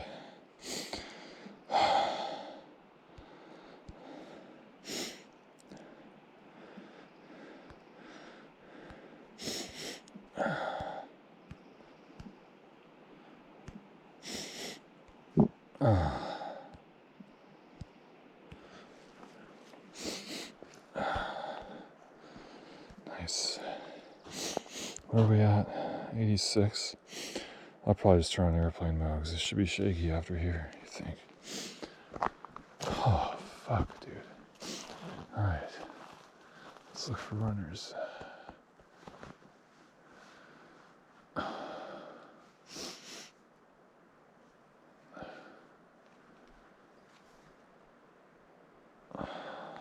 I've always loved endurance running stuff. I'd love to get into it, but last time I was starting to train for it, I got problems with my feet. It turns out I just don't think I was stretching enough.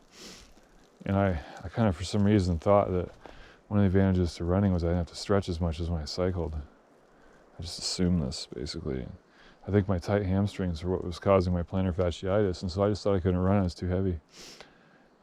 And I still haven't really gone back to it. I think I would have to be more diligent than when I cycle, because you have that impacting on your plantar fascia. You got to keep it supple. You can't have it be all tight and pissed off because your hamstrings. And then maybe before a race, take a week off of running and do just cycling, because they're totally different, like cross-training wise. And that would also help my feet a little bit. Make sure I keep up that stretching.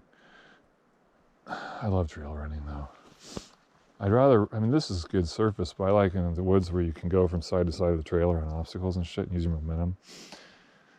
Even though I'm going slow, I have a lot of momentum. And I love it. I just love it. But bikes are just so much better for me as a person. So, you know, it gives you more flexibility. Like I found on this trip, you can walk or you can ride. Just wish I had more flexibility for my hands. So we're good. I should have a Cliff Bar maybe, since I'm pushing. Oh, I forgot to find a garbage can. That sucks. I don't have that much stuff, but one of it's 2 of those goos, and one of it's that fucking Arby's wrapper. So they both get kind of gross. I have the goos in a Ziploc.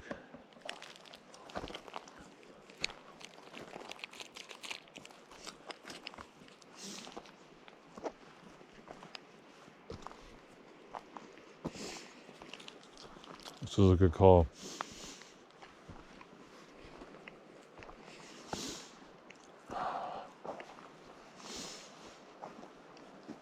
I have the water for it right now too. I hear water down there.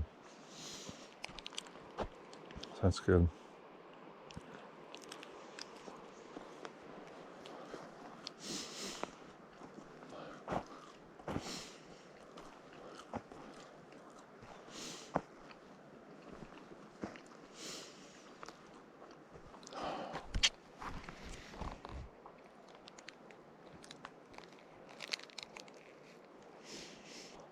It lays down pretty easy. I kind of dropped it earlier. I had a hand on it when it started going, but I was only able to slow it. I can't believe the back rack didn't break off.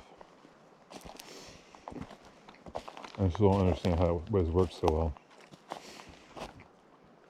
It's fun when you don't do any math or anything and just design. It works way better than not to.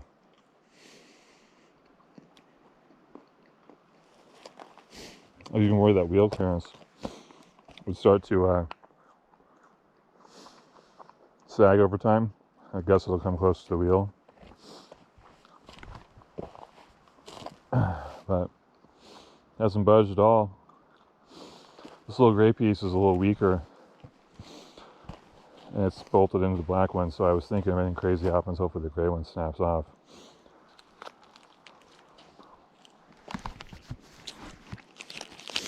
I have an extra gray one.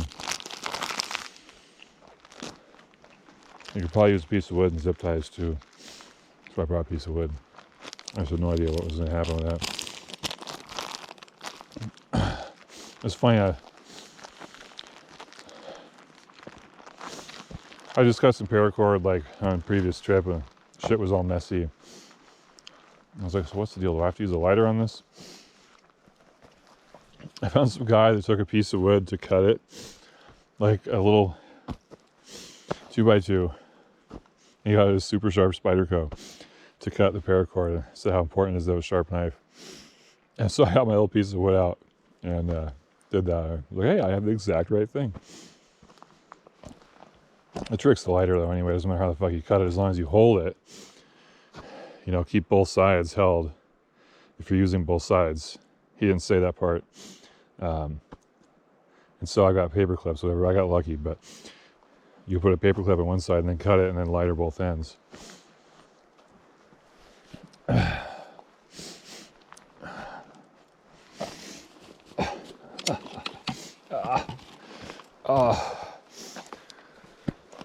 Okay, we're walking for a bit then.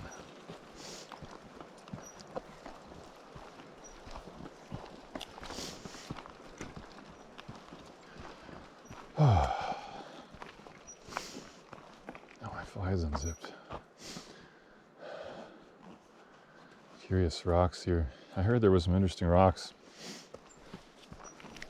on 41 or 50, whatever, as well.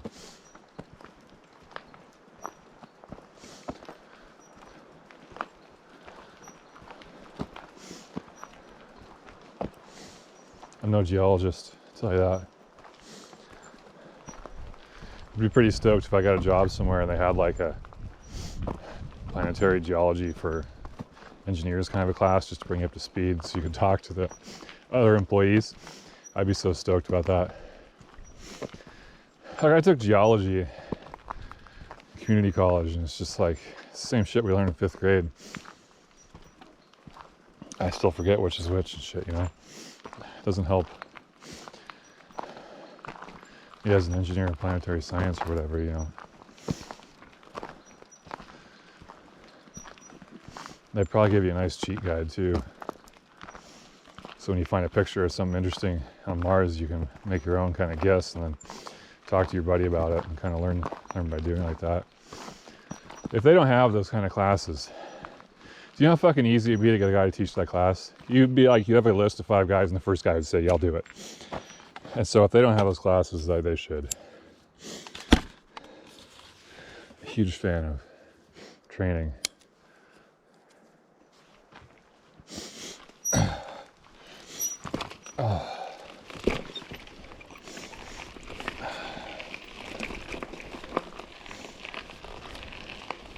I got into teaching because as an apprentice, you know, my dad goes, hey, you need to take layout and lofting. And I was like, oh gee, okay, well, I'll take layout and lofting. And I met a guy that was a grade 11 layout specialist, which is the highest pay grade is 11 that my union had. And so I was like, hey, my dad said something about layout and lofting. I was supposed to be taking that. This guy was also tall, so he kind of took me under his wing. I went to talk to the manager about taking the class, and I never made the transition into the digital. You know, there's always some system that is to blame. You know, obviously somebody fucked up because they had a class, they paid a lot of money for it, and then it's not there anymore. All right, so somebody fucked up, but oh, it didn't make the transition to the digital my learning in 2000 whatever. Well, transition it. What the fuck are you telling me? And so I had to convene some committee, and I had to be on it because I was the requester of the learning conversion, whatever. And then they asked me, well, what the fuck do you need this for? We don't even know what it is. Why do you think you need it? And apparently when I answered that question, I answered it so well that the guy in charge of this whole process was like some second level manager. He, like into my learning division, he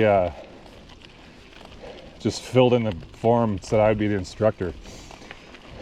And then so I was like, I spent all this time trying to find an instructor.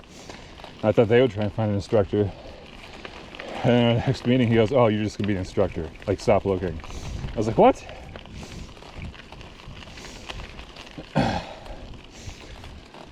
And so after that I got into teaching compound angles, which was a real mess. I fixed both the curriculums, but oh my god, look at this.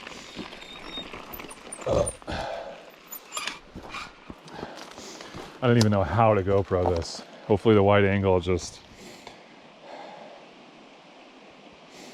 You know, this would be dope for one of those handlebar shots. How the fuck do I do that? Shit. Oh, I can lean it against this rock maybe. Oof. How the fuck do I do this? Let's see. Oh yeah, baby.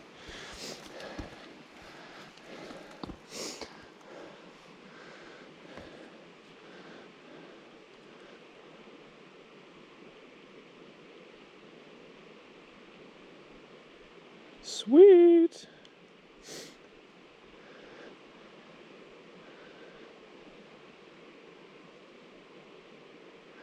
Make sure to take a couple HDR off just in case some shit's up. Oh no, I don't like that at all.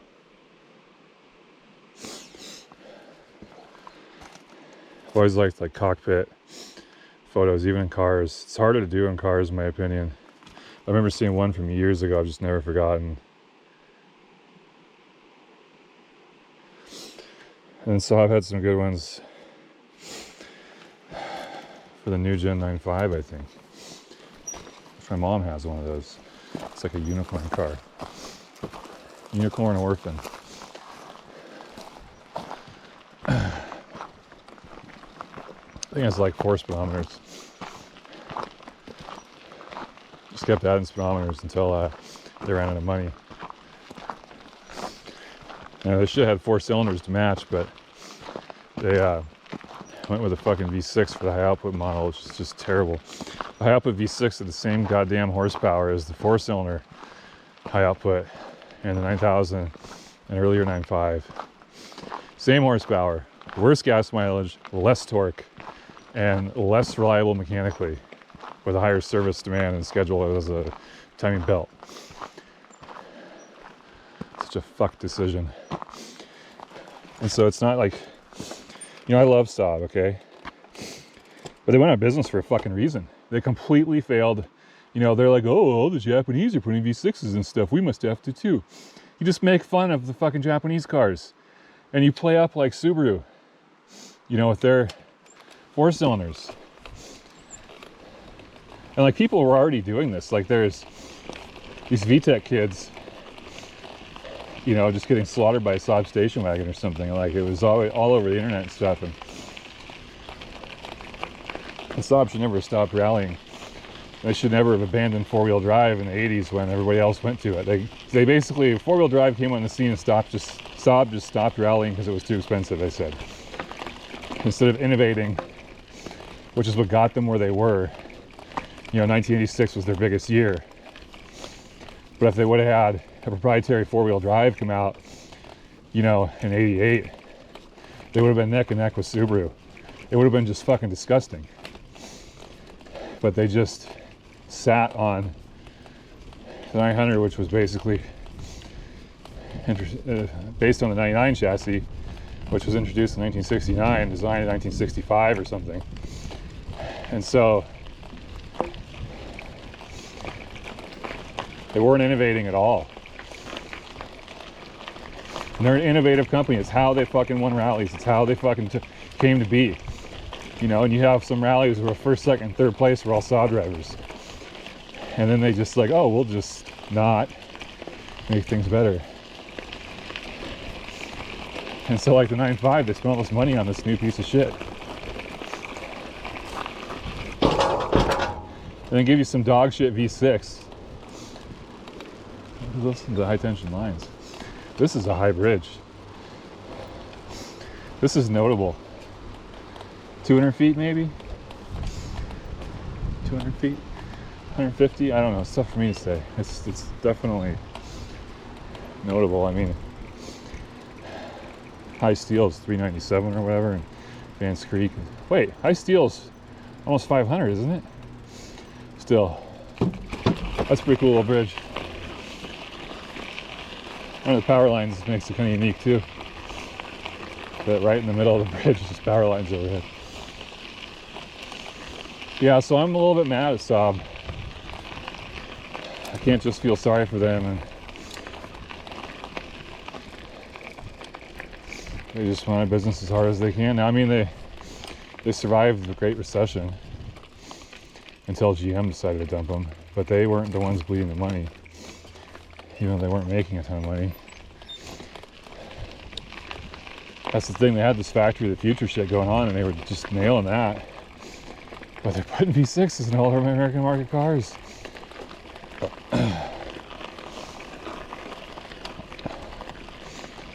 And by the time they came out with four-wheel drive, it was too late, and there's just dog shit implementation that hangs down. Oh, here's an aid station.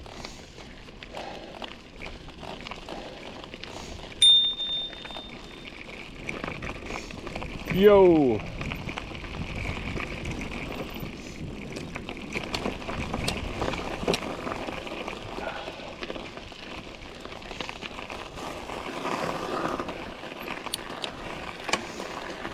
Wait, am I supposed to turn left here? Yeah. Good thing I had the map on. No, I'm going on 41 now, I think.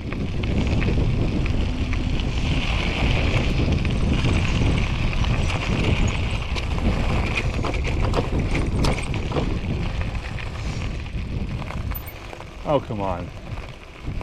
What's this about? Oh shit, dude. Thanks for the heads up, bro.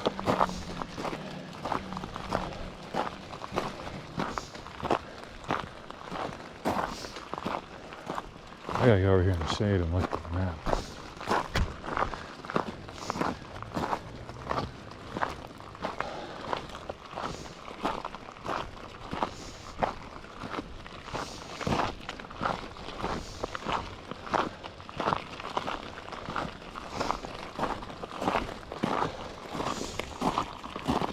Yeah, go up here and take a right.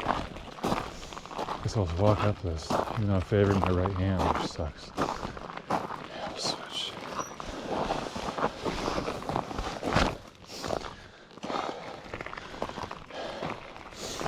Yeah, who would just get off the nice trail and go in the middle of nowhere? I know. Wait, uphill I need it in the front.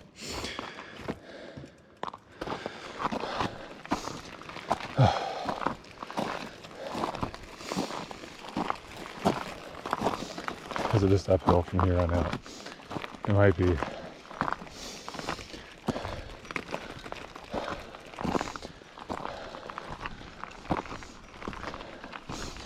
I just wanted to do big miles today in case it's just all climbing tomorrow. Plan on doing 5 times less miles tomorrow. And then finish the climb on Sunday morning.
Entry by permit only, huh?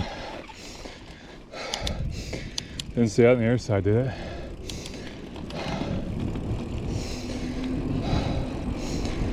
Oh, fuck me.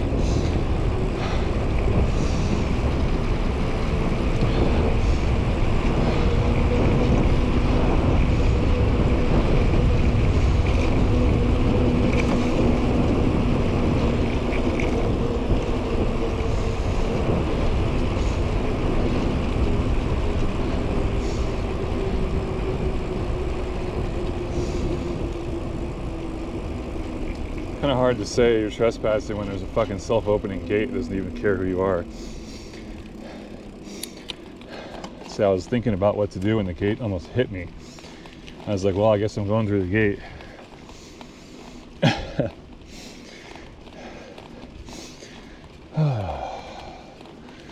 All right, on the way to Bridge Out. Fuck's this? I don't even know. I guess I better zoom back in. We take a left. All right, looks like another bridge out or something. What's wrong with my balls now?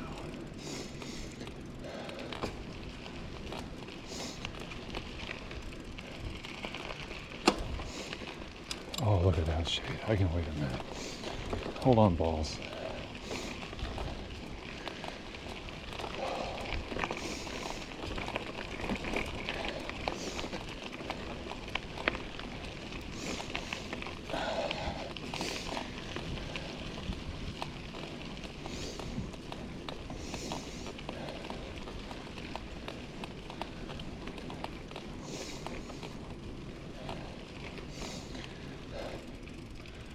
Because some people, when they go to state parks, they don't even really know that there's a Forest Service whole universe out here.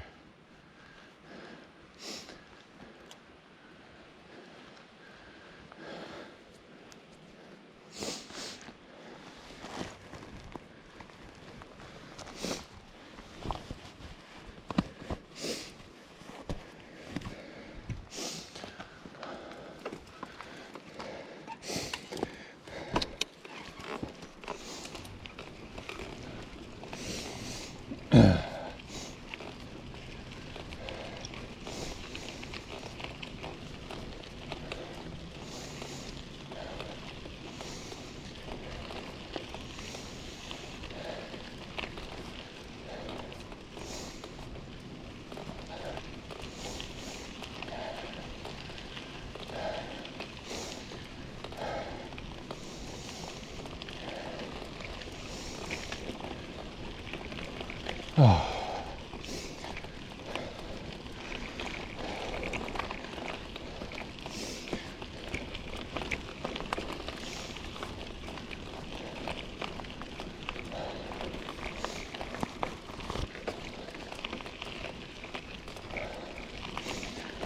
Oh, I feel so home on these Forest Service roads, man. Oh. We're gonna have to go up a little hill, I think.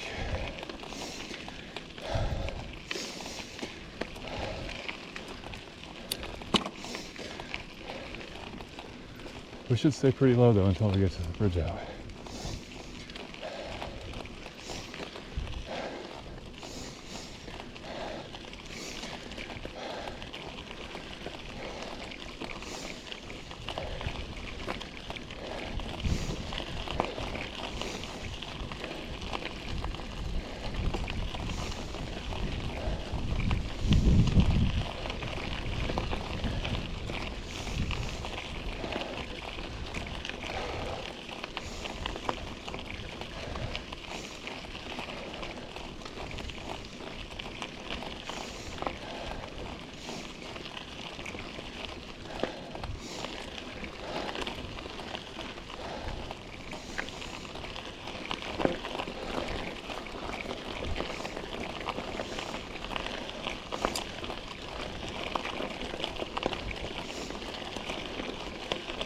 That's in our park.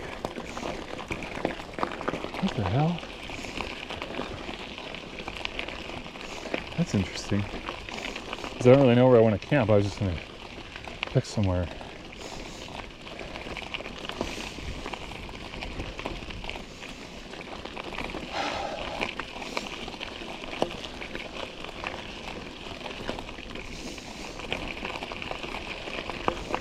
Yeah, this creek starts heading uphill. And you follow the creek. I don't get it. Is this a snow park or something? I can't read it from here. I think it's a snow park. Yeah, snow park. Oh, fuck. I must be kind of close to bonking because I keep getting like really overwhelmed. I'm sweating more than I should be for how nice it feels.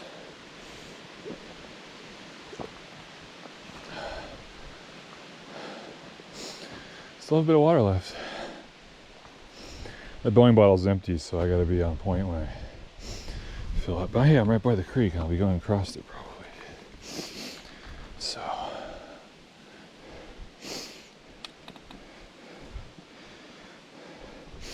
I'm pretty glad no one from whatever that was started to chase me down. Mild trespassing that just happened. That was weird, dude. It's on the map as a road. And it's like 1/10 of a mile long. I don't understand why they put a gate on one side, not the other. And they had to just open it. Any dipshit that comes by. What a weird fucking thing. But I heard a guy's voice after I went by there, and I don't think there were any guys around, so maybe there was a guy in one of the cars taking a nap, and he came out to ask what she talked to me about. I don't understand.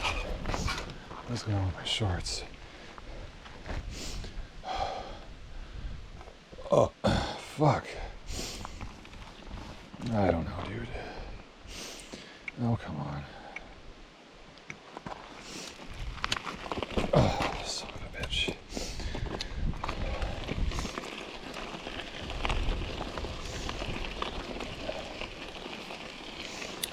Maybe if I would have had a milkshake.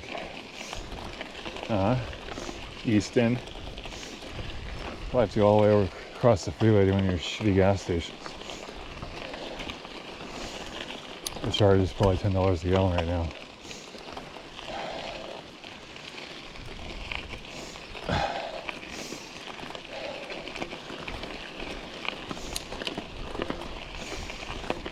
Look at that tailwind.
Can't go on wildlife areas.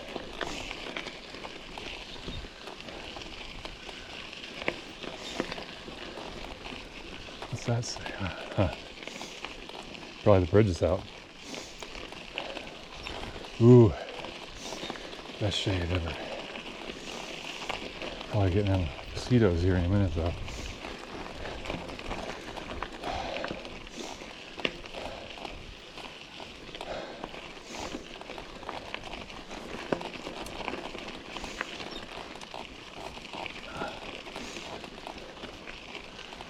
Oh, we made it. Whatever sunroom we have is all we're getting today.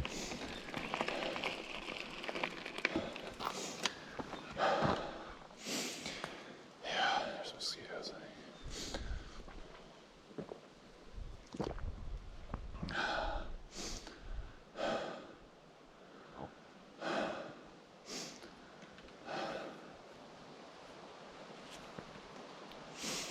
Not that much farther. Twice what we just did, I suppose. Looks like it goes up a little bit and then it goes back down too.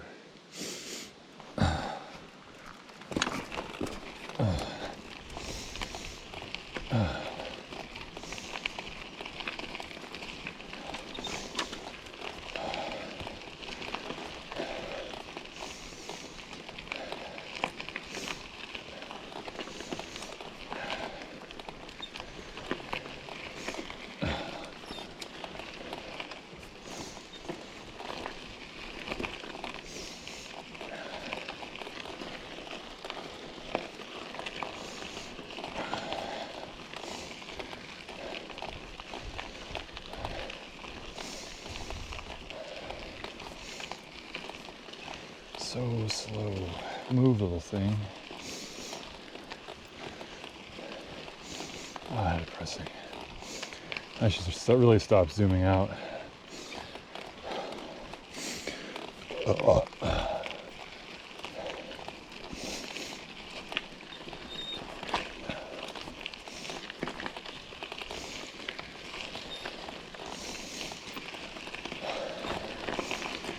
don't think it's tracking me. Oh, maybe.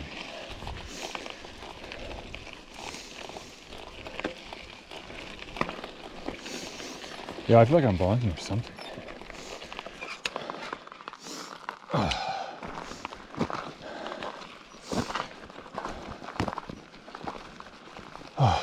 Probably just not done recovering from heat stroke today.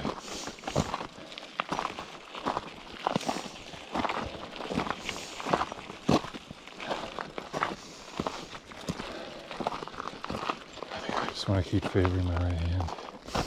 Oh, Greg, don't fuck with me on this.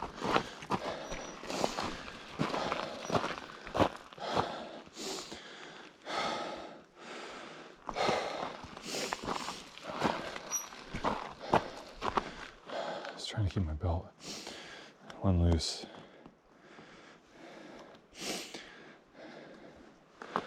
So my stomach has fucking room.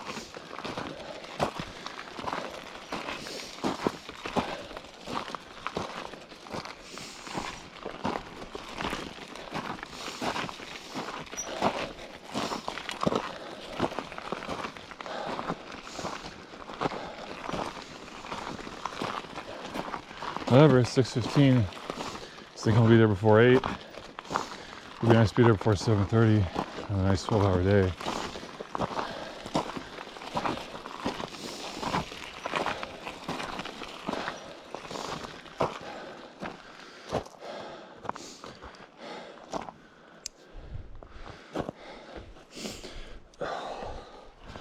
Yeah, when I get the cold sweats, like where I'm sweating a bunch and I shouldn't be, that's a prime indicator that I'm bonking.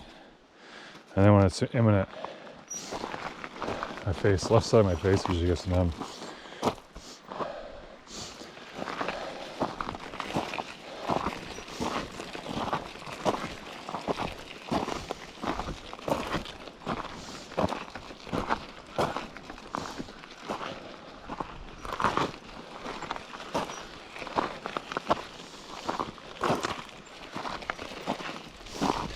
Looks like the damn thing isn't even moving.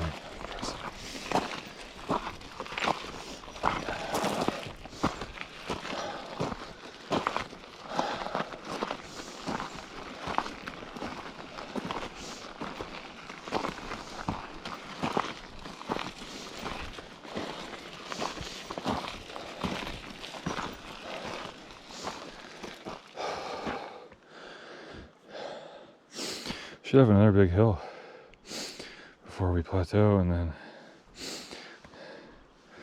drop back down towards the creek before I turn.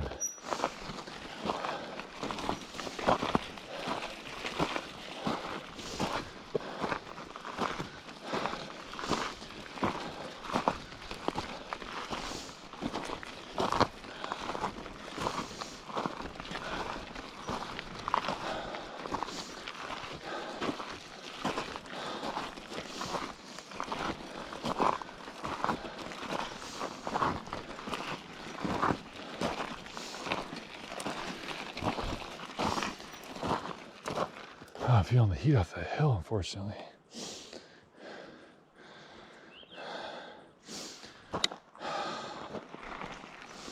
Hopefully there's a breeze later.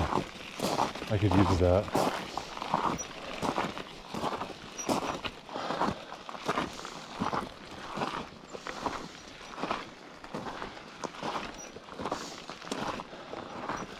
I did figure the heat waves on the west side was a good time to be here, because you wouldn't have any crazy winds or crazy events going on. But I like a little breeze.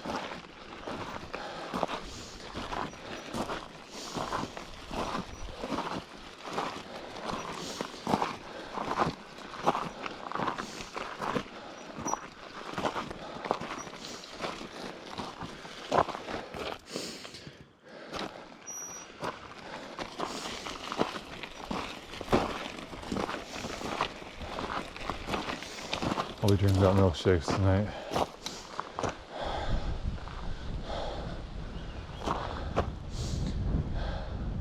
Yeah, wanting to take my glasses off to face the wind is definitely an indication I'm about to bonk too.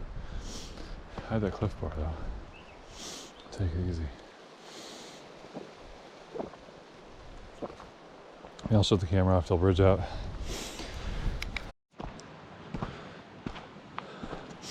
You guys missed the action. I got a flat tire on the turn.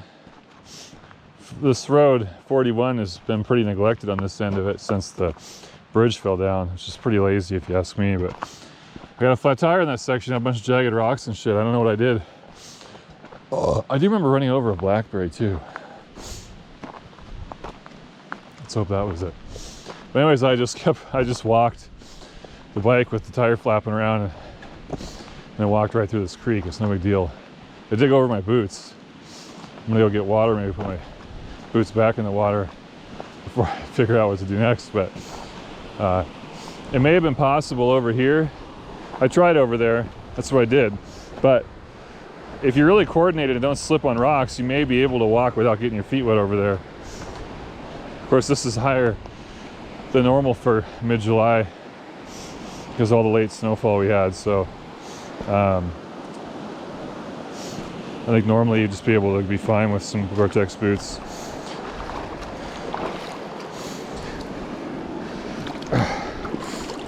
Oh, Jesus. Too much like a bike seat. Oh, fuck me. I got the rest of it wet. Oh, there's ants. That's weird. Oh. Well, shit. I wanted to sit down. Fucking ants everywhere, too. Anyway, here's the deal. Oh, you can probably walk right across there.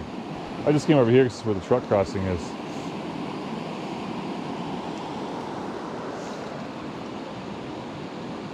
That's where I went across where the little rapids are. It looks shallowest there. And besides over here. And there's the bridge, which I didn't even go look at. So I just came down the truck ramp here. So I'm gonna pump this, even though you could probably just drink this fucking water. With my mystery illness last night, I don't think it's good to introduce more mystery things, so there ain't nothing higher than this, so I don't think so. But we're gonna pump. Let's go over here and see if there's any fucking ants.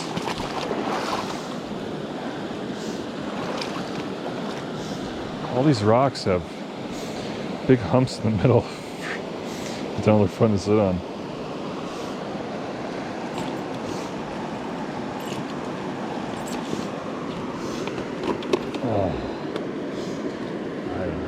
important thing is, are the little red ants? I don't see any, so I'm gonna try it. Hopefully they don't show up. Oh, what the hell?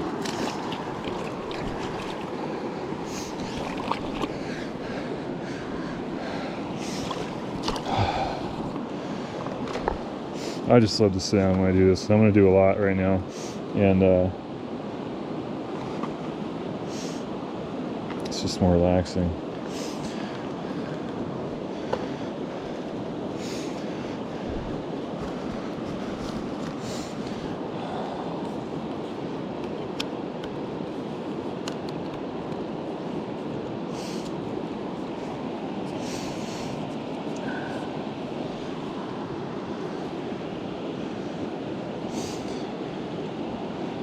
I don't know. Right in front of me is good if I don't move my foot. Over here is fucking great.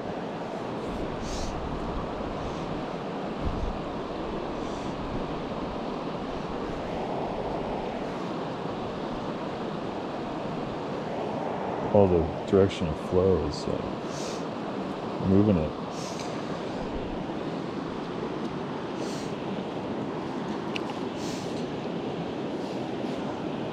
Yeah, it's on the bottom there. Fucker. Yeah, I'll probably just do it on my foot so I can supervise it. Sometimes I like to babysit it. Anyway. Get out the camelback too. This is still that water that gal gave me, I think, in Cle Elum. And I've got a little over half liter left.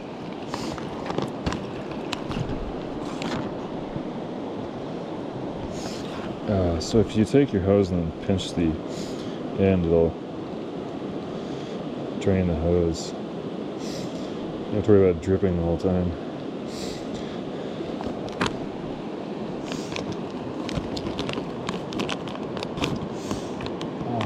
I always like to look around for bears when you're doing this, just because you won't hear anything. They actually might not hear you, you know. Bears like rivers too.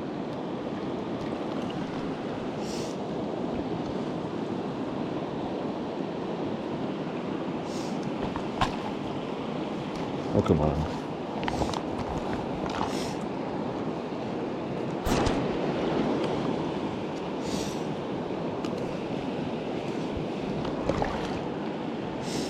You don't want to drain a little for me?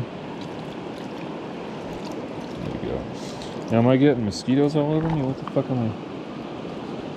What the fuck I'm feeling? I think it's my leg just drying off.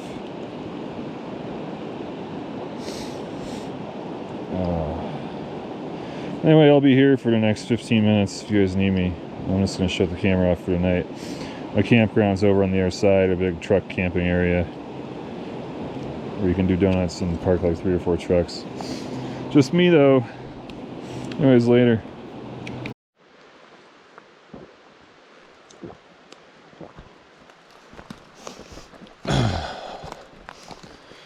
Leaving bridge out, it's left, or 8:30.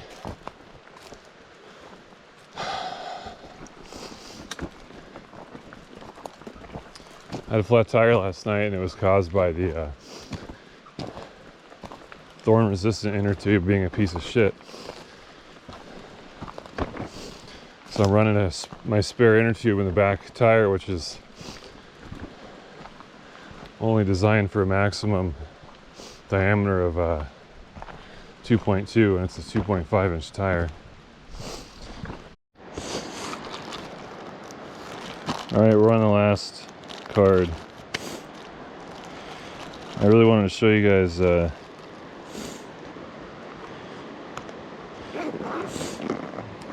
these washouts and shit if we can get around them and stuff. So we're going to use some of this last card for that. Anyways, I'm pretty stressed about the back tire because I got a lot of ascending to do tomorrow. And it may actually make me miss my target day because it takes 6 hours to descend instead of 1 if I didn't have a bike that worked.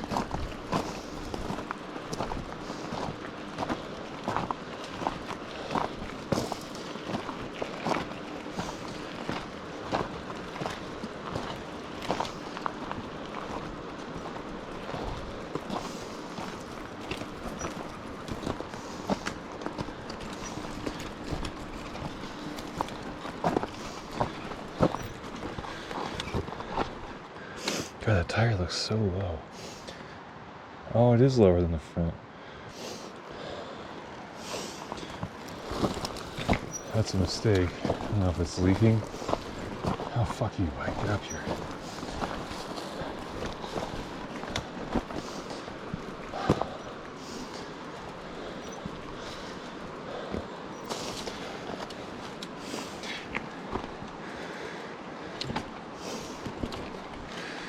I might actually want to put some air in that. You know, I think I will. I'll turn the camera back on in a minute.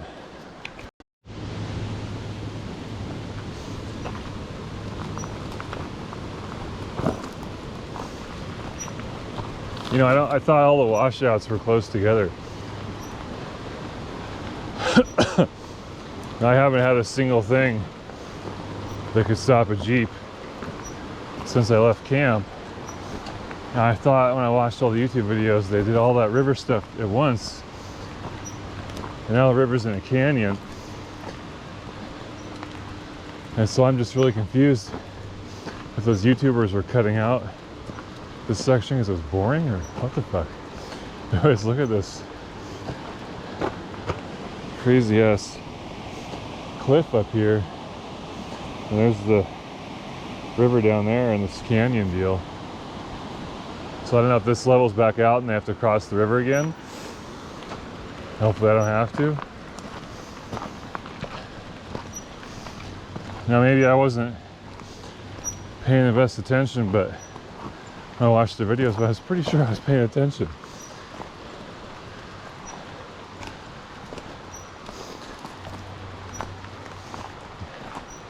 And this is obviously the right way because people are keeping it clear and shit, so.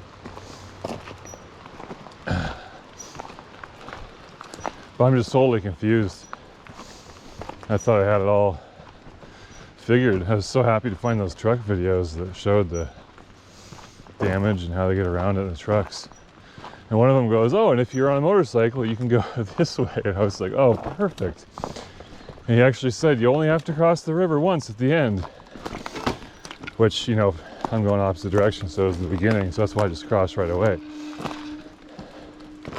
I'm more confident in that decision now. I had thought that I would, you know, get a quarter mile up the road and have to cross again, but it looks like, oh, I can ride now. It looks like we're good. I pumped the tire up some more, but it's still not as much as the front. I don't know, I put 250 pumps in it. That's a lot of pumps.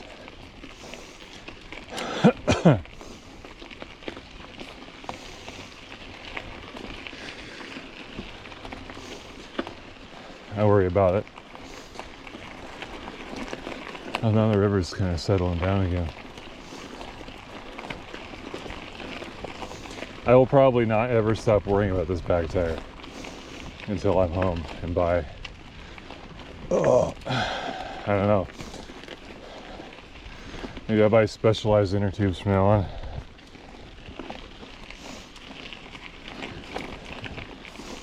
My spare for this ride was a bell tube, and they had so many terrible reviews on Amazon of them splitting at the seams that I bought the Sunlight thorn resistant. I was like, oh, thorn resistant, more better. And it fucking split at the seam. There is a possibility this back tire could be leaking now that it has several patches in it from over the years, the back tube. And since everything got stretched more, some of the patches could be leaking or something.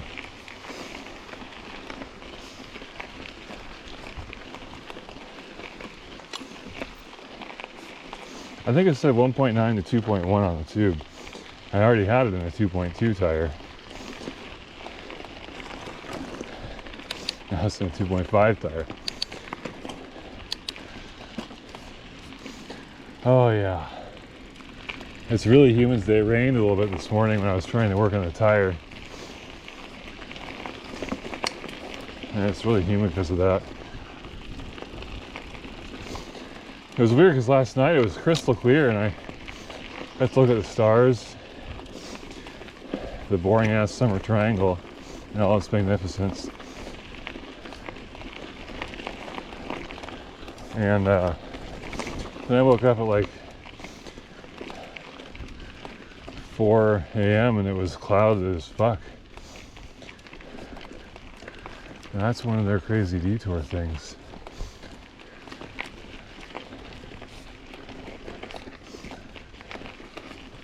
Why is that?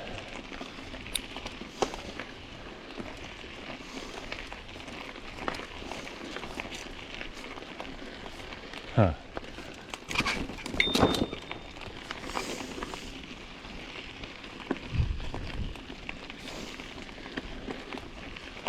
See, they're not keeping it clear anymore, just enough for motorcycles.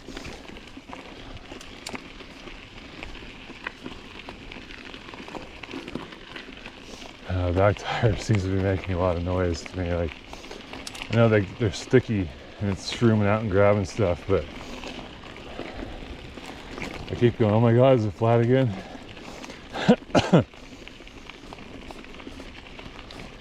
I'm probably paranoid, but rightfully so.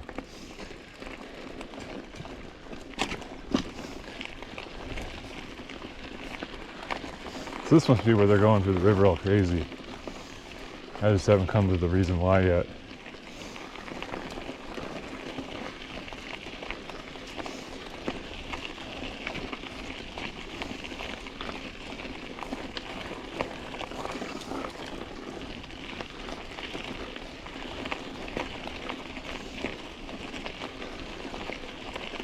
Oh, it's nice to ride for a little bit. The river looks much more tame up here. Probably still too deep for my shoes though. So I'd rather not. Okay, what's this shit? I'm probably gonna walk over here and look at this.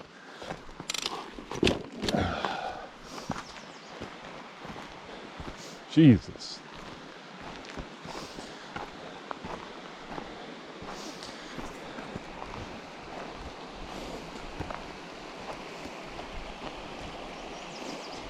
Yeah, so there was a road here. Now,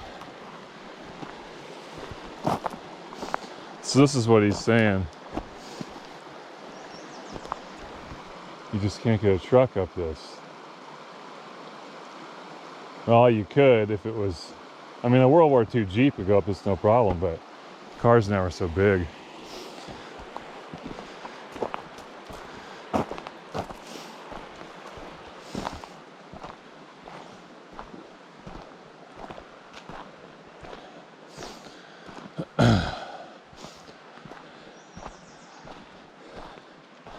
So I think I'll just walk the bike up that and try not to die, and then we'll see what's next, because we're gonna get to a place where there was no YouTube coverage by the trucks.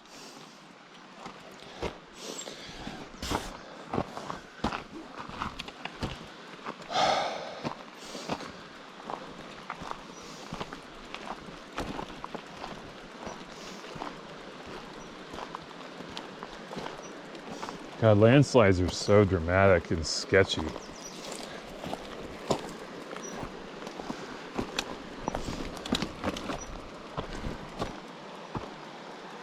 You know, I don't know if a Jeep could fit here, to be honest. Maybe if they were up on the forest wall a bit. I don't know, it's tough to say. I know those little Jeeps were very small and two guys were bumping elbows. Quad would fit. So how much bigger is a Jeep? I don't know.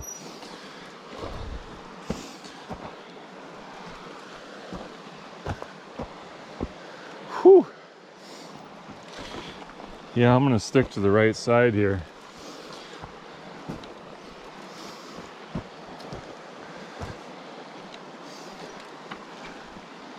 Yeah, I don't know how the fuck they had fixed this. They're probably never going to.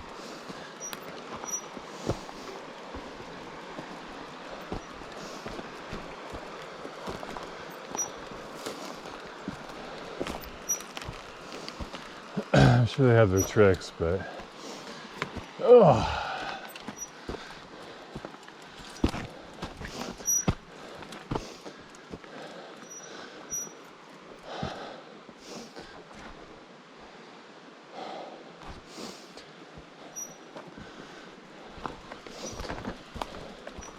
This is definitely double track though. Maybe they were trying to cut it for bigger vehicles and it landed and it slid out more. Yeah, down now? Probably easiest to just ride that, I guess. Back tires should be pretty grippy, huh?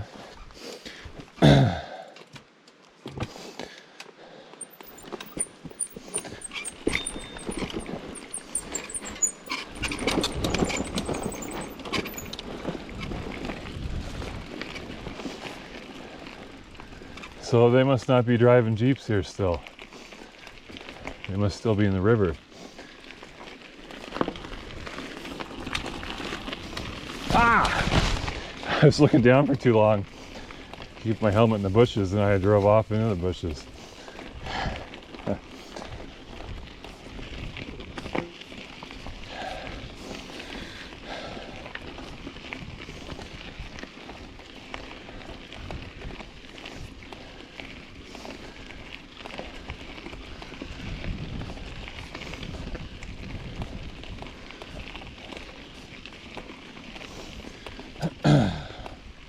I had to put that mono inner tube that's pretty much useless in this front basket.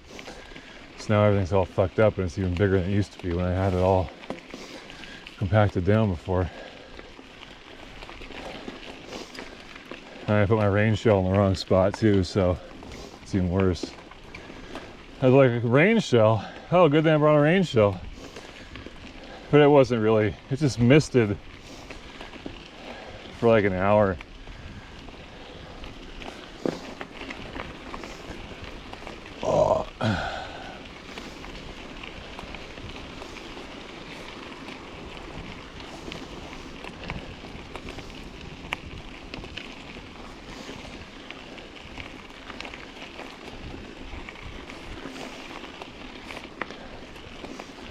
All right, what's next here?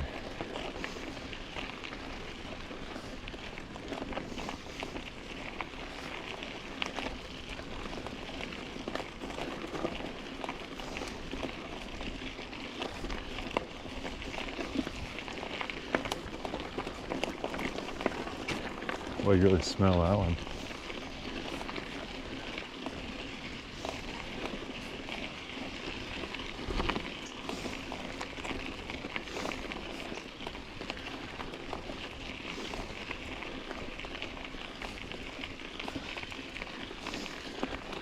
It's like another detour.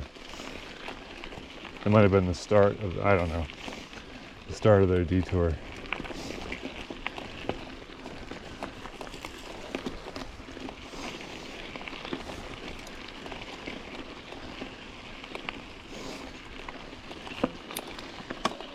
A fucking spider on my arm. How about you fuck off, buddy? Jeez.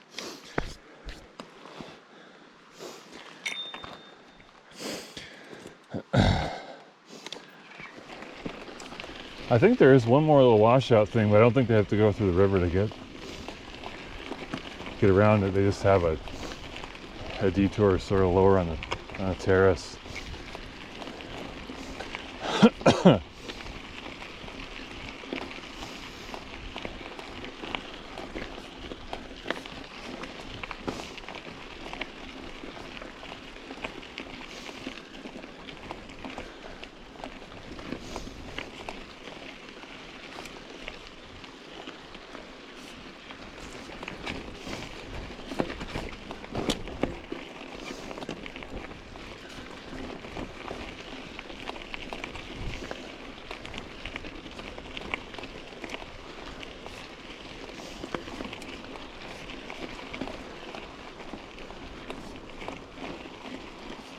Seeing bicycle tracks here. Even some that look like maybe gravel bike, not even mountain bike tires. It's good to know there's other crazy fucks out here, you know. Ooh, I haven't got water in my glasses. Hate that.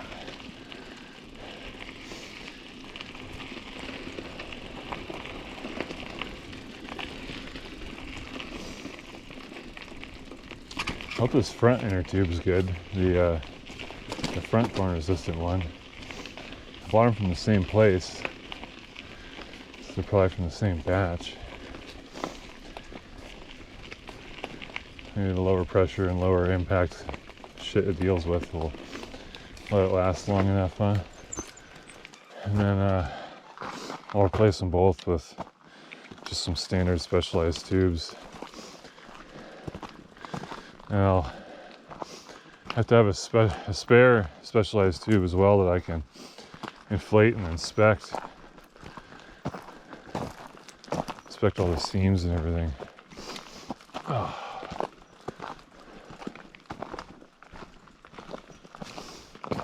Seems really stupid, but I don't know if I'll get used to seeing what those defects look like when they're new before they open up, you know. But if quality control is coming to this, need to know how to inspect inner tubes, because when you're out here, your spare needs to be good, man. And here I got the wrong size spare, and I don't even know. It's funny because I really thought about all this stuff. And I just didn't really. It's so frustrating sometimes. But hey, we got it going for now, and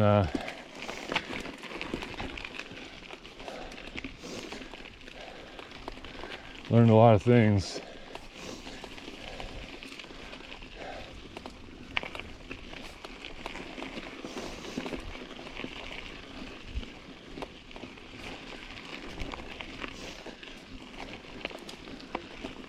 So as long as I get back to Greenwater on this inner tube, I'm happy, because all three tubes are getting replaced.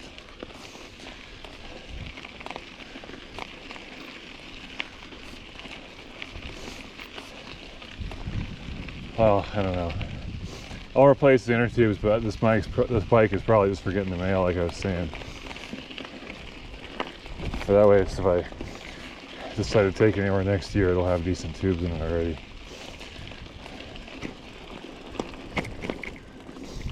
I'll just put the spare one on a shelf. My other pile of inner tubes.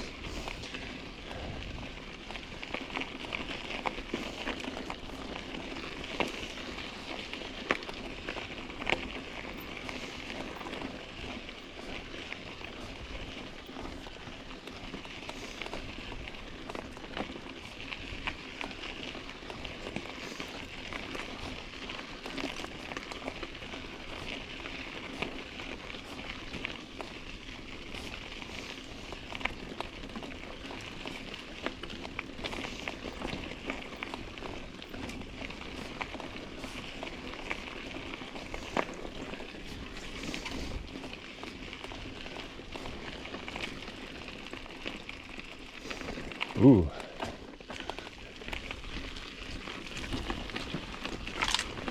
Ah, Jesus.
A little bit of a scenic viewpoint here.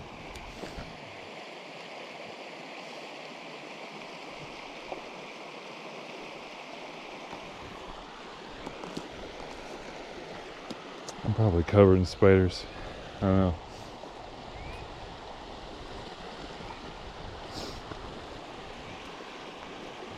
I don't see any Jeep tracks down there, so they're probably up here with me now.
Well, this is definitely uphill.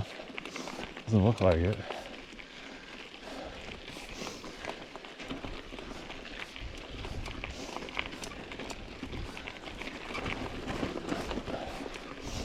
Back tire sure is making a lot of noise.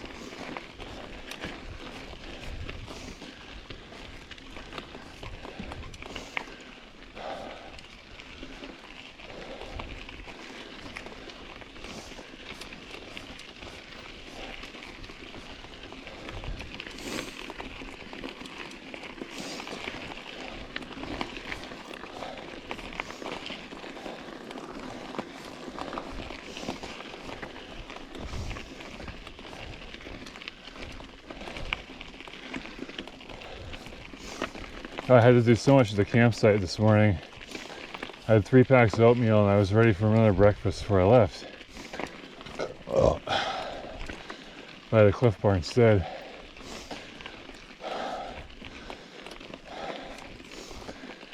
I've got 4 packs of oatmeal left.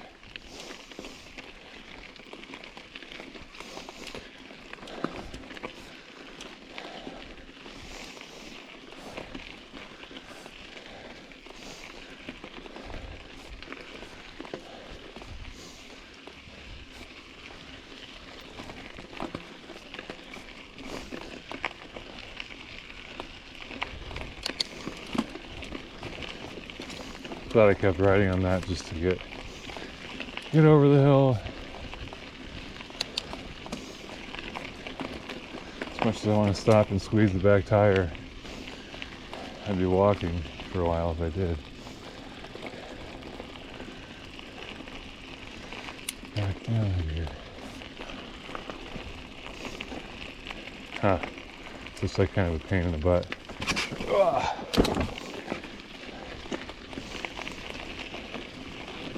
Had branches sticking up off of it.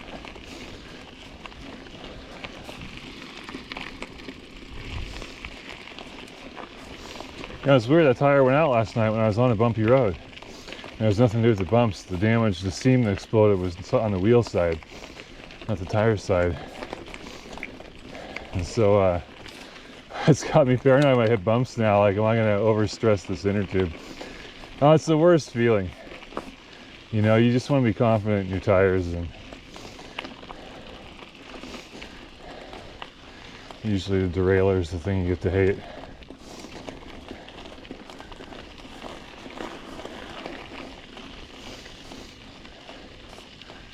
And for me, it's the front end of this thing, normally.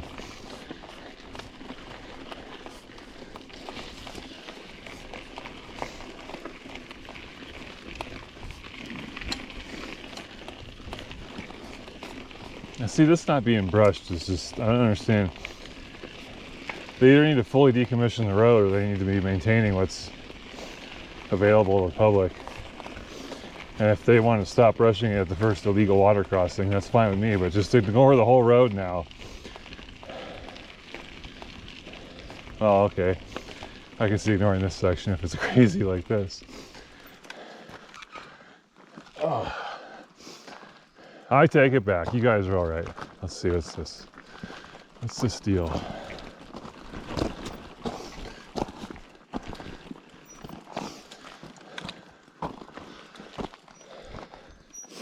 It's funny, this shit looks really loose, but it's not that loose. It packs together well. Huh.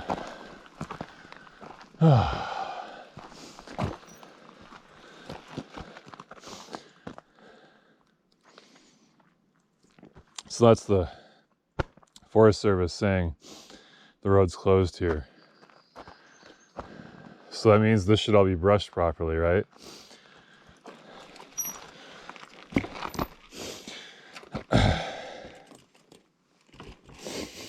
It's just something like, oh, the bridge went out, let's celebrate by not doing our job. I just don't get it. I don't know. Just don't see how it holds water. Maybe they want to direct resources to other roads that they can help. But this road looks like a candidate for decommissioning to me.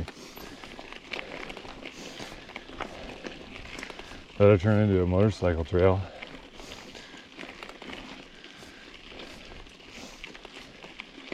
Keeping it as it is just sort of a limbo area because you're not supposed to be going off the road and driving through rivers. But they haven't posted any signs about not doing it. So it's almost like they're looking the other way. As long as they don't have to brush it.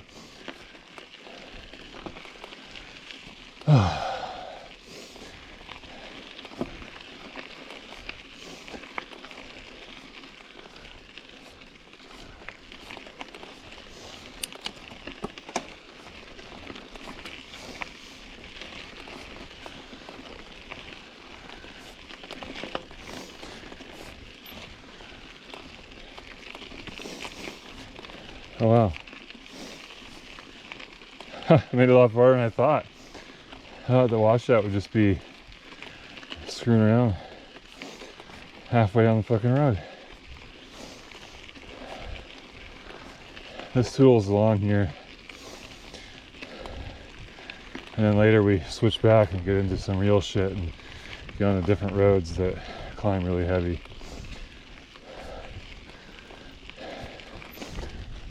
I want to do some of that climbing today. Hopefully most of it. So tomorrow I can be more confident that I'll be able to succeed in getting all the way to Greenwater.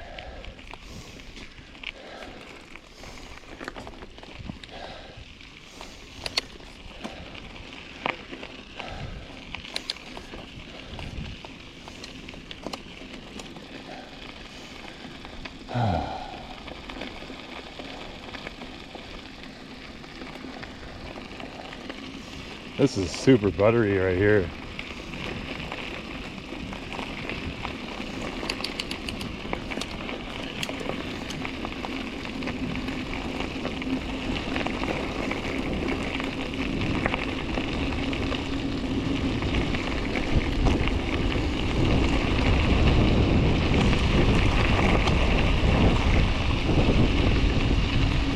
Looks like I go right. The map will tell me if I need to turn out.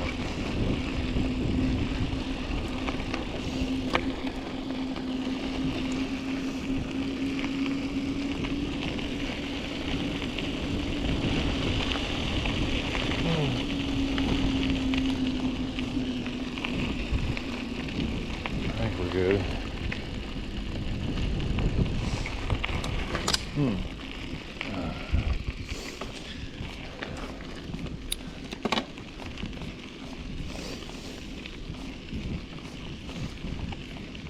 Yeah, so they're maintaining it here, so that's good.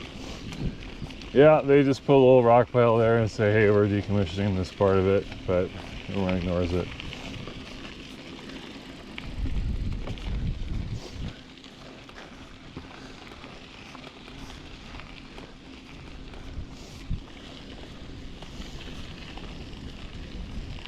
Really stiff breeze coming through here. It's got a little bit of a bite to it. It's a little cold.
and ding the bell.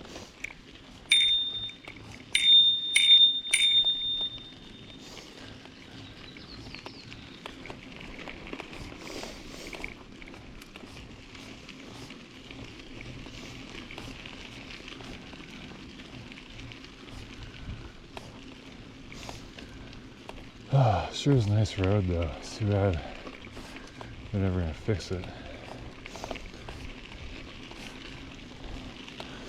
So I don't know if I made it clear, but there is a detour. We're gonna go by Tacoma Pass here somewhere. And there's always PCT people parked there. Well, how'd they get their cars there if they didn't go through Bridge Out? Well, you don't need to go through Bridge Out. I did it because it saved me 8 or 10 miles, or maybe even less than that, I don't know, compared to the detour. And I thought it was kind of fun, you know, and the motorcycles had a way around, so I knew I'd be okay. But yeah, they could just redesignate where 41 is if they want to keep it as like a primary route.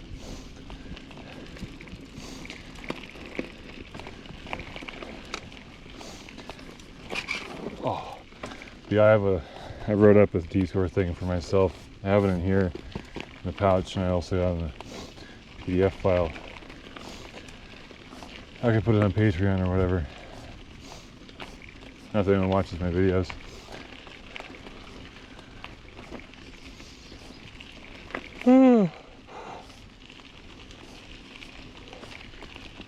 More spiders.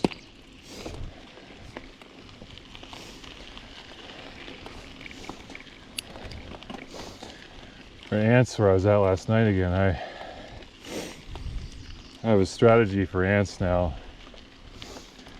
I spray the tarp.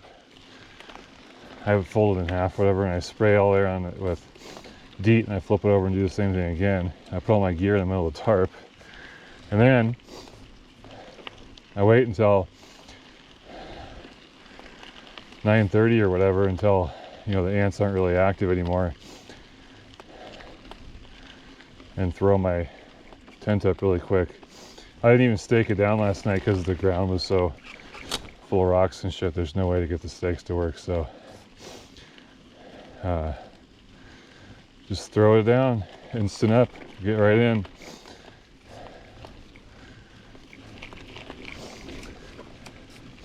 In the morning, I try and take the tent down before the ants show up at 5 o'clock or so. And that leaves just the bike, which only has, you know, the tires touching and the pedal touching and the one the handlebar is touching the ground. So it's less, you only get a couple ants. And then just the gear and the tarp with the DEET moat around it.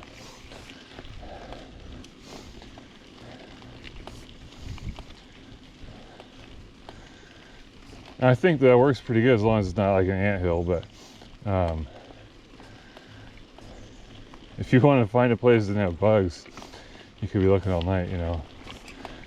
And so when I find a place I like and it has bugs, oh, that's what I do.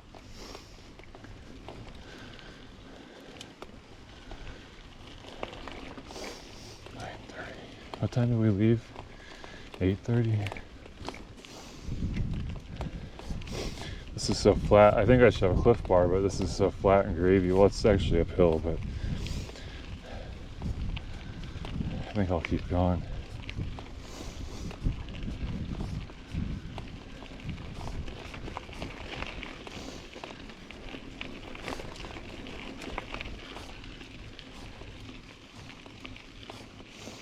I don't know.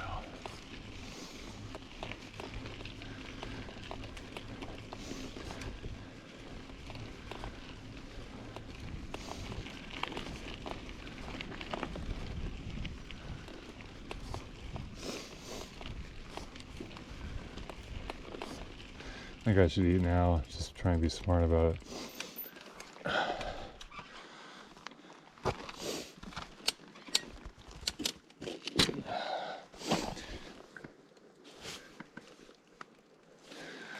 think the tire's where I left it. All right. I'm gonna turn the camera off, and I don't know when I'm gonna turn it back on again. Probably at the end of 41 we have to turn on something else, I guess. Because we gotta conserve this last card, so talk to you guys later.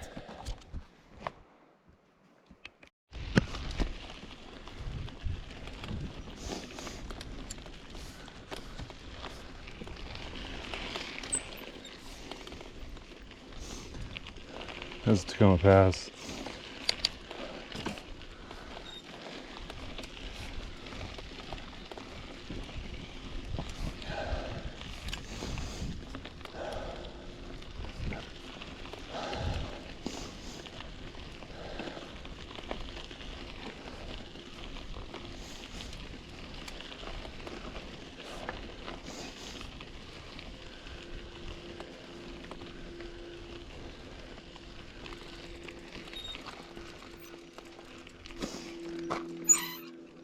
Oh, it's just probably saying the road name.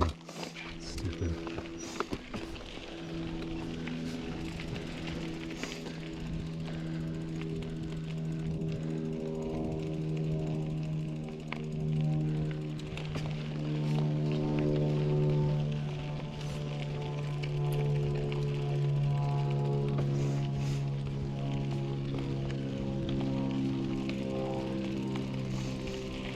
Interesting.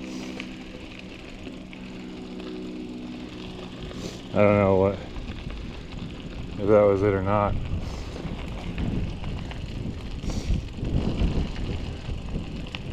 I think so, because now I'm going down.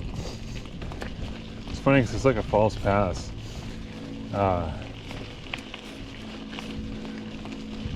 Because you either have to now, if you wanted to go over the mountains, you either have to go over Yakima Pass, which I think takes you by Lost Lake, a different Lost Lake, or yeah, that was it. Or the way I'm going to do it, which is just a pass named after the road, the forest road. But it's not a good pass. It's a very high pass, considering. And so this one is a good pass, but doesn't go anywhere. And the Yakima Pass is such a bitch by Lost Lake. Unless the lake's frozen over there, it's no problem. But for Tacoma Pass, I still wanted to see it.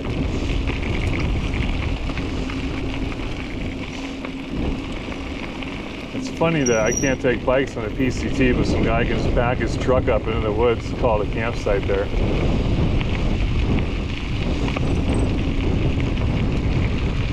That's why I was kind of perplexed. Like, what in the fuck?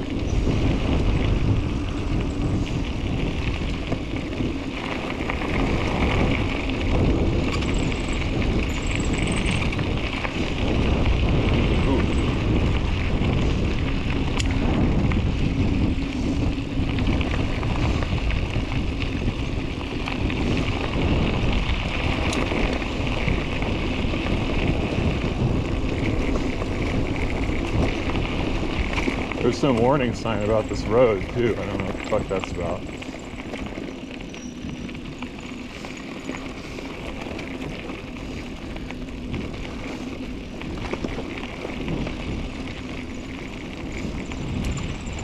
Goddamn phone's reflecting the sun in my face again. No, it won't in a second, I guess. Never be too careful on this shit. That's what I always say.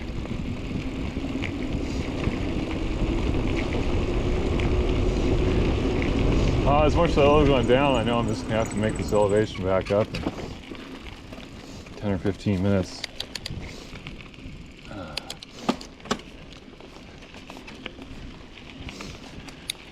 5 minutes? I don't know.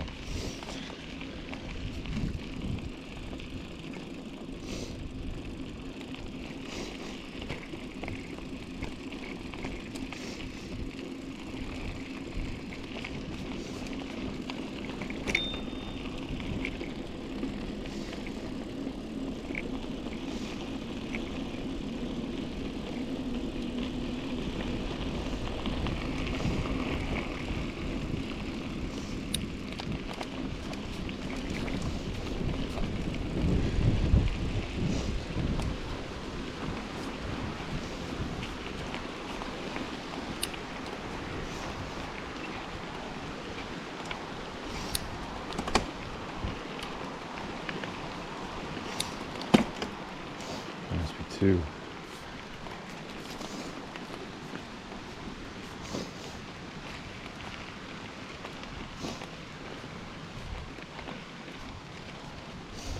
All right, well, not much more to see here, so I don't know, I guess I'll turn it back on next intersection or something. Later, Gators.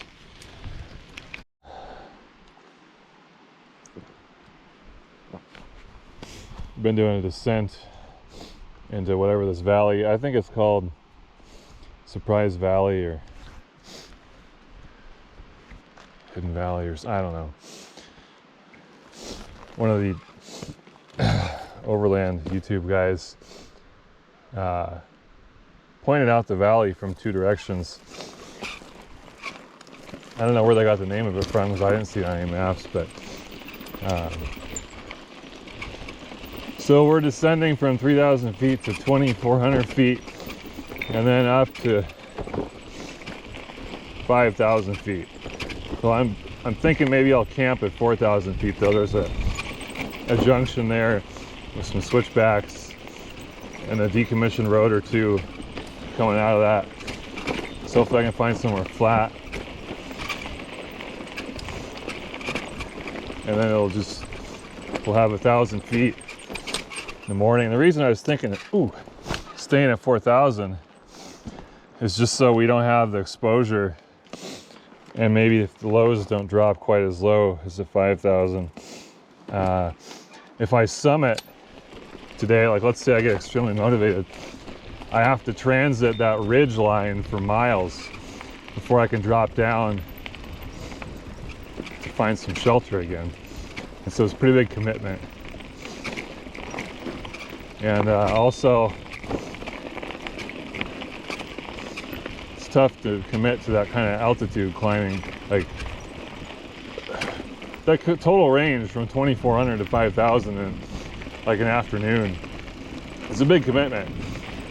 And so to break it up is another benefit. So you got this benefit of having somewhere to camp without being on a windy ridge line and breaking up those heavy. Look at the size of that rock.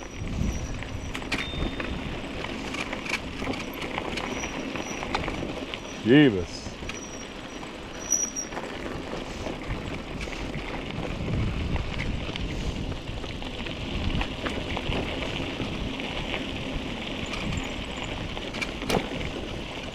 There's been the road's rough intermittently, and sometimes it's really tough to pick a side.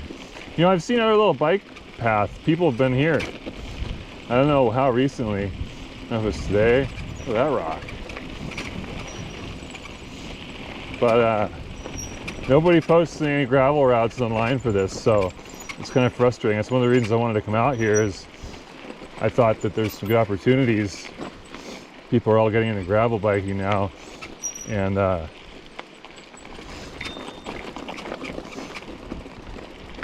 originally just started out with the plan to do the Natchez Pass, which obviously needs a huge revision, but then I decided I wanted to try and hook up the John Wayne Trail and come back into Greenwater, and that's when it led me here. And this wasn't on anyone's map either, so there's people out here that have a secret little path they do. Don't tell anyone about it.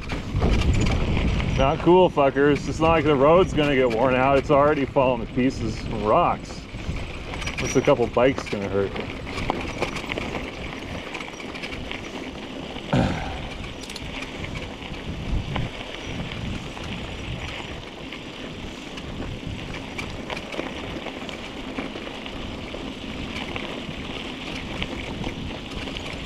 Yeah, so I'm going considerably slower because just so I can see these fucking rocks. When all of a sudden it turns into a rock field. My hands are getting tired of braking. It's fucking annoying, but nursing this back tire. I don't know if I said when I had the camera on last time that I came up with a strategy for fixing the thicker inner tube.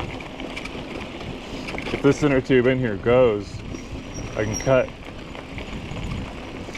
a patch out of it and patch that seam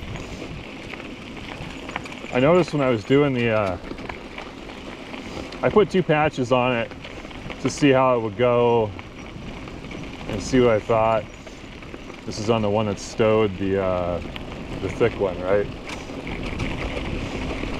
I noticed that, so the 2 patches were maybe a ½ inch apart or something. And the area in the middle, I also I sanded and rubber cemented the area in between just so it was all one area, and then I just stuck on where I wanted to stick on. I noticed in the middle, it sort of fixed the problem, like it vulcanized the tube back together. And so if I have to fix that inner tube again, I think I'll do that along that whole seam and 1 inch on either side of where that defect was. Rubber cement, sanding and rubber cement. And then I'll make a patch afterwards. I'll let that rubber just cure 100%. I'll make it a patch out of the old thin inner tube and sand the edges down so they're like feathered a little bit, and then glue that fucker on that seam. I think that'd get it back to 100%. But I liked what I did because if this inner tube holds, I'm just done. And if it doesn't hold, then I get to cut it up. And so it's a good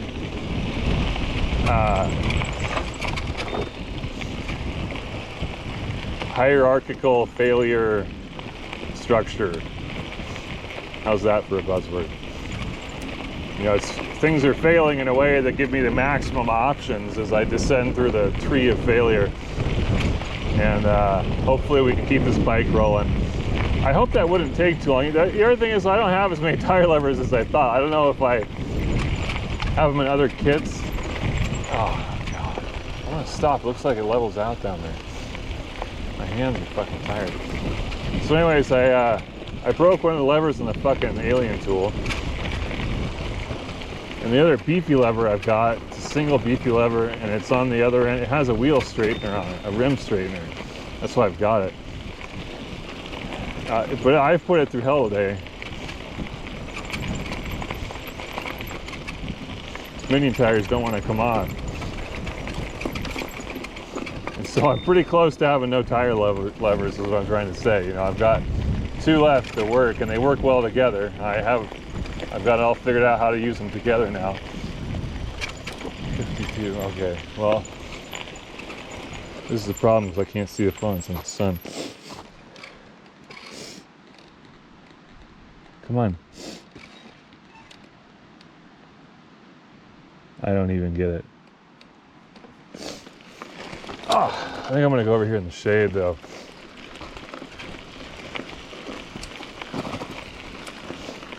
I think I just go right.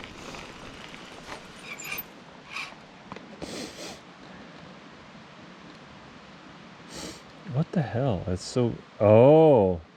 No, I'm really confused now. I came down that.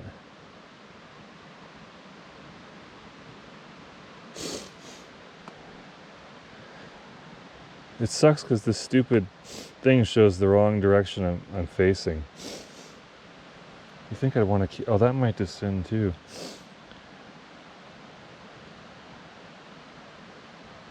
Right. Yeah, it should be right. Go slow here in case I have to backtrack.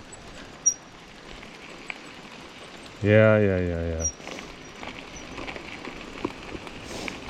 Okay. It shows me facing the wrong direction. It always fucks me up. If it was just a dot, I'd probably be better off, but it gives me this arrow and I try and I'm like, what the hell? It always confuses me. And my other phone has the same application and they're very similar phones. And it works fine. It shows the direction I'm facing just fine, so it's funny. Yeah, so we're on the right thing. I'll keep watching that. Descending the wrong road is like, I really try and avoid that. I did it once in Oregon for like 3 miles, just flying down this descent, and I realized I had turned the wrong way.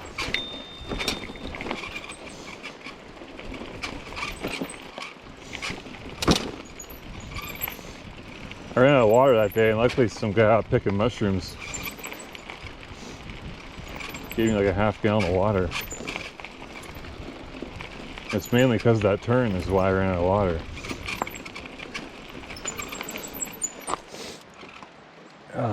Oh Jesus, yeah.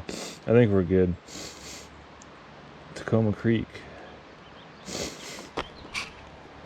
Well, I do want to pump water soon, so I say we just continue on down here and then we'll have full-on lunch at this low. Take a break at the low point, but we'll just try and stick with it right now. We'll get to our low point.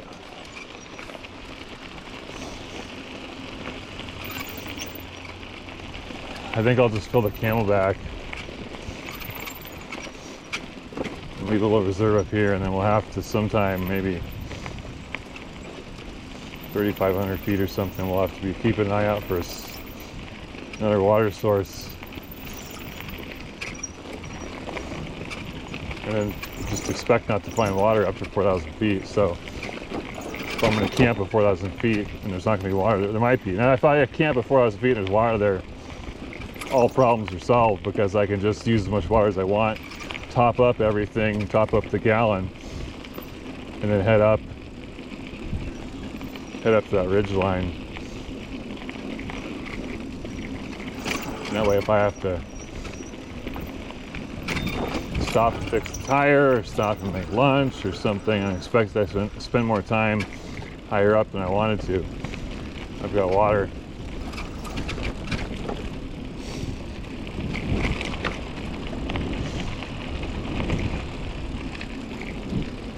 But yeah, right now I think I'll just fill the Camelback. I got a little bit reserve in the front and the Boeing bottle's full.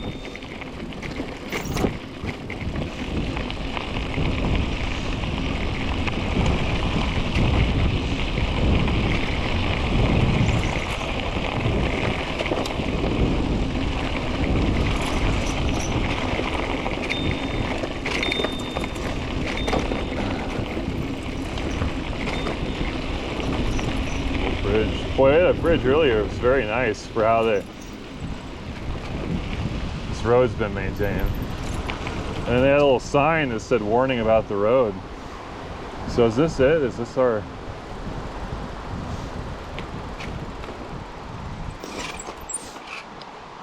Oh, we switched back over here. That's the Green River.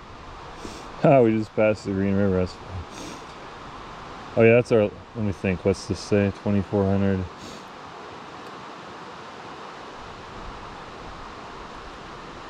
Does that say 2,200? Oh my gosh.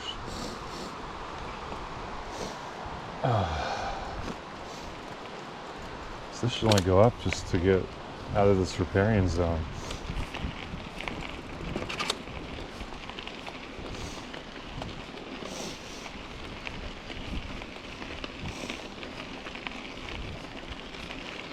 Yeah. Oh man, I'm gonna be climbing my ass off. Son of a bitch. Throw away all this elevation. It's just to have to climb even steeper.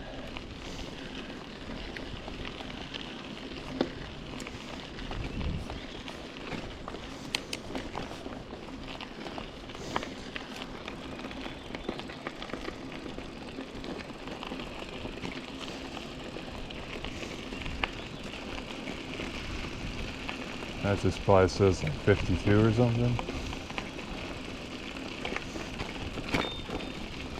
Oh, what am I supposed to do? I did see kind of a 70-36. Are we there already? Oh yeah.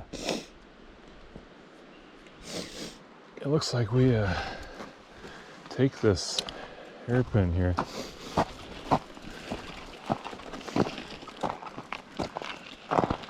It says Natchez.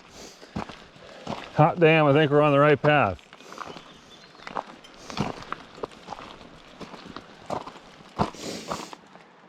Yeah. All right.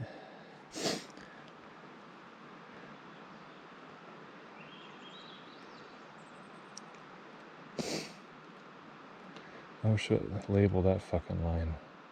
20, oh, we already, okay, so we did pass the low point.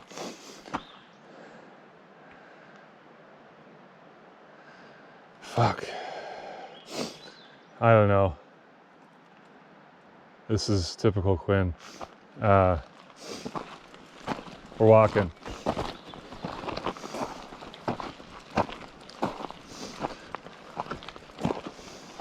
Onwards.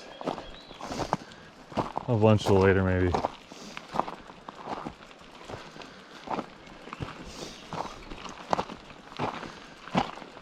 I think I could have gotten to that water. It was in a little ravine, but I don't think it was gnarly. I thought that the 2200 was this line, and that line was 2400, but I went backwards.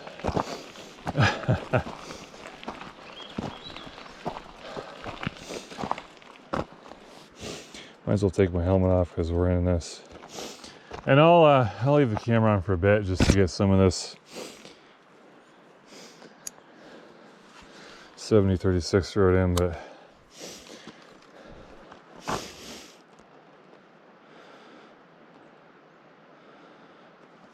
do we turn on a different road, or is that?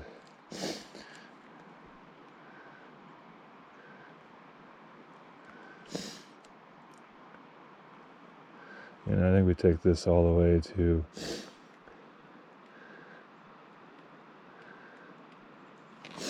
oh, the map's all fucked up. It calls the roads stupid things. That's why I got my paper maps with the actual Forest Service. What I did, since I didn't want to buy the Forest Service maps, and I wouldn't have anywhere to put them, I download the big PDFs of each one, and I go into Microsoft Word and I take snips of each,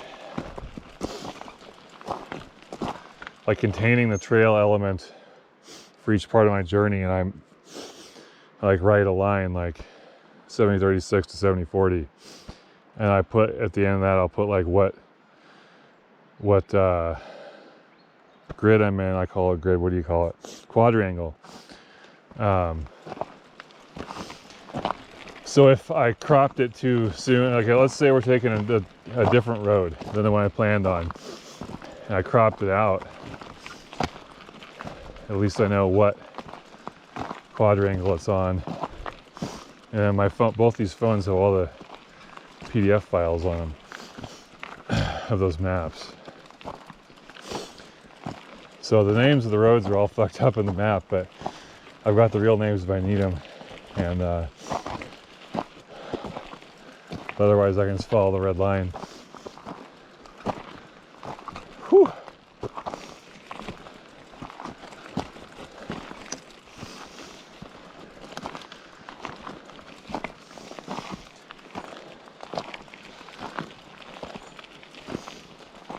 What did I say? We're going to 4,000 feet today?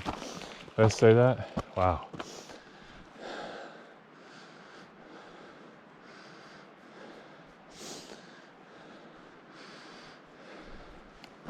Huh.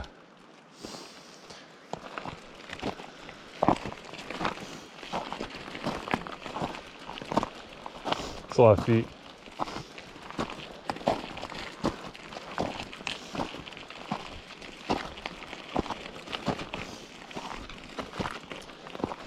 Well, more sun today than I thought, but it's been pretty shady. And it's been a good mix. I mean, if it wasn't for being sunburned yesterday and the 2 days before that or whatever, it'd be perfect. I'd be probably taking breaks in the sun off and on, but I'm trying to avoid the sun. And if it gets bad, I'll put my long sleeve shirt on. I was thinking tomorrow I should put that long sleeve shirt on when we're on that ridge line.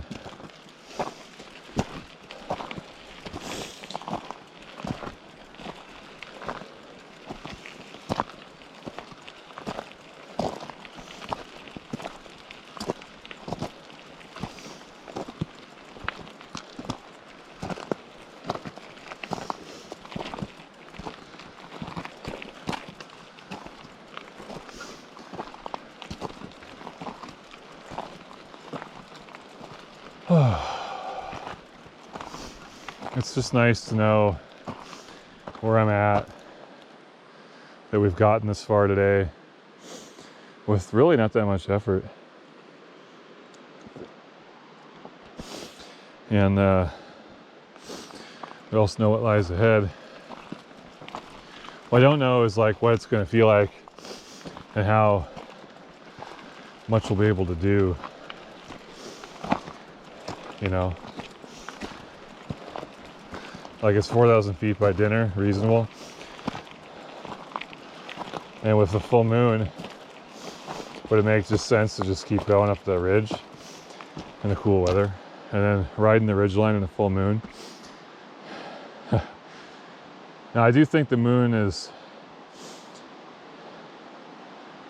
waning away from full moon, though. I don't know. I came up late last night because I got to look at the stars for a few hours before the damn moon came up. Well, I was looking without my glasses on for a few hours. I was supposed to be sleeping, but I looked at them for a few minutes with my glasses on. Still, I'm not really impressed. Summer sky in the northern hemisphere is pretty boring.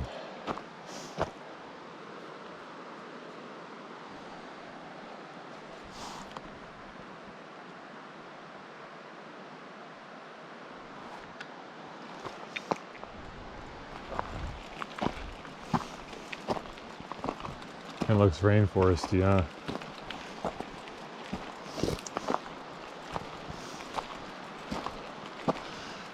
We don't really call this a rainforest. We're on the east side too, so. Huh.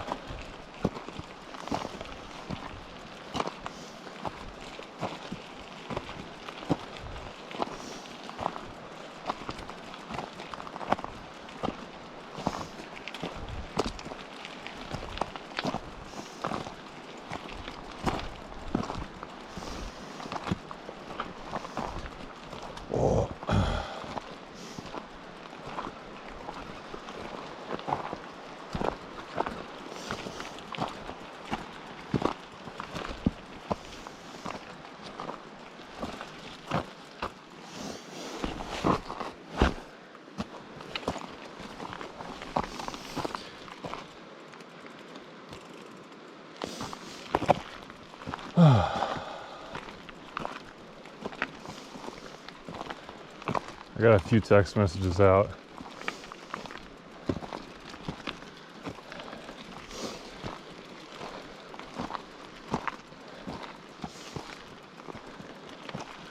I'd really like to get one more text out today. Just location to my mom and wife.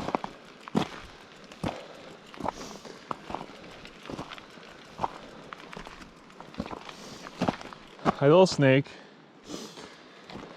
Yeah, there you go.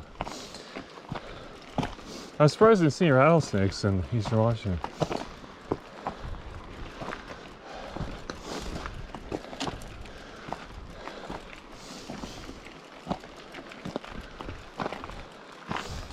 That was a little gardener snake. I don't know if it was in the camera. Probably wasn't.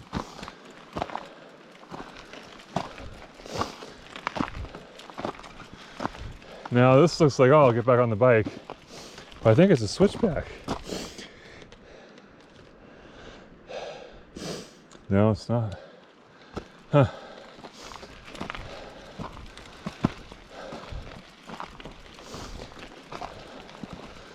I'm a little skeptical. Oh yeah. Steeper again. Huh. You know, this doesn't really feel that much different than climbing the some of the hills we had earlier that were just sort of rolling. So I think I can do this all day.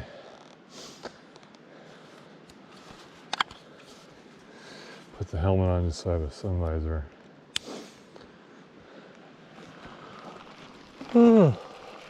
I think I should switch into my underwear from my cycling shorts. Since I'll be Whew. So I'll be climbing all day.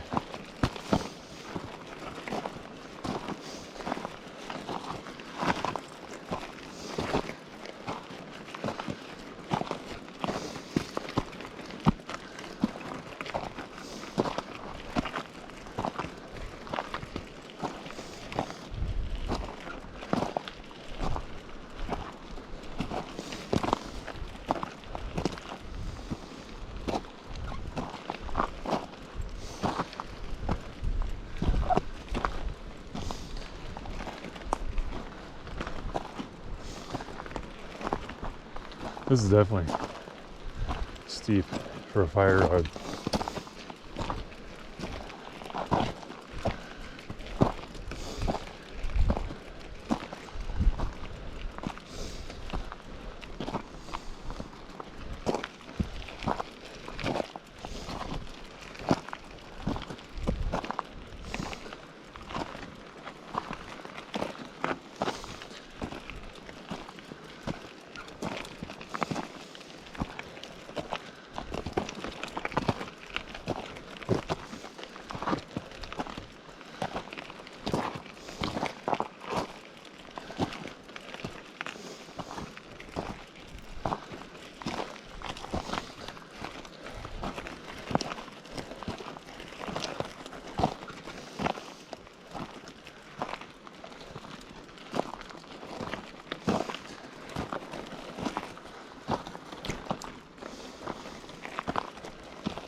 You can still hear the Green River down there, but now the sound's receding.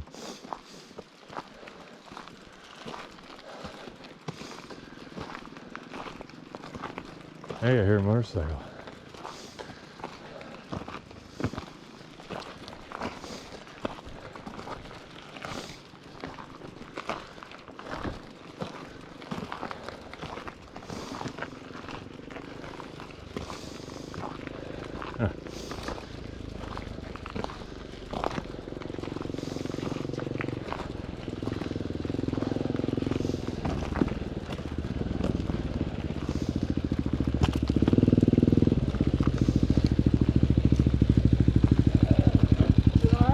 Yeah.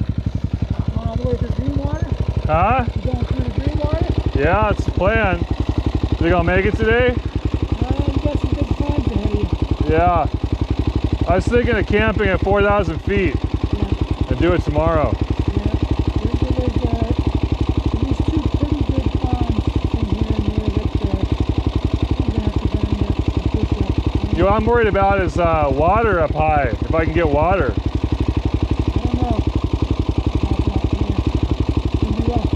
Yeah. All right. Good luck, man. Thanks.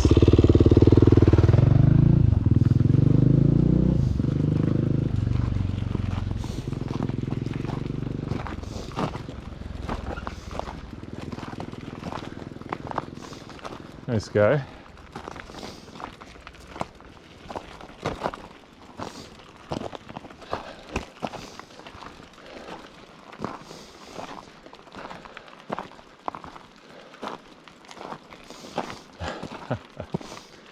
I don't think it's all that big of a deal. I mean, the climbs are, but look what we did earlier in the week. You know, this is just the same stupid thing with much better road conditions.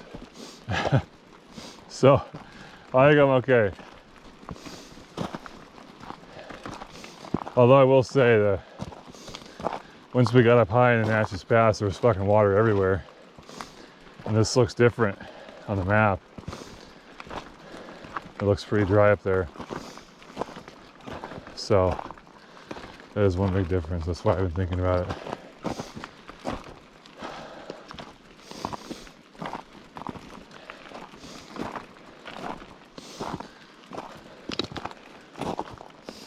I should think about my battery. 67, they're both around 67, so.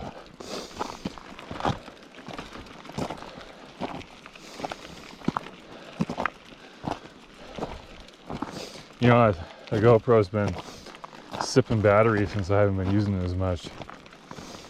So, I've got that full power brick in the backpack.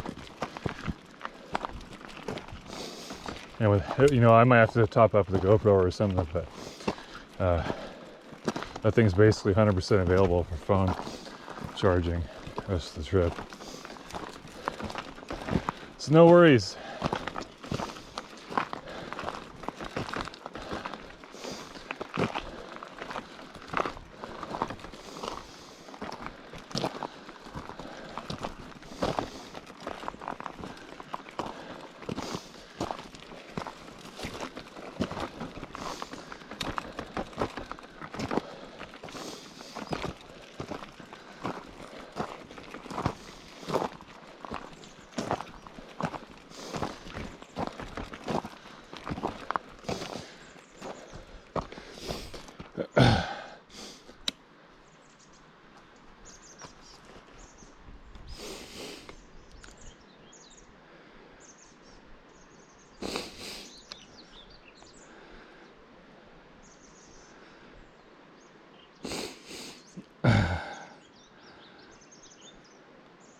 Huh.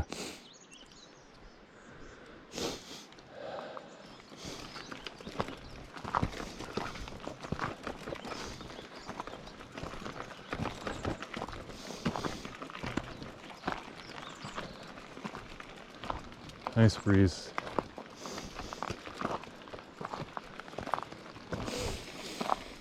So we got a switchback coming up, and then after that, we'll see how the view is, and then I'll probably turn you guys off again.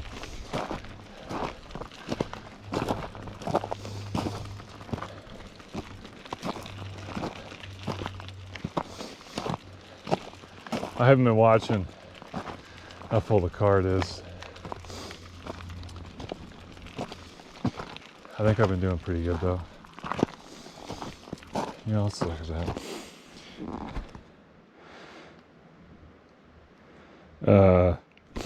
I'm just gonna shut it off now. Sorry guys. Got an hour and 27 minutes left, it says. Later.